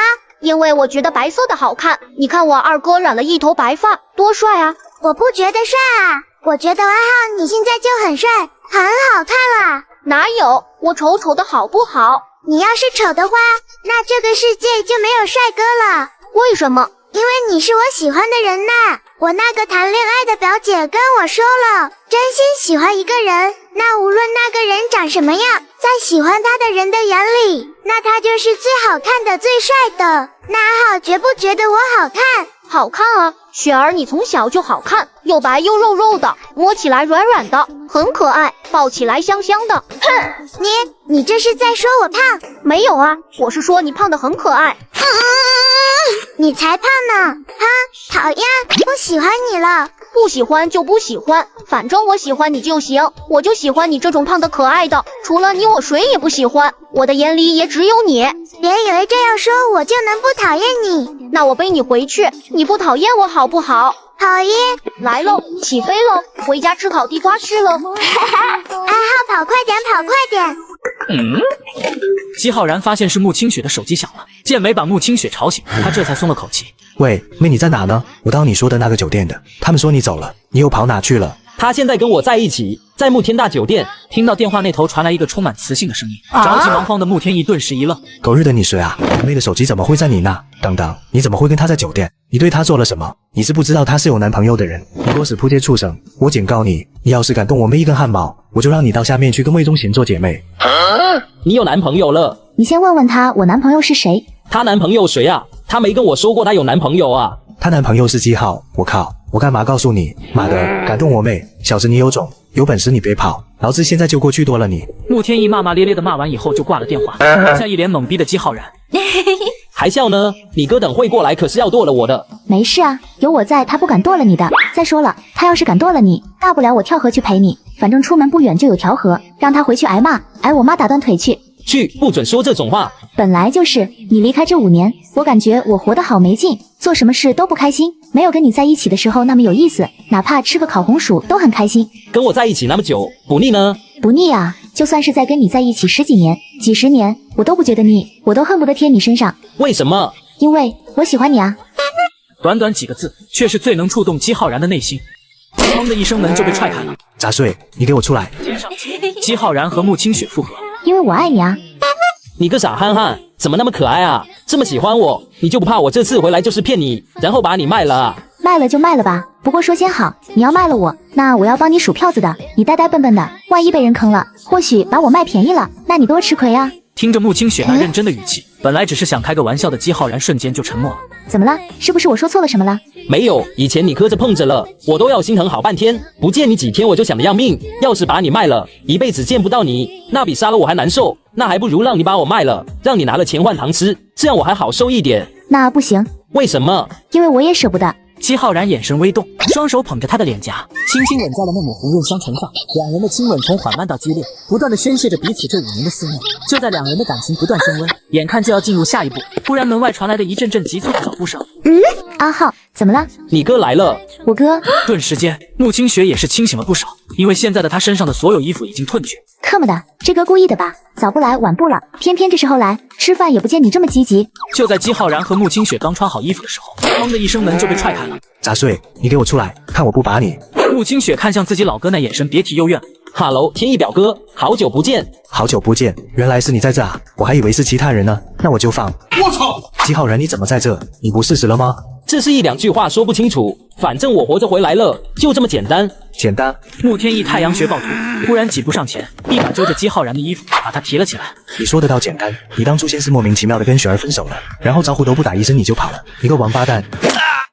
阿浩哥，你干嘛？你干嘛打他？雪儿，这事你别管，你别护着他，这次我非要好好教训这个王八蛋。你是不知道我妹她这5年是怎么过的啊？她因为你过得有多痛苦，你知不知道？你个懦夫，你个不负责的王八蛋！一直等到穆天意骂累了，骂不动了。天意表哥，我不管你信不信，当初我的不辞而别绝对不是故意。我承认当初和雪儿分手是我脑子抽筋了，我认错也认罚，但请你相信我，我之所消失这5年，绝对不是逃避责任，更不是害怕，我只是寻找力量去了，寻找可以担起保护雪儿，让她一辈子都可以像以前那样开开心心、快快乐乐的活着的力量。你说的好听，我凭什么信你？信你个懦夫，信你这个王八蛋的话！你伤我妹伤得那么深，枉费我对你的期待，我凭什么还会信你？我会用实际行动来证明。行啊，你不是说你有保护雪儿的力量吗？那就让我看看你的力量，跟我单挑，赢了我信你，输了你立马给我滚蛋，并且以后再也不能出现在我妹面前，不然我打断你的腿。哥，你怎么能？姬浩然摸了摸他的头，给了他一个放心的笑容。行，在哪打？去顶楼，那里有个大厅，那地方够大，可以让我好好教训你这个王八蛋一顿。好，别担心，放心哈。不是，你傻啊？你又不是不知道我哥，他以前可是当过特种兵的，现在又掌管着龙门，他很厉害的，10几个人要是不拿武器都不一定打得过他。你要是现在认怂，我可以只打断你2根肋骨，等会要是动起手来，我可不会手下留情。雪儿，要是等会打起来，你是心疼我，还是心疼你哥？我2个都不心疼，2个都活该，都说不让你们打了，一个个跟绝驴一样。还不是跟你学的？我什么时候绝了？你不倔，你发脾气把头牛都拉不回来，发起脾气来比那过年的猪还难按。哥，等会别留手了，给我狠狠教训他，反正他断手断脚也是我照顾，给我放开了打。好嘞。等等，怎么感觉哪里不对？别啊，雪儿，我错了，我下次再也不敢了。晚了，让你说我绝，说我脾气难哄。到了顶楼的大厅，姬浩然和穆天意拉开距离，各自摆好了架势。姓姬的，我早就看你不爽了，你知不知道我想打你很久了？要不是以前我妹护着你，今天我非把你打出翔不可。那就来试试吧，我会向你证明我有保护雪儿的力量的，而且你也是这5年来第一个主动向我发出挑战的普通人，放心，我不会下狠手的。要不实在不行别打了。不行。还没等穆清雪说完，穆天意直接一个冲步冲了过去，惨叫在这空荡的大厅回荡。疼疼疼疼，要死要死要死！穆天意看着自己那被姬浩然掰得都快扭曲的手，疼得他都快跪在地上。阿浩，轻点。知道，我有分寸。天意表哥，服吗？服个屁啊！有能耐你把我放开，别掰我手腕，咱俩再来。好。好小子，几年不见手筋这么大了，都快赶上我师傅了。看来这小子这几年饭没白吃啊，得想想办法了。有破绽。看到姬浩然的目光在自己妹妹身上，一个用力，被姬浩然一脚踹得连滚几个大跟头，姬浩然屁股坐在了穆天意的身上。哎呦我操，我的腰哎！天意表哥，你这不讲武德啊，居然搞偷袭，怎么样？这下服了吗？不服，有本事再来。行。然后穆清雪就见到了自己老哥被阿浩当沙包一样打来打去，压根就没有任何的还手之力。别，浩然，不，表弟，妹夫，我错了，别打了，我认输了。别介啊，表哥，咱俩这么久没见面了，来，好好亲热亲热，加深一下我们之间的表兄弟之情。妹，救我！岂有此理！这步又做得太过分了。接上集，穆天意被姬浩然当沙包一样打。你再不救我，你就少个哥哥了。好了，阿浩，别打了，再打下去，我回去非得被我嫂子骂不可。哦，好。怎么样，老表还挺得住吗？好小子，5年不见，倒是让我刮目相看啊！不错。让你以前老是欺负人家，现在被人打回来了吧？看你以后还敢不敢欺负他？妹，胳膊肘不带这么往外拐的，这次挨打的可是我。没办法，我这胳膊肘从小就往他这边拐，啥时候往你那边拐过？妹，扎心了，怎么说我也是你亲哥啊？他是我亲老公，从小养到大的那种。这妹没法要了，能换一个吗？天意表哥，这个给你。姬浩然把一颗药丸扔了过去。这是什么？跟老鼠屎一样。这是治伤止痛的，只要不是缺胳膊断腿的那种伤，哪怕是骨头断裂，能在短时间内恢复和止痛。有这么神奇吗？穆天意把药丸吃了下去，仅仅是几秒钟的时间，就感觉到身上的疼痛全部消失了。这药丸果然厉害啊，一下子就不疼了。妹夫，这药丸还有没有？给我来个10香8香的。你哥这进货来了，都是一家人，我这不是不见外吗？我也没多少了，这是我师傅给我的，这瓶就给你吧。遇到紧急情况再吃，1天不要超过3颗，不然容易有副作用。了解。虽然你现在有保护雪儿的能力了，不过一个人终究独木难支，而且一个人的强大也算不了什么，你也要继续努力。姬浩然也明白他的意思。放心，这一次我可是做了十足的准备回来的。这一次无论任何理由，我也不会离开他了。听着姬浩然的话，穆清雪笑靥如花。喂，傻女人干嘛？我给圆圆他们买的那些零食到了，放在门口那了，你记得去拿一下。知道了。团团圆圆呢？起床没？一个还没有，另一个起来了，不过正在偷偷把尿床的锅甩给他妹妹。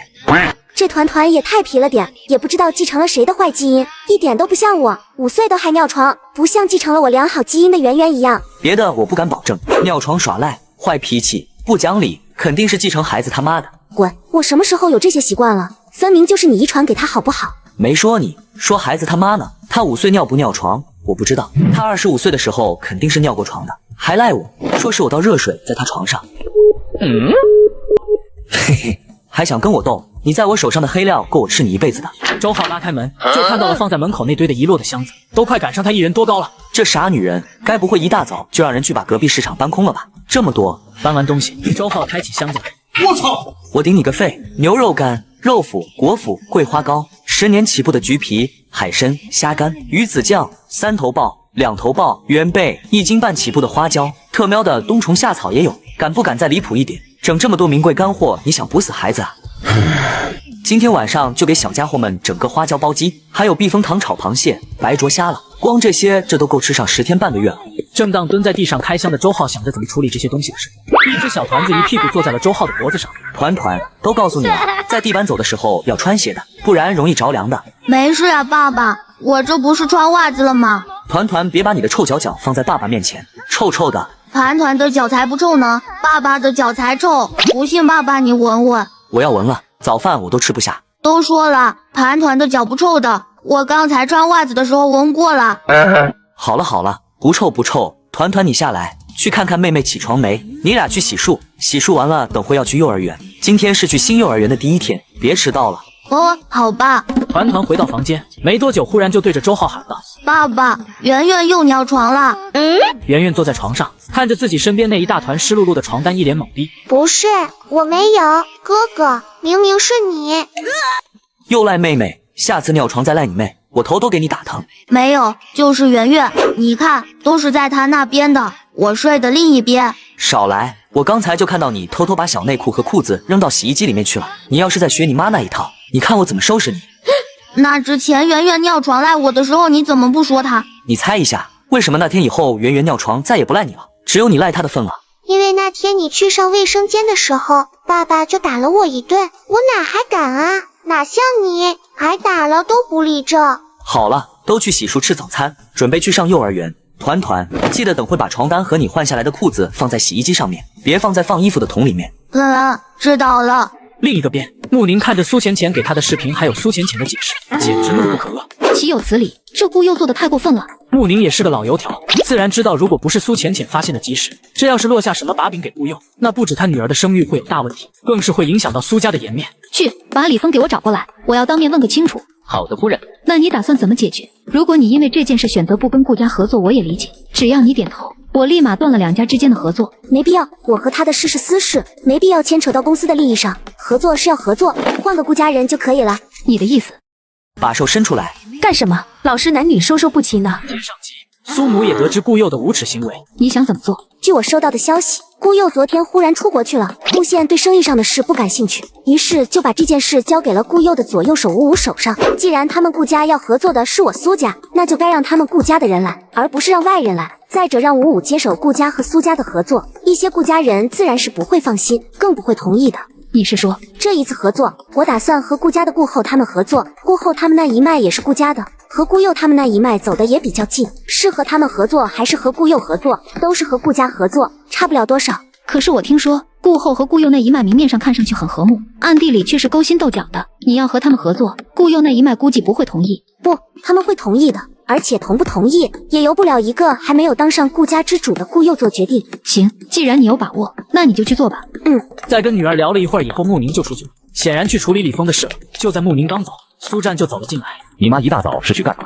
处理一点事。对了，爸，你还记得赵小三和杨小四这2个人吗？听到这2个名字，苏战愣了愣。哦，你说他们啊？记得，他们以前是我的贴身保镖，只是后来出了点意外，听说是死在狼省首府南市了。怎么了？怎么今天突然提起他们了？当年您让他们来找我回去，之后您让他们去做什么了？才让他们死在了南市。没有啊，我只是让他们带你回来。听说你打算过一段时间再回来，我就让他们在附近等你，在暗中保护你啊。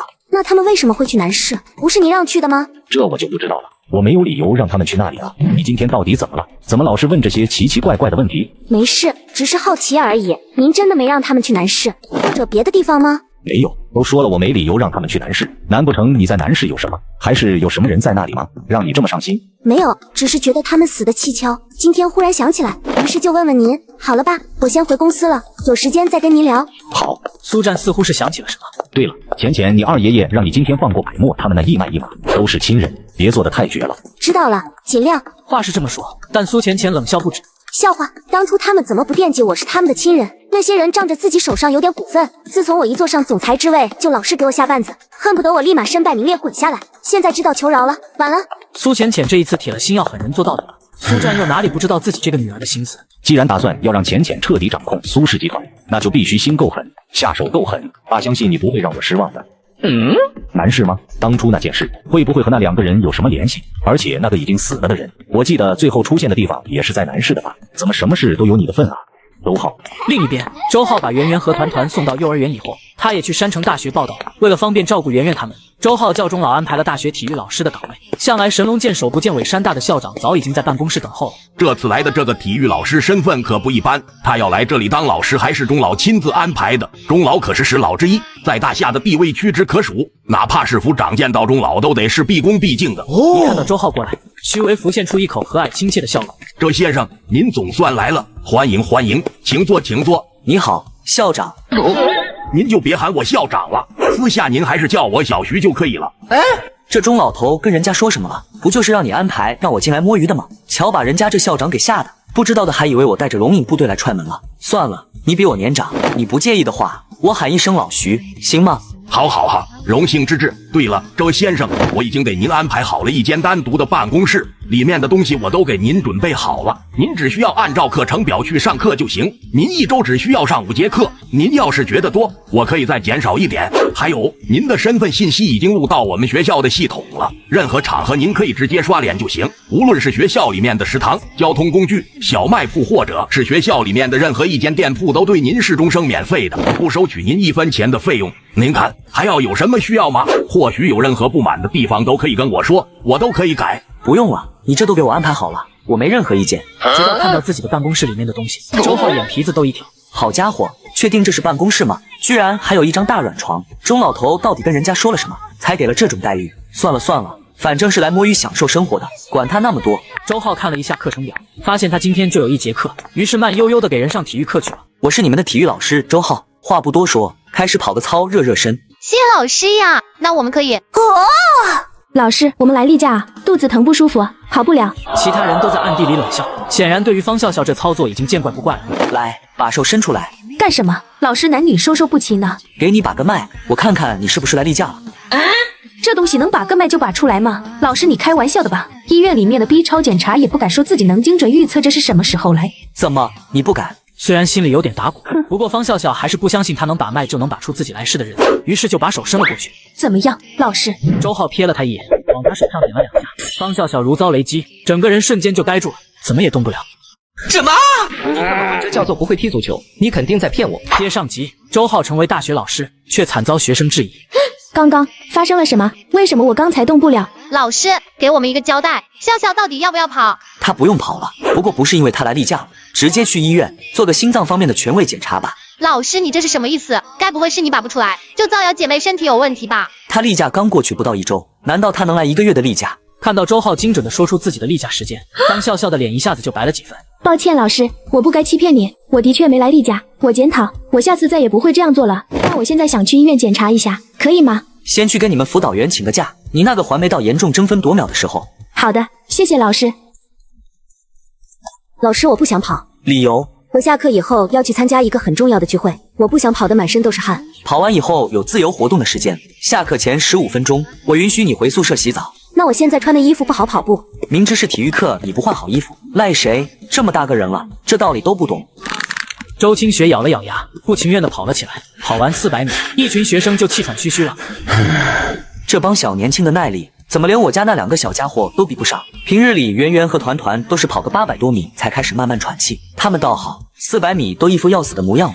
周浩发现有几个学生的身体出现了问题，给他们把了个脉，就让他们跟方笑笑那样去医院检查了。跑完步后，几个男生抱着一个足球，向着坐在树下的周浩走了过来。其中一个比较高大，看上去很是帅气的男生对着周浩抬了抬下巴。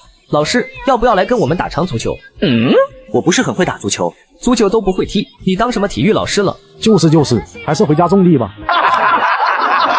那老师我教你，足球不难的，学着学着就会了。行，那就跟你玩玩。徐东居然找那个老师踢足球，他该不会是想给周清雪出气吧？肯定啊，徐东喜欢周清雪众所周知了。周清雪在那个老师受了委屈，他肯定要给周清雪出气的。他不知道陈东是足球队的吗？完了，这新来的老师要被虐了。周清雪皱了皱眉头，他对陈东并不是太过感冒，如果不是因为他爷爷是校长，他连理都懒得理。老师，要不你先跟我打把单挑吧，你不会的地方我再教教你，我怕你输太惨，等会哭爹喊娘。行，那来吧，我一定要好好给清雪出口气，到时候再表白，说不定。为了增加点老师你的动力，谁输了谁做50个俯卧撑，怎么样？我没问题。还没等陈东露完，足球射门落地的声音让他脸色一僵，其他人也是一怔。是这样吧？只要把足球踢入球门里面，那就算我赢。老师，刚才我有些走神，现在我可要认真起来了。可当周浩移动的时候，陈东的脸色就变了，哪怕陈东严防死守，都被周浩轻松带球绕过，连续被一个新手踢进了2个球。陈东的脸色显然有些挂不住了。老师，你看，我就说足球容易吧，你看你进步多快，刚才跟你热身的，的确不难。那接下来该我了。为了找回自己脸面，陈东利用身法射门，当想在周浩头上的一球，结果却被周浩反脚踢了回去。陈东被冲击力直接震到几米远，一瞬间，整座足球场都安静了下来。这老师不是不会打足球吗？这巧合，一定是巧合。那个新手老师怎么可能可以把东哥打成狗？还玩吗？当然要玩，老子还真不信邪，你肯定是运气好。接下来该我进攻了吧？呵。陈东原本带着些不屑的眼神，此刻变得格外认真了起来。绝对不能再让他进球了，不然我可就失去大学4年择偶权了。周浩他的一击暴踢，彻底打烂了陈东的脸。接下来一顿花式足球，直接秀翻全场。什么？你特么管这叫做不会踢足球？你肯定在骗我！我不服，这回让我先踢。一个校队的跟人一个新手打单挑都输，哪来的脸？难怪表姐对他的第一印象不好，果然是个废物。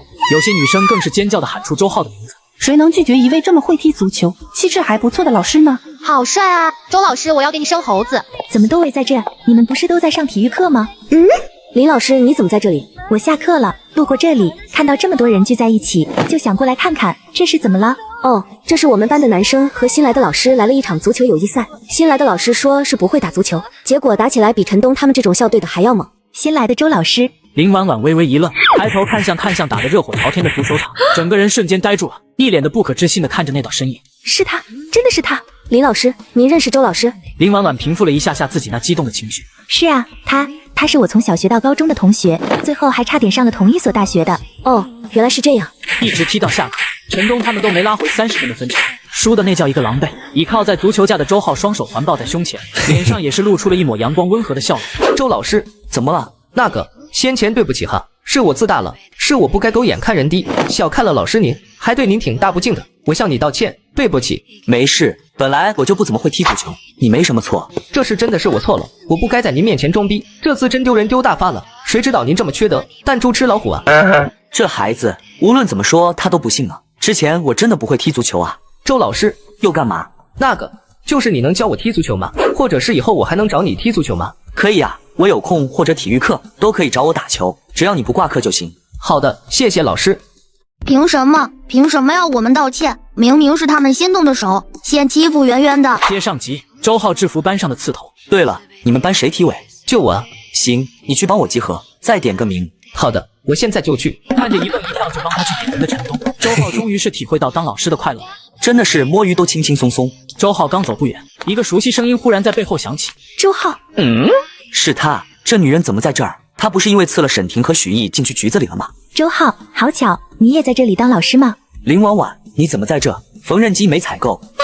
你怎么哪壶不开提哪壶？周浩，我当初真的是鬼迷心窍，不该做那些事，可我那些小心思也罪不至死，你不该让人把我弄进去。算了，过去就过去了。那件事后，我求得了许毅和婷婷的原谅，不用蹲局子。后来听说你上了 A 大，我也努力考上了 B 大，现在是这所大学的老师。哦，你还是这么喜欢这种饮料啊？这种饮料喝多了不好的。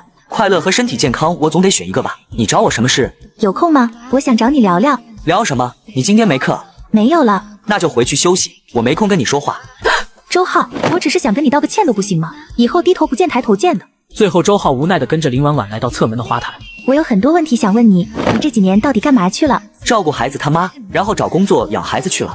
不是有孩子他妈妈吗？你先让他帮你带着。你当初应该把你爸公司做好，也不至于这穷逼样。养孩子还不用那么费力。你说的倒是容易，孩子他妈也有自己的苦衷。如果选了事业，我刚出生的2个孩子就得没有父母的陪伴，这不是对我刚出生的2个孩子们很残忍吗？那你当时可以找我啊，我也一直在找你，我可以让帮你，也可以照顾你孩子，说不定还能……咱们的关系没好到这个地步吧？当老师也不错，但要养2个孩子的确有点勉为其难了。只要你开口，在这里我还是有点人脉的。我知道你和你孩子的妈妈关系并不好。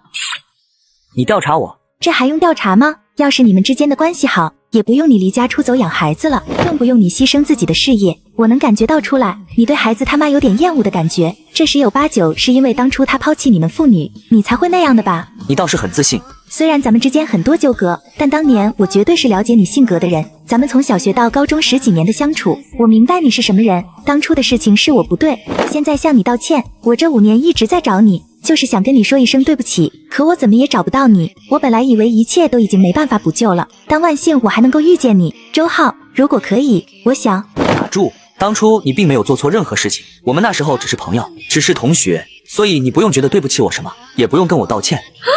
可是你当初对我那么好，不就是因为你喜欢我吗？都是因为我辜负你，你才找了苏浅浅。这2者没有任何关系。其实我那时候对你昏了头，那都是青春期的躁动，但后来我发现自己只喜欢他。不对，不是这样的。当初我明明知道你是喜欢我的，你是在乎我的，可我不仅吊着你的胃口，享受着你平日里对我的温柔，却不愿接受你的爱意，因为自己的任性间接的伤害了你。我本身就有错。无论任何理由，我都不会再喜欢你了。所以林婉婉，我们之间彻底结束了，各自安好吧。说完，周浩就离开了。林婉婉呆呆地看着那道渐渐越走越远的身影，此时的她心中除了无尽懊悔，也有对周浩心生的恨。喂，你好。喂，是周苏媛和周苏团的家长吗？我是，怎么了？你家孩子在幼儿园打人了，还把人家好几个孩子打得不轻，对方父母不肯善罢甘休，你还是赶紧来幼儿园一趟吧。周浩的眼神变得极为冰冷，他了解团团他们是绝对不会随便去欺负其他小孩的。好，我马上到。周浩立马就往幼儿园赶过去。此时幼儿园老师的办公室已经是人满为患，有好几个哭闹不停的小孩，还有几个凶巴巴的家长和不断解释的老师。团圆圆站在一个角落里，团把圆圆护在身后，她的一边小脸有一个红红的印子，圆圆手臂上也有几道红印子。老师还不断劝圆圆和团道歉。凭什么要我们道歉？明明是他们先动的手，先欺负圆圆的。你这孩子，我们家萱萱这么听话，怎么会欺负你们？分明就是你们欺负我家萱萱，看把我们萱萱给打的。一个体态臃肿、浑身带着珠光宝气的女人恶狠狠对着团吼道，在她的身边站着一个比圆圆他们还要大一点的男孩子，两边脸被打肿了。我们没错，就是你们欺负人。呀，你们2个小贱种，敢打我们家明明，看我不打死你们！妇女见团还敢还嘴，举手就要打他。周浩不知道什么时候出现在了2个小家伙面前，一抹冰冷杀气在眼底一闪而过。挺能耐啊，几个大人就知道欺负小孩，谁有种再动手一次。我孩子要是因为你们受一点伤害，今天你们要是能活着出这道门，我算你们本事。你敢打我，我跟你拼了！周浩一把掐住看他的脖子，直接将他提了起来。那中年妇女瞬间失去了反抗能力，在场的人都被周浩这一手给吓到了。您就是周苏媛和周苏团的家长吧？您先松开明明妈妈，别伤到明明妈妈，把事情闹得太大了。周浩随手一扔，直接将那个明明妈妈摔了个大屁墩。那个女人眼眸中充斥着无尽的恐惧，差点就看到她太奶在向她招手了。当看到团脸上的红印子和圆圆手臂上的红印子，周浩好不容易压制下去的杀意再度升腾了起来。团圆疼吗？发生了什么？跟爸爸说好吗？爸爸，我没让他赔医药费就不错了，还跟他道歉，我呗。接上集，团圆被欺负，周浩心疼不已。不哭，爸爸在，没人能欺负你们。圆爸爸，是这样，是团和圆在和几个孩子玩耍的时候起了冲突，他们打了那几个孩子，所以这才……闭嘴！团圆，怎么了？发生什么事了？跟爸爸说好不好？是他，刚刚我和圆圆在玩滑滑梯的时候，是他突然过来掀妹妹的裙子，妹妹不让，他就突然打了一巴掌妹妹，还说妹妹要是不给他看小裤裤，他就要打死妹妹。我气不过，反手就把他摔了。谁知道他叫一帮人欺负我和圆圆，我们就和他们打了起来。圆圆见我被欺负了，就就从旁边拿扫把打回去了。爸爸，我和圆圆都没欺负人，也没先动手，是他们先动的手。放屁！我们家轩轩这么好的孩子，在家不知道多乖，怎么可能会去做那么龌龊的事情？分明就是你们先欺负我家轩轩的。没错，我压根就没掀她裙子，都是她瞎编的，就是他们欺负的我们。就是我们家的孩子可乖了，他们没来之前什么事都没有，怎么他们一来我们家孩子就变坏了，就学会欺负人了？笑话！今天你必须给我们一个说法，不然没完。对，没完。圆圆爸爸，这件事的确是团团小朋友和圆圆小朋友的错，依我看，要不你还是跟他们道个歉吧。道歉怎么行？他孩子把我家孩子打成这样，必须赔医药费，还要赔精神损失费。对，赔医药费和孩子的精神损失费，不然这件事没完。不只是这样，这2个坏孩子要是还在这个幼儿园读书，那我们家轩轩就不来了。对，我们家的也不来了。团团爸爸，要不你还是……监控呢？我要查监控。如果这件事是我孩子的错，我认。我该道歉，我的道歉；该赔多少钱，我赔多少钱。但前提是，这是得是我孩子错了。在没有看到确切证据之前，我不相信你们任何一个人的话。作为一个父亲，我只会相信我孩子的话，因为我了解我孩子，他们不会骗我的，更不会在我面前撒谎。所以我要看监控，给我调出来。那团团爸爸，很不巧，我们幼儿园的监控前几天刚坏了，所以……哦，是吗？周浩瞥了他一眼，那个老师有些心虚的不敢和他对视。我们的监控的确是前几天刚坏了。周浩没有理会他，而是拨打了一个电话号码。我不信，我这就找专业的人员来看看。喂，老甘，有时间吗？带2个技术科的人员过来，帮我看看我孩子读的幼儿园里面的监控有没有坏，有一些事我想知道的清楚。好，地址你都知道吧？快点过来吧。其他家长看到周浩居然摇人过来，死活都要查监控，一时间居然有些心虚了起来。都是小孩子之间的打打闹闹而已，只要你家孩子跟我家孩子道个歉，这件事就这么算了，可以吗？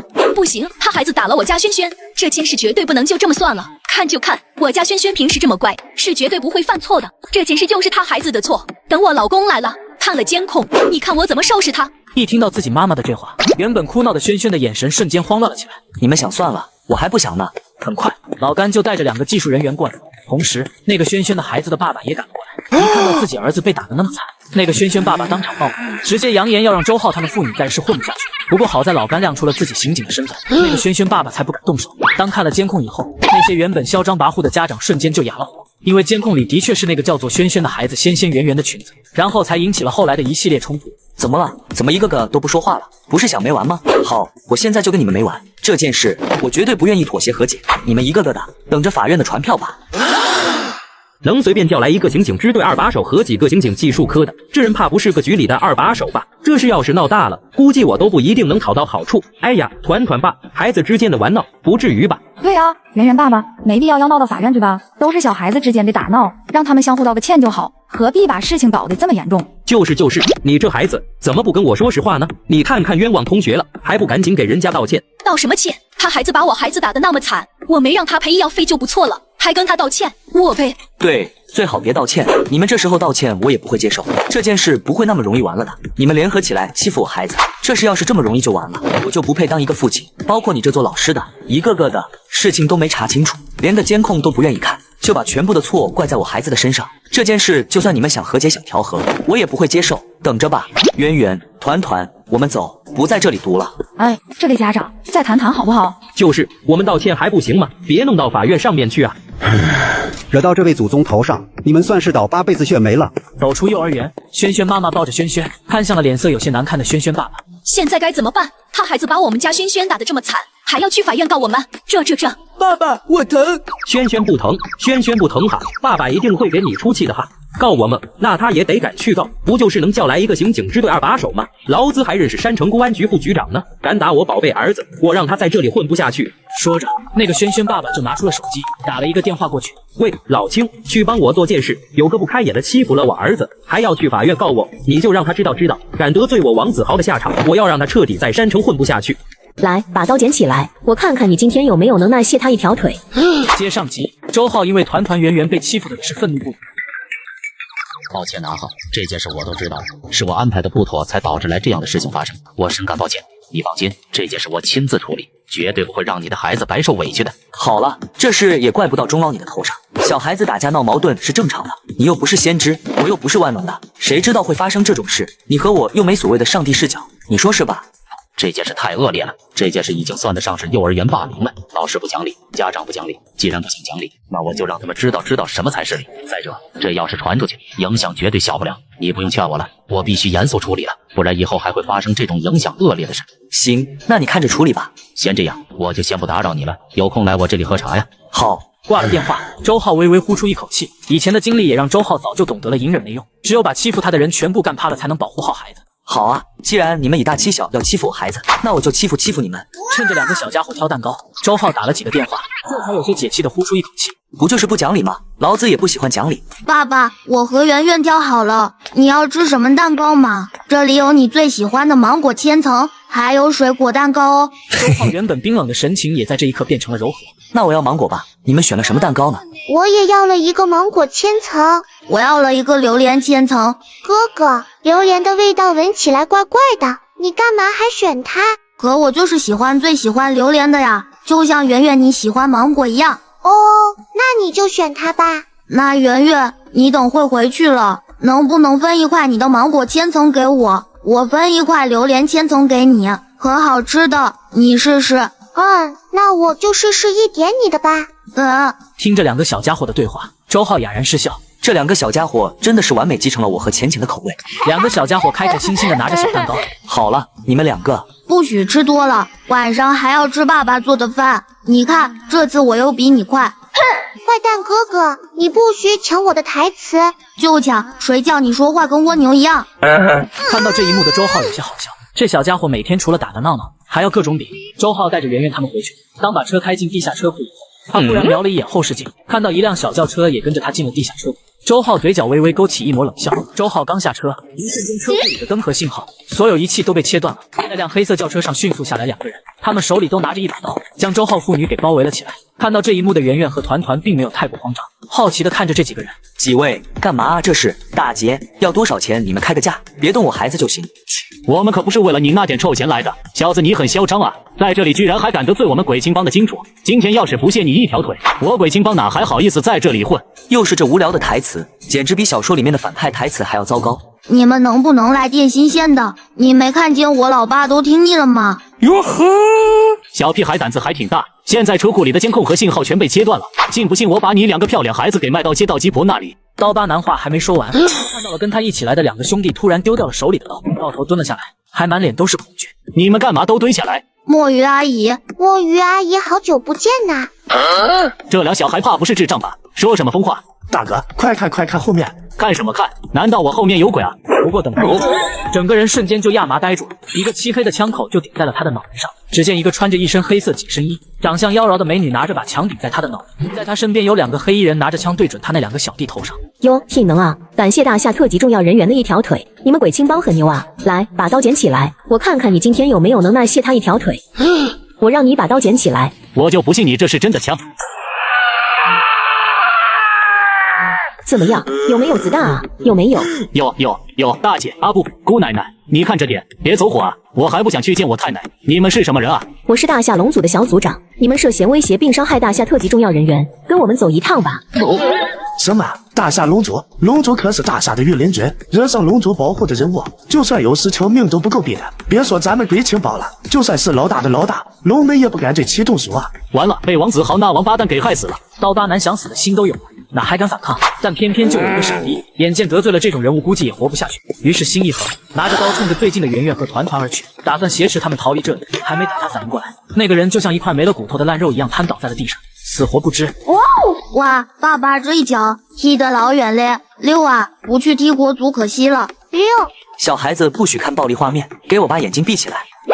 等会见了你背后的金主，记得告诉他一声，本来一个道歉就能解决的事，干嘛要弄得自己家破人亡？真以为自己天下无敌了？其他交给你们处理了，别让他走得太早，让他多留恋这个世界一会儿，剩下的让钟老头决定处理，算是卖他个面子。是。周浩这辈子最讨厌别人拿他孩子来威胁他，谁要是敢打他孩子的主意，哪怕只是一句威胁的话，周浩都不介意让他直接锤开。你们所犯下的罪行，都够你们一家老小死上8辈子了。接上集，龙组帮周浩处理不长眼的人。天水庄园，刚刚回到家的王子豪就看到了有几个身穿西装的人站在了他的门口。这些人是谁？那个老头怎么看上去脸色不讨好？不知道，我下去看看。正当王子豪走过去询问的时候，那些人瞬间就冲了过来，直接你们是什么人？居然敢对我动手？知道我是谁吗？找死吗？你们干嘛？快放开我老公！为首的墨鱼戴着墨镜，拿出一张拘捕令。王子豪先生，我们是龙组的，我们现在怀疑你指使或者教唆别人去伤害大夏特级重要人员，请跟我们走一趟吧。什么龙组？看到这张拘捕令的时候，王子豪的脸也瞬间变得惨白了起来，差点没把他吓得腿软。一旁的轩轩妈妈更是昏了过去。不是，我没有做那样的事，你们是不是抓错人了？我怎么可能去做那样的事？如果没有确切证据，我们是不会抓人的，跟我们走一趟吧。说着，几个穿着西服的人就直接硬拉生拽的把王子豪给拖走了。等到了地方，王子豪才知道了什么叫做真正的绝望。王总，那人让我跟你说一句话，本来一个道歉就能解决的问题，何必弄得家破人亡？等等，我求求你们，让我见一面那位大人物。我错了，我真的错了，我不知道，哪怕让我去死，让我倾家荡产都可以，只求他高抬贵手，放过我的家人吧。我家人是无辜的，我父亲都那么年迈了，我孩子还那么小，我求求你们，让我见一见那位大人物，让我去求他放过我的家人吧。郭早，王豪，78岁，早年间因为另一件接获直接共计杀害了19人。戴青，王子豪的妻子，早年间就曾经霸凌过13个学生，导致其中6个学生残疾，3个学生跳楼。几年前还因为一点小摩擦，指使别人杀害了一个普通家庭6口人，最后被你利用手上的权力和财力把这件事给盖了过去。王子贤曾经引发过了多起幼儿园霸凌事件，导致几个小女孩留下了极大的心理阴影。你还为了给儿子出气，威胁并弄残了其中一个小女孩的妈妈。王子豪，你的罪过就不用我说了吧？涉黑、赌博、贿赂、沾粉、杀人什么的你都有份，把你枪毙1000个来回都不算过分吧？还放过你的家人，你们做这些事的时候怎么没想过放过其他人和他们的家人？你们所犯下的罪行都够你们一家老小死上8辈子了。去哪？去钟老那位继人说给钟老一个面子，那就让他决定怎么处理这事吧。是。原本过着有滋有味的养老生活的钟老听到这件事以后，直接就是告诉胡雷，居然有人敢这么大胆子派人刺杀周浩，还扬言要卸周浩一条腿，这他妈是想让王虎直接从大夏消失是吧？钟老缓了将近10几分钟，难看的脸色才好一些。这件事阿浩怎么说？他打算怎么办？周先生说了，这事让您来处理。经历过风风雨雨、无数人情世故的他也是瞬间明白，这是周浩给他一个面子，要不然这周浩捅到上面去，那事情就大发了。既然这是发生在山城小镇，那就把山城彻底清扫一遍吧，从头到尾给我彻彻底底的清洗一遍，一尘不染，绝对要杜绝类似的发生。至于那些人，我即刻严肃处理，一个都不会放过。这是我们龙组收集到的资料，周先生说这会帮到钟老您。钟老只是看了一眼就知道这些什么东西。我知道了，麻烦你回去帮我再跟周先生道一声歉，这事是老头子我办事不力，也是我智力无能，让他失望了。不过放心，老头子我这一次一定会给他一个满意交代。好的，那我先回去了。慢走，恕老头子我就不远送了。好的，你留步。送走了墨鱼，钟老直接就是打了一个电话。伴随着这个命令下达，整座山城就迎来了一场史无前例的大反攻。只是不到1夜的时间，这个在山城猖狂了10几年黑帮就彻底被抹除了个干净，连渣都没得上。苏氏集团股东大会上，各位想好了吗？打算把你们手上的股权交还到我手上了吗？坐在主位上的苏浅浅冰冷的俏脸上露出一抹笑容。当然，你们也可以选择不交，后果你们自己承担。我想以各位犯的事和罪责，进去才几10年缝纫机，应该是没什么问题吧？看到如今手段强硬，话里话外都没有一丝妥协让步的苏浅浅，其他人是敢怒不敢言。浅浅，都是一家人，真的要做的那么绝吗？你可别忘了，当初你之所以能以一个女人的身份做上总裁，我们这些个亲人们可是对你有着不小的帮助。就是要不是我们帮你，你能坐稳这个位置？你个白眼狼！浅浅了，再怎么说我们也是你的亲戚，道亲，我们都是你的家人啊！股权在我们手上和在你手上不都是一样的吗？是啊，李叔，当初你可是帮了我太多了。我记得当初选拔总裁之位，到了最关键的时候，你和金伯他们一脉沆瀣一气，一起说服了二太爷，对我投出了反对票。我还真没那么险之又险的坐上这个位置。听到苏浅浅这明里暗里都带着讽刺的话，苏黎水脸色铁青。至于你们这几年帮助我，我还真谢谢你们呢。要不是你们这几年的帮忙，我早就带领苏氏集团登临巅峰，成为4大家族最强的集团了。你们要不是帮忙蚕食集团的资源、资金，还为了给自己谋利，把很多重要的资料、技术、机密透露给别发的集团，我苏氏集团又何至于5年内经历了3、4次重大危机？其中最大的危机还是你们这些人，居然不止一次为了区区几千万把集团的项目一次又一次出卖给我们的敌对势力，还整天高高在上，自以为是在集团内一人之下万人之上，就连我这个总裁也不放在眼里，不断逼迫集团的大量人才出走，投向我们苏氏集团的敌对势力，甚至还在暗地里明码标价集团资源。你们真当我是个摆设吗？知道你们因为我是个女人瞧不起我，那我今天就让你们看什么叫手段。现在老老实实交出股权，我就饶你们一次，不然别怪老娘我不念亲情。接上集，苏浅浅以雷霆手段整顿苏氏集团。最最后说一遍，是交出你们手上的股份，拿着最后一笔钱给我滚出苏氏集团，还是我亲自送你们进去？给你们10秒钟考虑的时间，10秒钟以后你们不做出选择，我来帮你们选。苏总，我交出股份，只要你能保证这些是一笔勾销，1500万我交。我苏浅浅说到做到，只要把股权交出，拿着最后一笔钱，现在就从苏氏集团走人，我可以既往不咎。苏浅浅漠然地对着身边的贴身秘书点了点头，许大力立刻拿着一份合同递到了那个人面前。这是苏总准备好的股权转让合同，只要在这上面签字就可以了。那人心一横，在上面签了字。苏浅浅扫了一眼剩余的其他人，没有问，而是看着手腕上的表倒数了起来。5、4、3、2。苏总，别数了，我交，我现在就交。在面对苏浅浅强大的压迫力下，其他人再也坚持不住了，纷纷选择了上交手上的股权。最后，苏浅浅喊来了警察，把那个拖拉的人给带走。等待他们的将是更为凄惨的下场。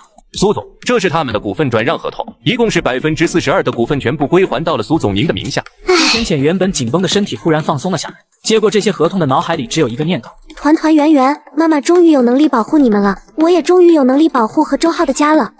恭喜苏总成为苏氏集团有史以来最年轻的总裁，恭喜苏总。谢谢王叔、傅叔，要不是你们这5年一直在帮助我，恐怕我也没那么快、那么顺利收回这些散落出去的股权。我们也没帮到你多少，这一切都是你自己努力得来的。你爸从一线退下去的时候也跟我们打过招呼了，如果你成器，那我们2个老家伙就全力助你；如果你不成器，甚至连他都比不上，那我们也不可能帮你。所以说，这一切都是你自己争取来的。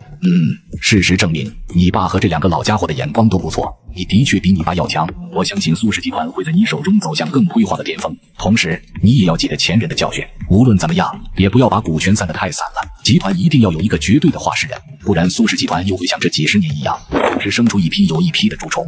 就算是千里大坝，也会有被蚁学毁的一天。如果不是出来你爸和你这一个比一个妖孽的天才，恐怕苏氏集团早就被啃噬的只剩一具空壳了。我记住了，这是我答应好2位叔叔的，事成以后归还2位叔叔的股权。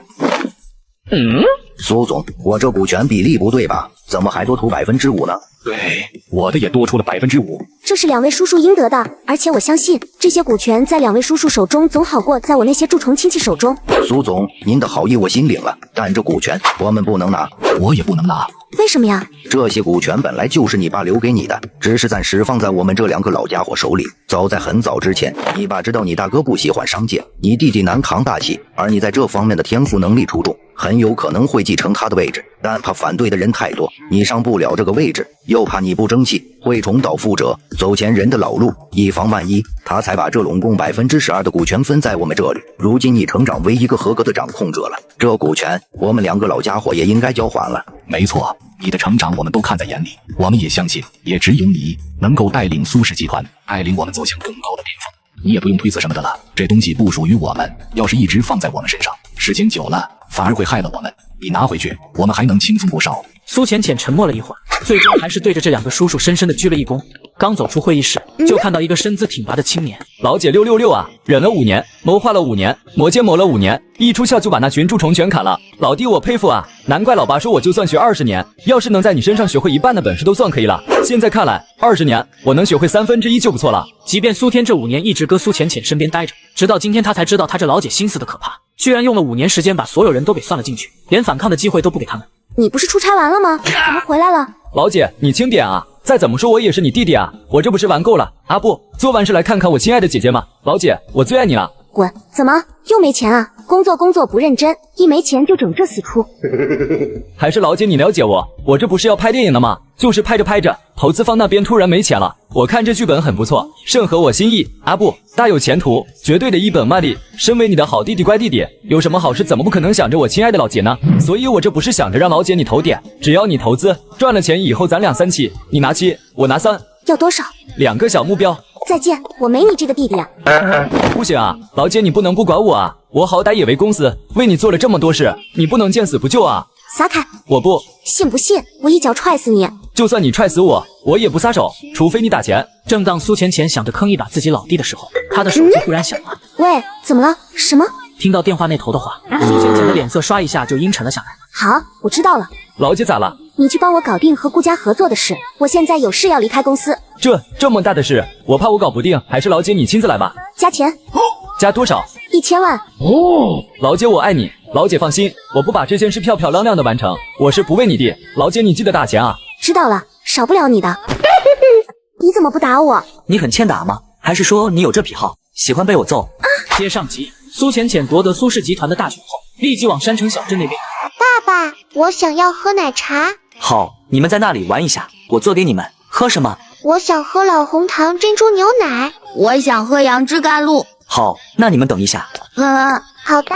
苏浅浅一进门就看到两个小家伙坐在地板上玩着五子棋，却没看到周浩的踪影。妈妈，你怎么回来了？你不是去工作了吗？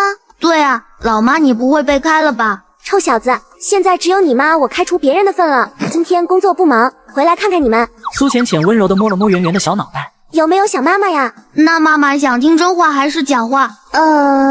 假话。那不想。那真话呢？真的不想。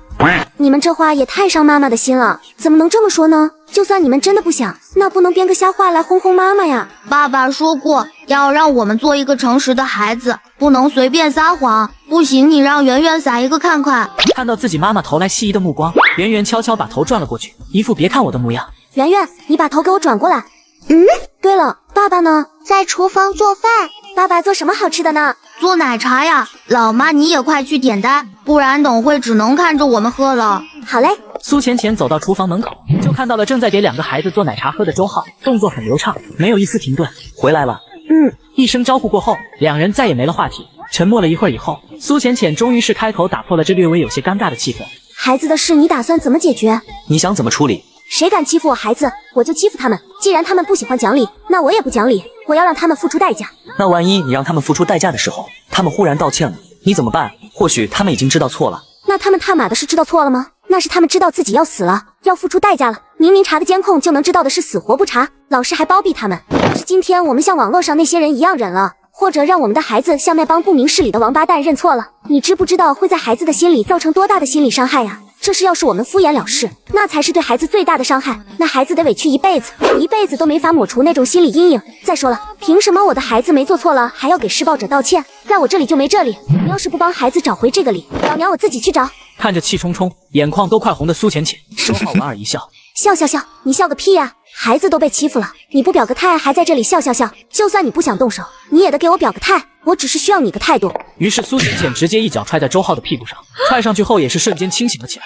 卧槽，我把周浩给踹了，他不会跟之前那样把我拍墙上吧？算了，拍就拍吧。不过等了半天也没见周浩动手，只看到他继续做起了奶茶。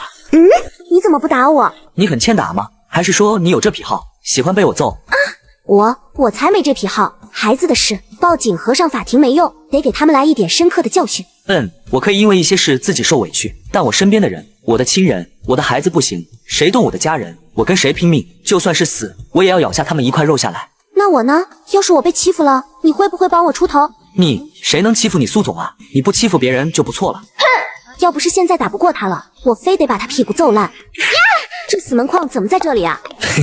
真是个傻子。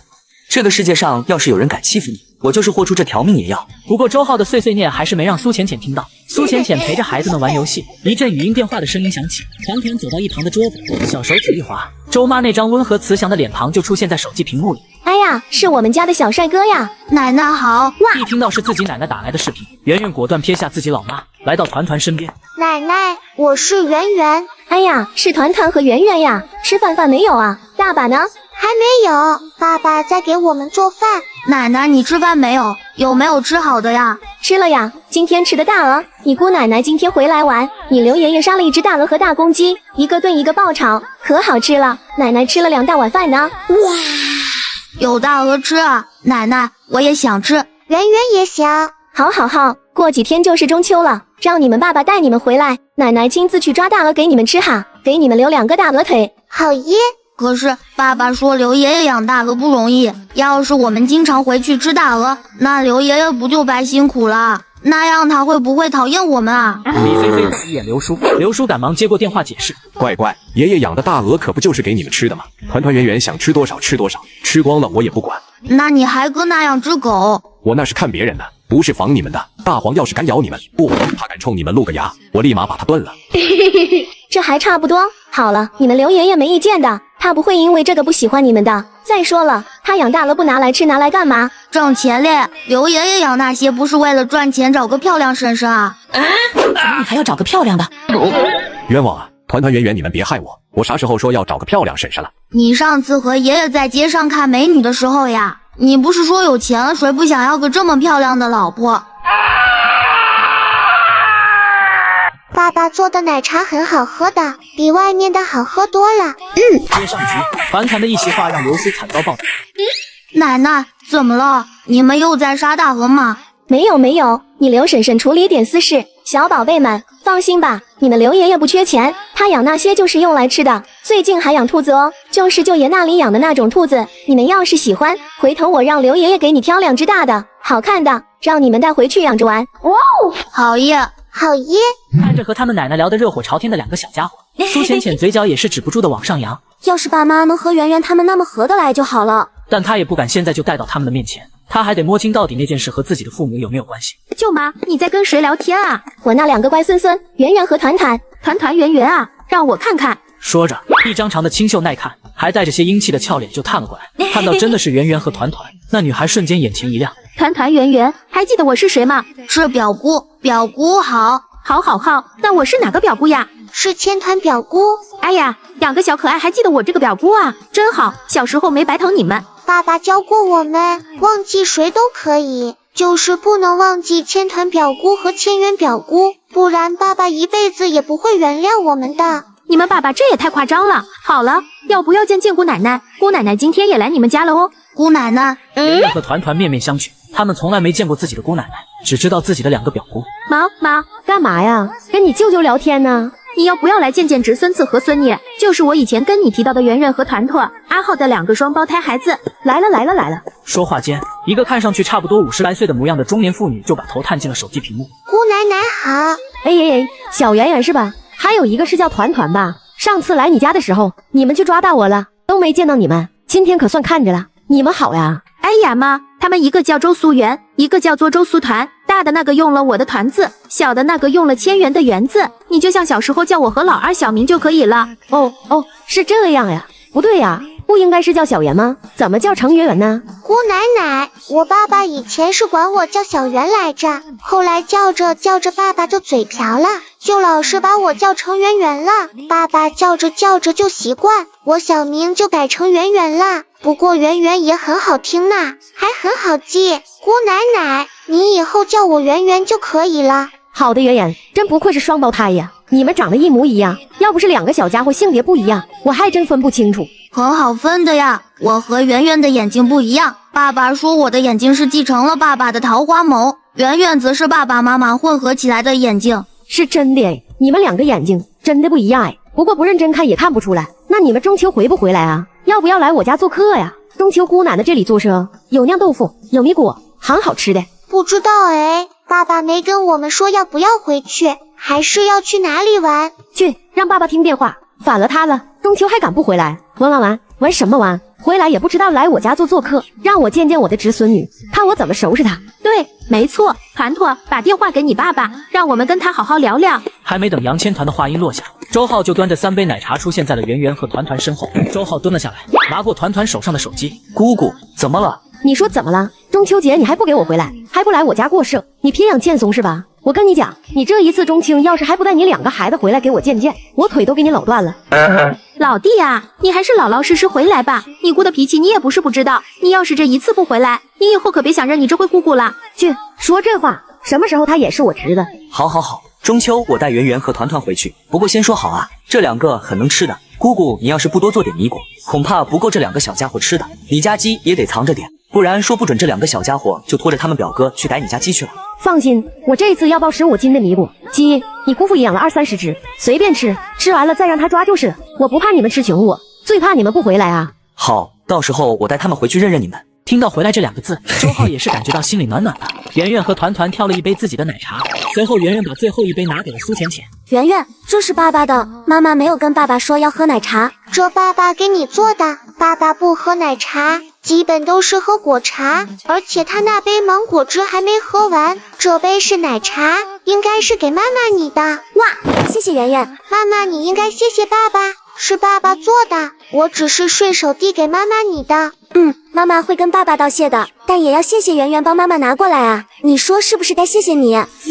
不用客气，妈妈你快喝吧，爸爸做的奶茶很好喝的，比外面的好喝多了。只是第一口，苏浅浅就眼前一亮。太好喝了，这一颗颗的是什么？是爸爸做的珍珠和椰果呀，可好吃了。像是发现新大陆的苏浅浅，把里面的珍珠椰果一颗颗吸上来，咬在嘴里，然后颗颗咬爆，不知不觉间，他就喝了大半杯进肚子里。而他的这有些像小孩子一样的举动，也被周浩尽收眼底。嘿嘿，你咋不说让我咬其他地方？又不是没咬过。接上集，苏浅浅沉迷周浩做的奶茶，有那么好喝吗？你做的当然好喝了。又没吃饭，上午公司太忙了，就忘记了。想吃什么？想吃你做的咸鱼茄瓜包。家里没咸鱼，做不了。怎么可能？我让他们买了好几种呢。没茄瓜，我去买，小区里面的小超市就有。行吧，买点蒜，还有葱。知道了。午饭上桌了，3菜1汤加一个咸鱼茄瓜包。苏浅浅迫不及待加了一块热气腾腾的茄瓜，带着和炸咸鱼粒放进嘴里，浓郁咸鱼香味混合着裹满了汁水的茄在口腔里爆开的那一刹那，舌尖能感受到的味道达到了巅峰。哇，妈妈，你吃的咸鱼茄瓜包也那么干净，包都不用洗了。妈妈，你到底是有多喜欢吃咸鱼茄瓜包啊？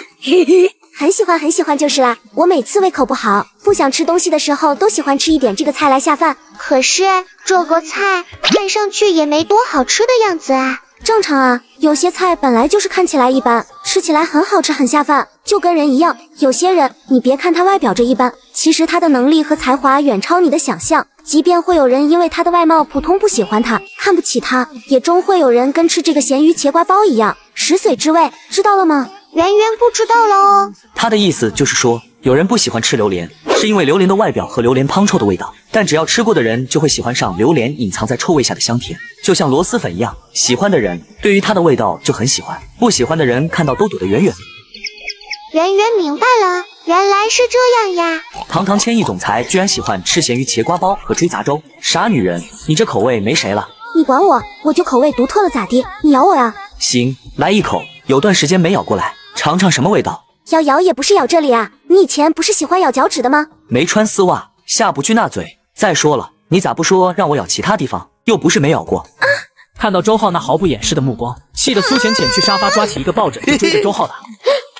哥哥，爸爸妈妈打起来了，怎么办呀？笨蛋，人家那叫打情骂俏，你没看到妈妈根本没有打到爸爸吗？爸爸嘴都笑烂了，巴不得妈妈追他呢。哦，大人好奇怪呀，为什么打架也会开心？笨圆圆，快给你哥我捶捶腿，吃的我撑死了。不要，我也饱饱的。你哥我今天可是帮你打架了，现在还疼着呢。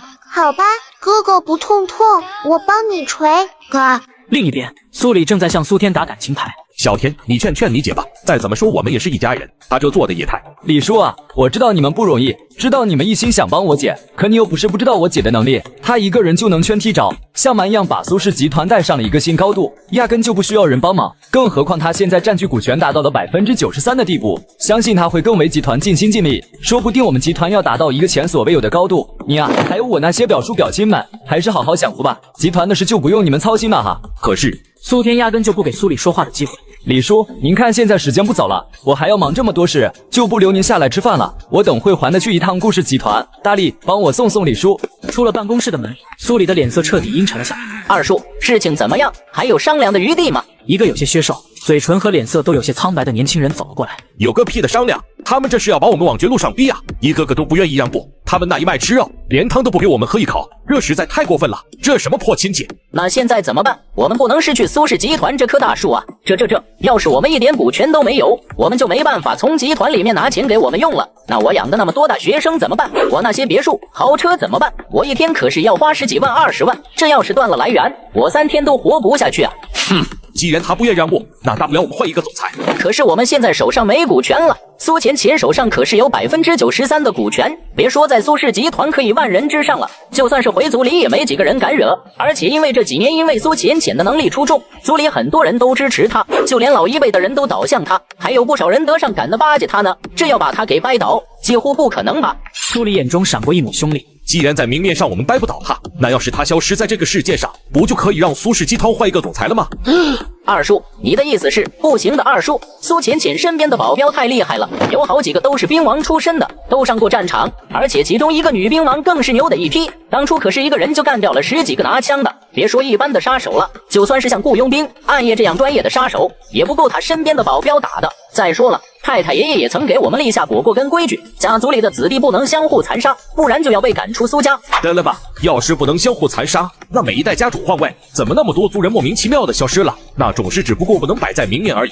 至于他身边的保镖的厉害，我当然知道，所以我不打算请普通的杀手，而是请大夏的金牌杀手。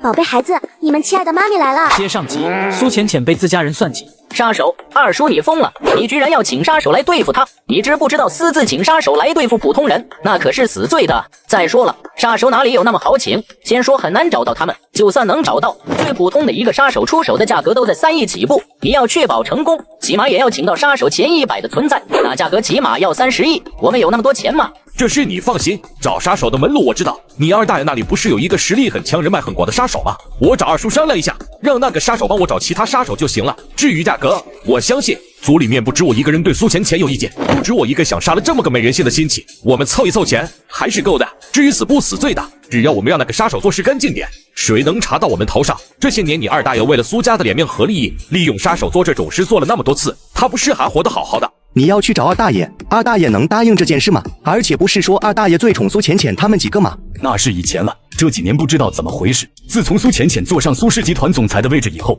你二大爷就再也没给苏浅浅好脸色看，做什么事再也不向着他了。甚至当初在选举苏浅浅当苏氏集团总裁的时候，你二大爷还第一个反对呢。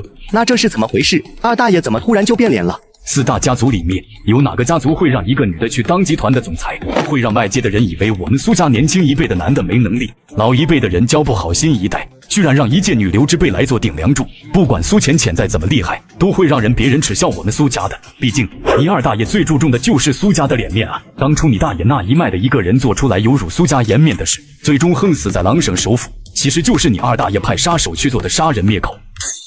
苏旋风表叔当年的死是二大爷做的。是啊，据说为了保苏旋风，就连你大爷亲自出面了都不好使，二大爷死活都要杀了他，最终闹得你二大爷和你大爷很不愉快。那一大爷的脾气，事后没收拾二大爷吗？你以为你大爷没想过啊？但你大爷也拿你二大爷无可奈何。你二大爷那一脉因为一些事断了，太爷为了保你二大爷那一脉，就让你二大爷掌管苏家的家训族规，因为无牵无挂。你二大爷为了维护苏家的家训族规，已经到了一种癫狂的地步。谁要是敢做出哪怕一点让苏家损失颜面、触犯族规的事，你二大爷下起手来十分的无情。不然苏旋风表叔只是不愿意和其他家族联姻，擅自和一个普通人结婚这种常识，你二大爷却知了大半个大夏都没放过他，最后惨死在了狼省首府。